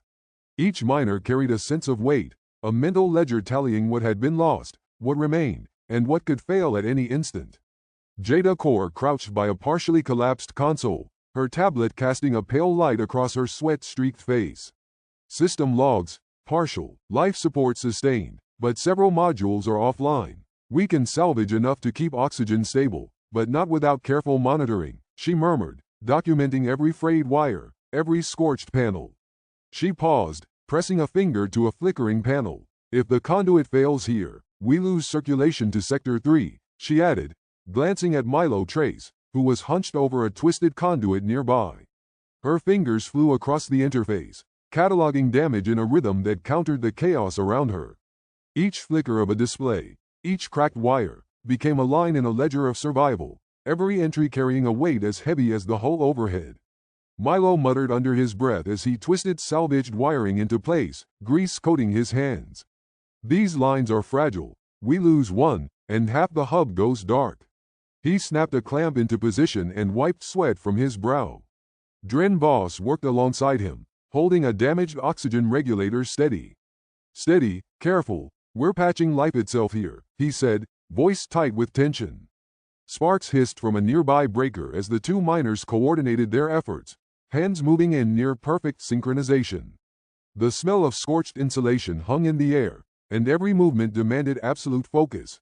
One slip would mean plunging entire sectors into darkness. They exchanged terse glances over the conduits, communicating silently as much as with words, their synchronized movements a dance of survival under the looming company threat. Lyra Neve navigated the narrow maintenance corridors, guiding younger miners who trembled with fear and exhaustion. "Follow the schedule, rotate stations, check every gauge. No heroics," she instructed, pausing to stabilize a flickering light panel above the hydroponics bay. She bent down to a trembling miner and placed a hand on their shoulder. "I know it's hard, but focus on what you can control. One step at a time. That's all we have." The soft hum of the nutrient injectors provided a rhythm against the harsh background of alarms and the occasional groan of stressed metal. Lyra moved like a tether between chaos and calm, her presence reminding the miners that each careful motion mattered and that panic would only cascade failures faster than any external attack could. Tabby monitored the rotating shifts, her eyes darting between the readouts of failing systems and the anxious faces of those she oversaw. Hydroponics stable, for now. Life support is holding. Rotation schedule. Keep everyone moving. No single miner overexerted, she called softly, leaning closer to a screen to reroute power to critical conduits. Every watt counts. Every second counts. Don't forget that. She moved through the hub like a shadow, noting anomalies in pressure valves, rerouting electrical loads, and adjusting flow rates. The hum of machinery intertwined with the shuffling of boots and occasional clink of tools against metal, creating a soundtrack of controlled urgency. The miners realized quickly that freedom had been replaced with controlled efficiency. Debts remained, rations were strictly measured, and the constant threat of punishment hovered like a weight over their shoulders. Yet, in the small victories, stabilizing a tank, patching a line, preventing a system failure, there was a sliver of agency. Fragile, almost imperceptible, but tangible, it threaded through their movements and decisions, keeping their minds focused amid the haze of despair. In these moments, whispered reassurances passed between miners. This line holds, tanks stabilizing, rotation complete. Each phrase, small as it was, stitched together a fragile web of morale amidst the suffocating control of the company. Rico Darn moved among the teams, ensuring physically capable miners assisted where needed without overstepping into dangerous zones. Keep pressure steady, he barked, pointing to an unsecured conduit. Dren, Milo, this line goes first. Jada, status logs on me. Everyone else, rotate and watch your partner. We don't survive if someone drops a tool into the oxygen feed. His voice carried urgency, but underneath it was reassurance that the miners were not alone in the chaos. His eyes scanned every corridor, every flicker of movement, ensuring no miner ventured too close to unstable panels or venting pipes. Tarn Fisk worked beside a collapsed supply module, attempting to shift debris without causing further structural damage. Feels like we're crawling through a coffin, he muttered, sweat running down his temple. Lyra's hand snapped to his arm. Focus, Tarn. Every second wasted risks the lives we're trying to save. This isn't about frustration, it's about survival. The corridor's shadows seemed to close in with every movement, the oppressive weight of company dominance pressing on their shoulders as much as the debris. Through the grueling hours, Jada's notes and Milo and Dren's repairs kept critical systems functional. Lyra comforted those too young or too shaken to manage fear, while Tabby coordinated their rotations with precise care, minimizing casualties and exhaustion. Dialogue, instruction, and environmental observation blended seamlessly. Pressures holding, just keep it steady, monitor the hydroponics valves. They spike if too much load shifts. Milo, reroute Sector 5 immediately. Each miner's words threaded through the chaos, a mesh of practical guidance and morale bolstering. By nightfall, the habitats were breathing again, patched and stabilized enough to sustain life. The company's control was complete, the illusion of autonomy shattered, yet the miners had survived another day, battered yet not broken. Murmurs of shared grief, tension, and fleeting hope rippled quietly through the corridors, punctuated by sporadic directives. Even in the dim glow of emergency lights, miners exchanged brief reassurances. Oxygen stable in the east wing. Hydroponics bay looks stable. Rotations complete. Everyone accounted for. These small exchanges created invisible threads of cohesion, a quiet counterpoint to the oppressive presence above. Sarah Ben moved through the dimly lit corridors, noting patched conduits, stabilized tanks, and exhausted faces. We hold, for now, she whispered, more to herself than anyone else. Rico Darn nodded beside her, scanning supply lines and damaged structures.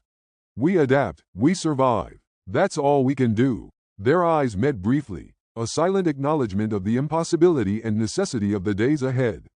The scent of scorched metal lingered, and the low hum of gravity stabilizers marked time against the backdrop of anxious breathing and the occasional groan of stressed infrastructure. Even under the company's iron grip, the miners' coordinated efforts and ingenuity had carved a narrow path between life and destruction, proving that survival required more than obedience. It demanded focus, resilience, and relentless action. Dialogue, strategy, and meticulous work blended into a single pulse of purpose, each moment a testament to the skill and cohesion that kept the habitats alive. Though the promise of freedom had vanished, the miners remained, alive and capable, the fragile threads of autonomy woven into every measured step, the unbroken rhythm of their shared labor sustaining them in a world that had offered only oppression and danger. The corridors smelled faintly of scorched metal and recycled air, the remnants of damage from the previous assault still lingering in the dim lights and warped panels. Every hum of machinery carried a tense undertone. It wasn't just the systems that groaned under stress. It was the crew, their muscles aching from hours of emergency repairs, their minds racing with fear, calculation, and a quiet defiance. Sarah Venn and Rico Darn moved through the habitat with measured steps, their eyes scanning the damage while noting the anxious posture of every miner they passed. "We need to know exactly what we're dealing with," Sarah said, voice low, cutting through the tense air. She stopped at a junction, fingers tracing a map of orbital paths projected on a cracked tablet screen.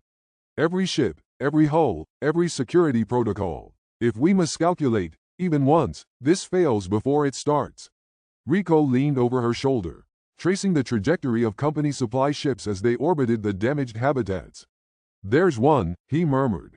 "Fully loaded, lightly defended. Timing is tight, but it's our only chance." His gaze shifted, sharp and scanning the data for weaknesses in the automated docking locks, the pattern of the ship's patrol drones. "Every other vessel is bristling with security teams. This one is our only option." The miners nearby moved with a sort of mechanical rhythm, responding to orders with precision, but beneath the surface, tension vibrated like an undercurrent. Tarn Fisk bent over schematics on a small tablet, his brow furrowed as he traced possible points of ingress.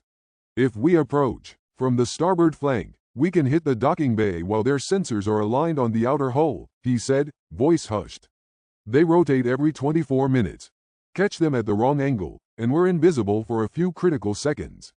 Milo Trace scratched at his temple, grease-stained hands hovering over the schematics. "Minimal risk if we cut power from their auxiliary grids first," he suggested. "Dren and I can reroute some conduit lines to mask our heat signatures, throw off the sensors for the boarding window. But it'll take coordination, timing, and nerves made of steel." Dren Boss, standing nearby with a portable toolkit, gave a short nod.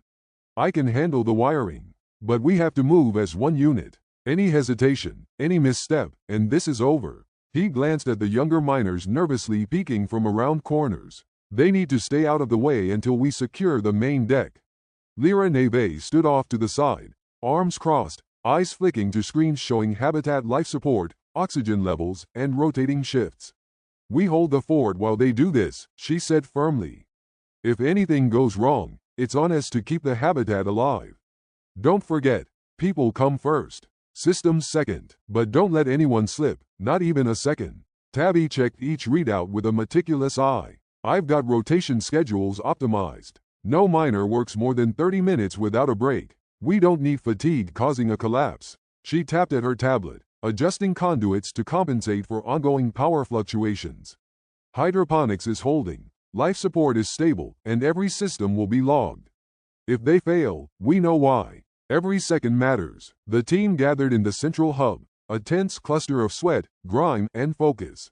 Sarah stepped to the center, letting her gaze pass over every face. "We're not heroes," she said quietly, voice carrying across the hushed room. "We're not outlaws yet. We're survivors. If this works, we move from being trapped to being in control. But nothing is guaranteed. Understand?" A chorus of affirmations passed through the group, clipped nods and tight, controlled breaths. The air smelled of metal, oil, and the faint tang of fear. Every miner knew the stakes. Every miner felt the gravity pressing down, heavier than the iron hulls surrounding them. Rico moved toward the schematics again. "We approach from the outer hull, breach at the docking bay. Milo, Dren, you handle the sensor masking. Tarn, you and I lead the boarding party. Sarah, you coordinate habitat defense. Lyra, Tabby, keep the unarmed miners safe, rotation controlled. Jada, document everything. If we die, or worse, fail, we leave a map for anyone who comes after." Jada Core exhaled sharply, eyes wide as she scribbled notes and typed logs with fervor. Every conduit, every access panel, every vulnerable point, I'll have it all cataloged. Nothing goes undocumented. If the company comes after us later, there will be a record of what we did and why. Minutes stretched into an hour as they reviewed, rehearsed, and rechecked every detail. Milo and Dren traced wiring diagrams while Tarn and Rico paced with the schematics, simulating breaches and sensor manipulations in their minds. Lyra and Tabby paced the life support consoles, confirming oxygen levels, water filtration cycles, and power reserves. Each miner performed their role with a mechanical precision honed over months of crisis, yet the tension never eased, it only sharpened. "They'll expect us to be predictable," Tarn muttered. "If we act as they expect, we're dead before the first hatch opens. We need a staggered approach, timing like clockwork." Milo's hands paused on a bundle of wires. "We can stagger power diversions. Make them see false heat signatures, false motion. They'll think we're scattered, maybe panicked. But we'll be aligned." Sarah's eyes met his. "Perfect. That's exactly what we need. Confidence under pressure, but precise execution. Every second counts, and every movement is a statement. We survive by planning, not luck." Rico drummed his fingers lightly on the console. "We need contingencies. If a hull lock fails, if a sensor catches us, we adapt immediately. Nothing waits, nothing hesitates." Tabby's voice cut in, steady and deliberate. "And no one improvises without consulting me first. Habitats don't survive improvisation under these conditions. If you act without coordination, you risk everyone. Do we understand each other?" The nods were unanimous, sharp, and deliberate. Each miner understood the balance between calculated risk and reckless action. The air in the hub was thick with adrenaline, the kind that prickled skin and made fingers twitch over tools and tablets. Sarah exhaled, the weight of leadership pressing down on her chest. "This is it," she whispered, almost to herself. "One clean window, one shot. We take it, and there's no going back. Are we ready?" Rico's hand rested briefly on her shoulder. "We've got the skills. We've got the plan. It's about execution now. Nothing else matters." Dren adjusted his toolkit, eyes scanning the dim corridor leading to the outer hull. "If we screw this up, it's over fast. But if we pull it off, freedom." Milo tightened a clamp on a conduit. "Freedom," he echoed, voice low. "I'd kill for it right now." The hub was quiet for a moment, save for the low hum of machinery and the occasional hiss of the ventilation system. Then, as if on cue, Sarah straightened, her expression firm. "All right, move out. One team to the hull, one team here. Execute the plan. No mistakes, no second chances." Every miner felt the gravity of the moment as they began to move, their bodies tensing, hearts hammering. They were no longer merely miners. They were orchestrating a desperate, dangerous gambit to escape the company's grasp, each action measured, precise, and filled with both terror and hope. The air vibrated with anticipation. Every flickering light, every whirring panel, every cautious step reinforced the stakes. Outside the habitat, the lightly defended supply ship drifted in orbit, unaware of the danger approaching, a prize and a lifeline intertwined. And in that tense, fragile moment, the miners understood that nothing in their lives had prepared them for this. Yet, for the first time in months, a flicker of possibility ran through the corridors. A chance not just to survive, but to take their future into their own hands. The corridors of the habitats were jagged with damage, lights flickering over scorched panels, metal bent and warped from the previous assaults. Dust hung in the air, illuminated in narrow beams by emergency lamps, and every footstep stirred a cloud that seemed to linger longer than it should. Miners moved carefully through the shadows, each aware of the weight pressing on their shoulders, the looming presence of company fleets, the scars of the past assault, and the fragile chance they had to reclaim control. Rico Darn crouched near a collapsed maintenance bay, gesturing to a group of the most capable miners. "Remember, speed isn't everything," he said, his voice carrying across the debris. "Coordination is life. One wrong move, and it's over. Cover angles, anticipate each other, communicate. Let's go through it again." Milo Trace adjusted a frayed conduit, snapping a salvaged clamp into place. Sparks danced briefly across the metal before settling. "These lines are unstable," he muttered, frustration lacing his words. "If one gives, half the hub goes dark." He looked up at Rico. "We're threading life itself here, not wires." Dren Boss crouched beside him, holding a damaged oxygen regulator steady. Steady, he said quietly. Each twist matters. One slip and someone pays for it. Sweat dripped from his brow onto the machinery, and the faint hiss of air leaking through small cracks punctuated the tension. Sarah then moved along the perimeter, scanning the warped walls and damaged floors. Her eyes paused on a section where the hull's structural integrity had been compromised. This section could give us an emergency exit if needed, or trap us if we misstep, she said, fingers brushing the jagged metal. Memorize it. Know the terrain as well as your role. Lyra Neve guided younger miners past collapsed debris, steadying their hands and encouraging careful steps. One moment at a time, she said, her hand on a trembling shoulder. Check every gauge. Rotate stations, don't overreach. Focus on what you can control. The rest is out of our hands. Her voice was soft but insistent, a counterpoint to the background hum of strained machinery. Tabby monitored rotating shifts from a shadowed console, eyes flicking between failing systems and anxious miners. Hydroponics holding, oxygen stable for now, she reported. We can sustain life, but nothing is guaranteed. Every second, every watt counts. Move carefully, but efficiently. Don't risk more than necessary. Jada Core crouched nearby, tablet in hand, her screen illuminating her focused face. Every sensor, every panel, every anomaly, documented. Docking lock overrides, potential patrol windows, environmental variables. If we fail, we need a record of exactly why, she murmured, fingers dancing over the interface. Tarn Fisk tested the grip of a salvaged ladder, the metal creaking softly under his weight. We'll need this for rapid boarding, he muttered. Every second counts. If it collapses mid-action, it's fatal. The miners moved through corridors and shadowed bays, rehearsing boarding maneuvers with precise care. The air was heavy with dust and the metallic tang of scorched machinery. Every step, every motion, carried the dual burden of survival and secrecy. Even in the flickering emergency lights, determination glimmered. They were moving not as scattered individuals but as a coordinated force, each step rehearsed until muscle memory could carry them if fear or exhaustion overtook reason. Rico barked instructions as a simulated breach commenced. Tarn, Milo, Dren, point of entry first. Sarah, monitor structural risks. Lyra, Tabby, manage habitat systems. Jada, notes. Everyone else, observe and rotate. One misstep and we fail. Yes. The team chorused, the voices tight with concentration, carrying the shared urgency of impending action. Milo adjusted a conduit, checking the routing of emergency power lines.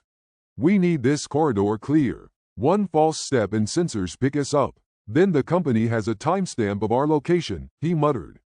Dren checked oxygen lines, hands steady despite the sweat glistening on his forehead. The system has to hold while the boarding team moves, he said. No miscalculations. Every line matters. Sarah paused at the edge of a collapsed bay, brushing her fingers over warped metal. Remember, this is survival. Every second counts. Every decision has weight, she said, her eyes sweeping the dim corridor. Focus on what you can control. Control what you can. The drills continued, teams moving in tandem through the damaged habitats. Shadows stretched unnaturally across scorched walls. Sparks from flickering panels cast brief glows on anxious faces. Each miner understood the stakes. They were poised on the edge of the unknown, and even the smallest misstep could cascade into catastrophe. Rico moved between them, adjusting positions and correcting errors. Don't just run through it, think. Anticipate. Cover your partner. Trust the team, or this ends badly. Every second counts, he said, voice firm yet steady.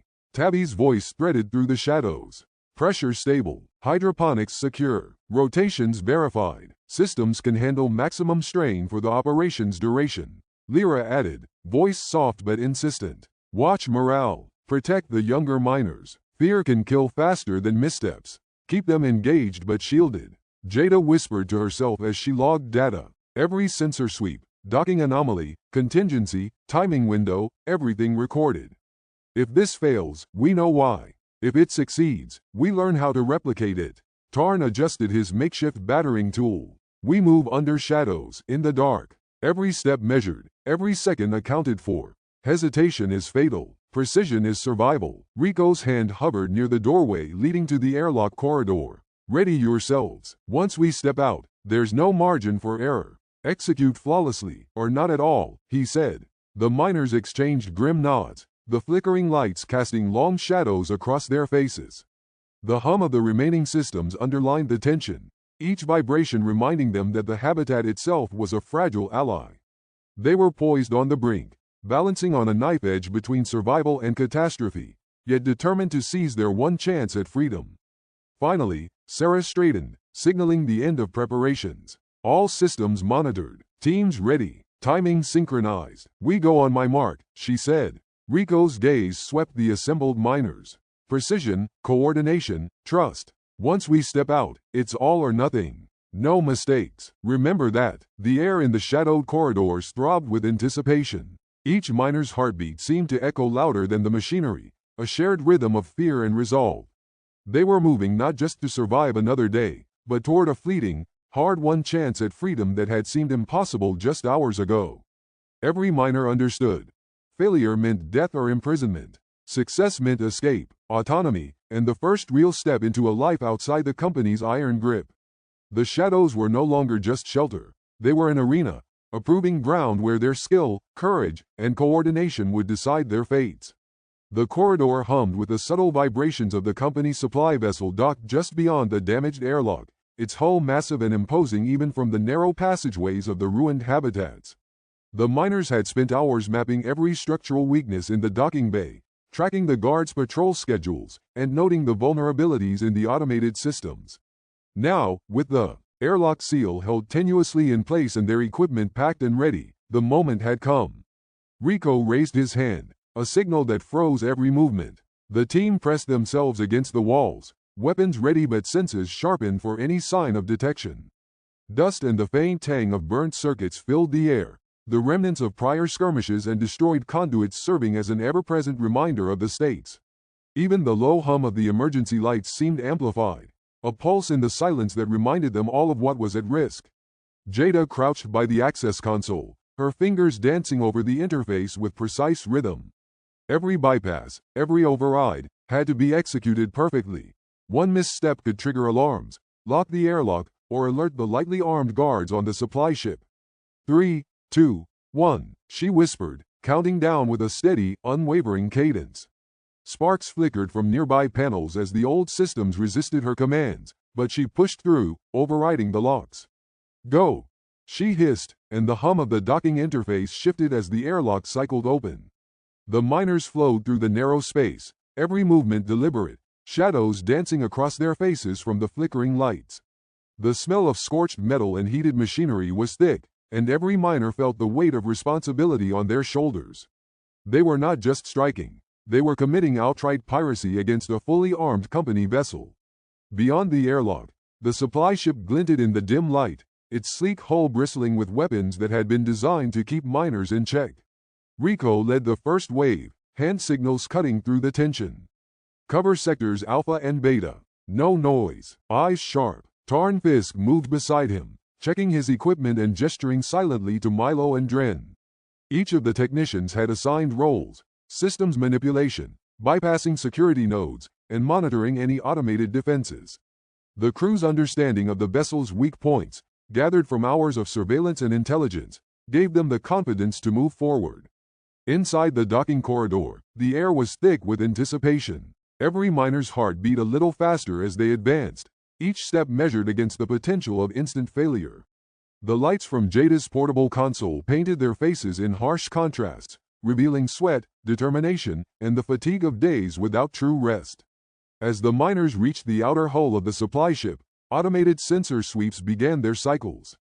Tabby's eyes flicked over the readings. 2 guards at forward port, rotation in 45 seconds. Main guns unmanned for the next cycle. "This is our window." Her voice was calm, but the edge of excitement and terror was clear to those who knew her. Lyra Neve adjusted the placement of a temporary shield, ensuring the miners remained in shadow during their approach. "Move slowly. Timing is everything." The team pressed forward, crawling through maintenance hatches and shadowed passages that had been designed for routine ship access, not covert boarding operations. Every panel they touched was a potential alarm, every vibration could betray them. The reality of their situation settled in fully. They were no longer simply rebellious miners. They were fugitives, turning to tactics that would mark them as outlaws across every colony and settlement. Yet the potential for freedom, for escape from the crushing cycle of exploitation, pushed them forward with a determination that outweighed their fear. Rico halted near the ship's main cargo bay. The massive doors loomed ahead, bristling with sensors and reinforced plating. Jada, breach sequence. Milo, Dren, prep overrides. Everyone else, positions. The words were clipped, functional, a rhythm learned over countless hours of crisis management. Sparks hissed from the panel as the overrides engaged, and the cargo bay doors shuddered, responding reluctantly to the miners' manipulation. Inside, the supplies glimmered under harsh artificial lights. Crates of ore, rations, life support components, and a fully fueled propulsion core. The ship's interior smelled of metal, lubricant, and the faint antiseptic of company maintenance, comforting to some, oppressive to others. Every crate represented survival. Every system functioning properly was a lifeline back into the cold, dangerous expanse of the Kuiper Belt where they could truly be free. A sudden flicker in the sensor readout made Tabby tense. Security sweep cycle coming in 15 seconds. Shields up, everyone silent. The miners froze instinctively, bodies pressed into the shadows. Even Tarn's steady hands trembled slightly as he checked the timing of the automated patrols. A misplaced footstep could ignite alarms, turn them from cautious infiltrators to targets for the ship's defensive turrets. When the sweep passed without incident, Rico gave a quiet nod, and the miners moved in synchronized rhythm. Tools, cables, and improvised weapons were deployed, each action precise. Milo and Dren worked in tandem to secure the navigation systems, overriding controls and ensuring the ship could be piloted once their infiltration succeeded. Every wire, every circuit they touched was an act of audacious defiance, and the reality of their situation, fully armed pirates boarding a corporate vessel, settled like iron in their stomachs. Jada coordinated remotely, her fingers flying over her tablet. Turret arrays offline, propulsion prepped, docking clamps released. We're clear for movement as soon as Rico gives the signal. Her voice was calm but carried the unshakable authority of someone who understood that mistakes would be fatal. Finally, Rico raised a hand, signaling the last stage of the operation. Boarding complete. Engines online. Everyone, hold tight. The hum of the ship's power surged beneath them, vibrations traveling through the metal flooring and into every miner's bones. With a collective breath, they felt the magnitude of what they had achieved. They were no longer under the company's thumb, no longer trapped in habitats monitored and controlled by distant authorities. The engines ignited, low at first, then with a powerful roar that rattled the hull and sent vibrations through the docking bay. Lights flickered along the corridors, shadows dancing across the miners' faces. They moved to secure the bridge, bypassing locked doors and stunned security personnel, and for the first time, the full scope of freedom, and its danger, became tangible. As the ship lifted off from the ruined habitats, leaving the company-controlled stations behind, the miners gathered on the bridge, a mixture of exhilaration, fear, and grim determination etched across their faces. Sarah Ben leaned against the console, scanning the readouts with a careful eye, her mind already racing ahead to plotting trajectories and avoiding patrols. "We've done it," she said quietly, almost to herself. "We're alive, and we're free, but this is just the beginning." Rico Darn moved to her side, scanning external sensors. "Freedom doesn't come easy. We're pirates now, every colony and company authority will see us as enemies. But we've taken the first step.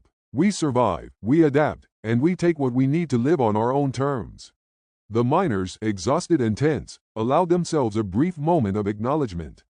Relief flickered, but it was mingled with the knowledge that survival in the void was an ongoing battle. The icy worlds of the Kuiper Belt stretched before them, uncharted and dangerous, yet theirs to navigate. Every decision, every maneuver would test their skill, courage, and cohesion. They swept the ship section by section, rounding up the surviving personnel, terrified, unarmed, and fully aware they'd lost control of their own vessel. Keeping them was impossible. Leaving them loose was suicidal. The crew dragged them into the aft bay where an emergency shuttle still clung to its rails. The shuttle's engines were fried, its navigation barely functional, but its beacon worked and its life support would hold. They herded everyone inside, sealed the hatch, and rerouted a thin stream of power so the beacon would burn bright enough for any patrol within a light day to see it. Once the clamps released, The crippled shuttle drifted out of the bay with a slow, weightless push, its trajectory locked into a lazy arc that would keep it far away from the ship's escape vector. It tumbled for a moment, stabilized, then began broadcasting a distress signal on every recognized emergency frequency. Watching it shrink into the void was a quiet, heavy moment, necessary, but ugly. With the last witnesses safely adrift and alive, the bay doors shut, the lights dimmed, and the ship's deck vibrated as they prepared to punch into the dark with no one left aboard but themselves. As the supply ship's engines propelled them into the black expanse, the remnants of their former lives, the habitats, the company, the endless exploitation, faded into the distance. They were fugitives, yes, but they were alive, independent, and armed with knowledge, skill, and a fragile but unbreakable sense of purpose. The transformation from exploited miners to pirates was complete, and the vast, frozen belt ahead promised both peril and the possibility of true autonomy. Amid the hum of the ship and the faint vibrations through the deck, the crew silently acknowledged the truth. The universe no longer had rules for them. There would be no authorities to protect, no debts to enforce, only the cold reality of space and the fragile network of trust, skill, and courage that now bound them together. Each miner understood, fully and irrevocably, that there was no turning back. They were pirates, and in the vast void, that title carried freedom and danger in equal measure. They had survived the company, defied authority, and seized their destiny with calculated audacity. The next chapter of their lives would be written among the stars, in shadows, ice, and the uncharted expanse, entirely on their own terms.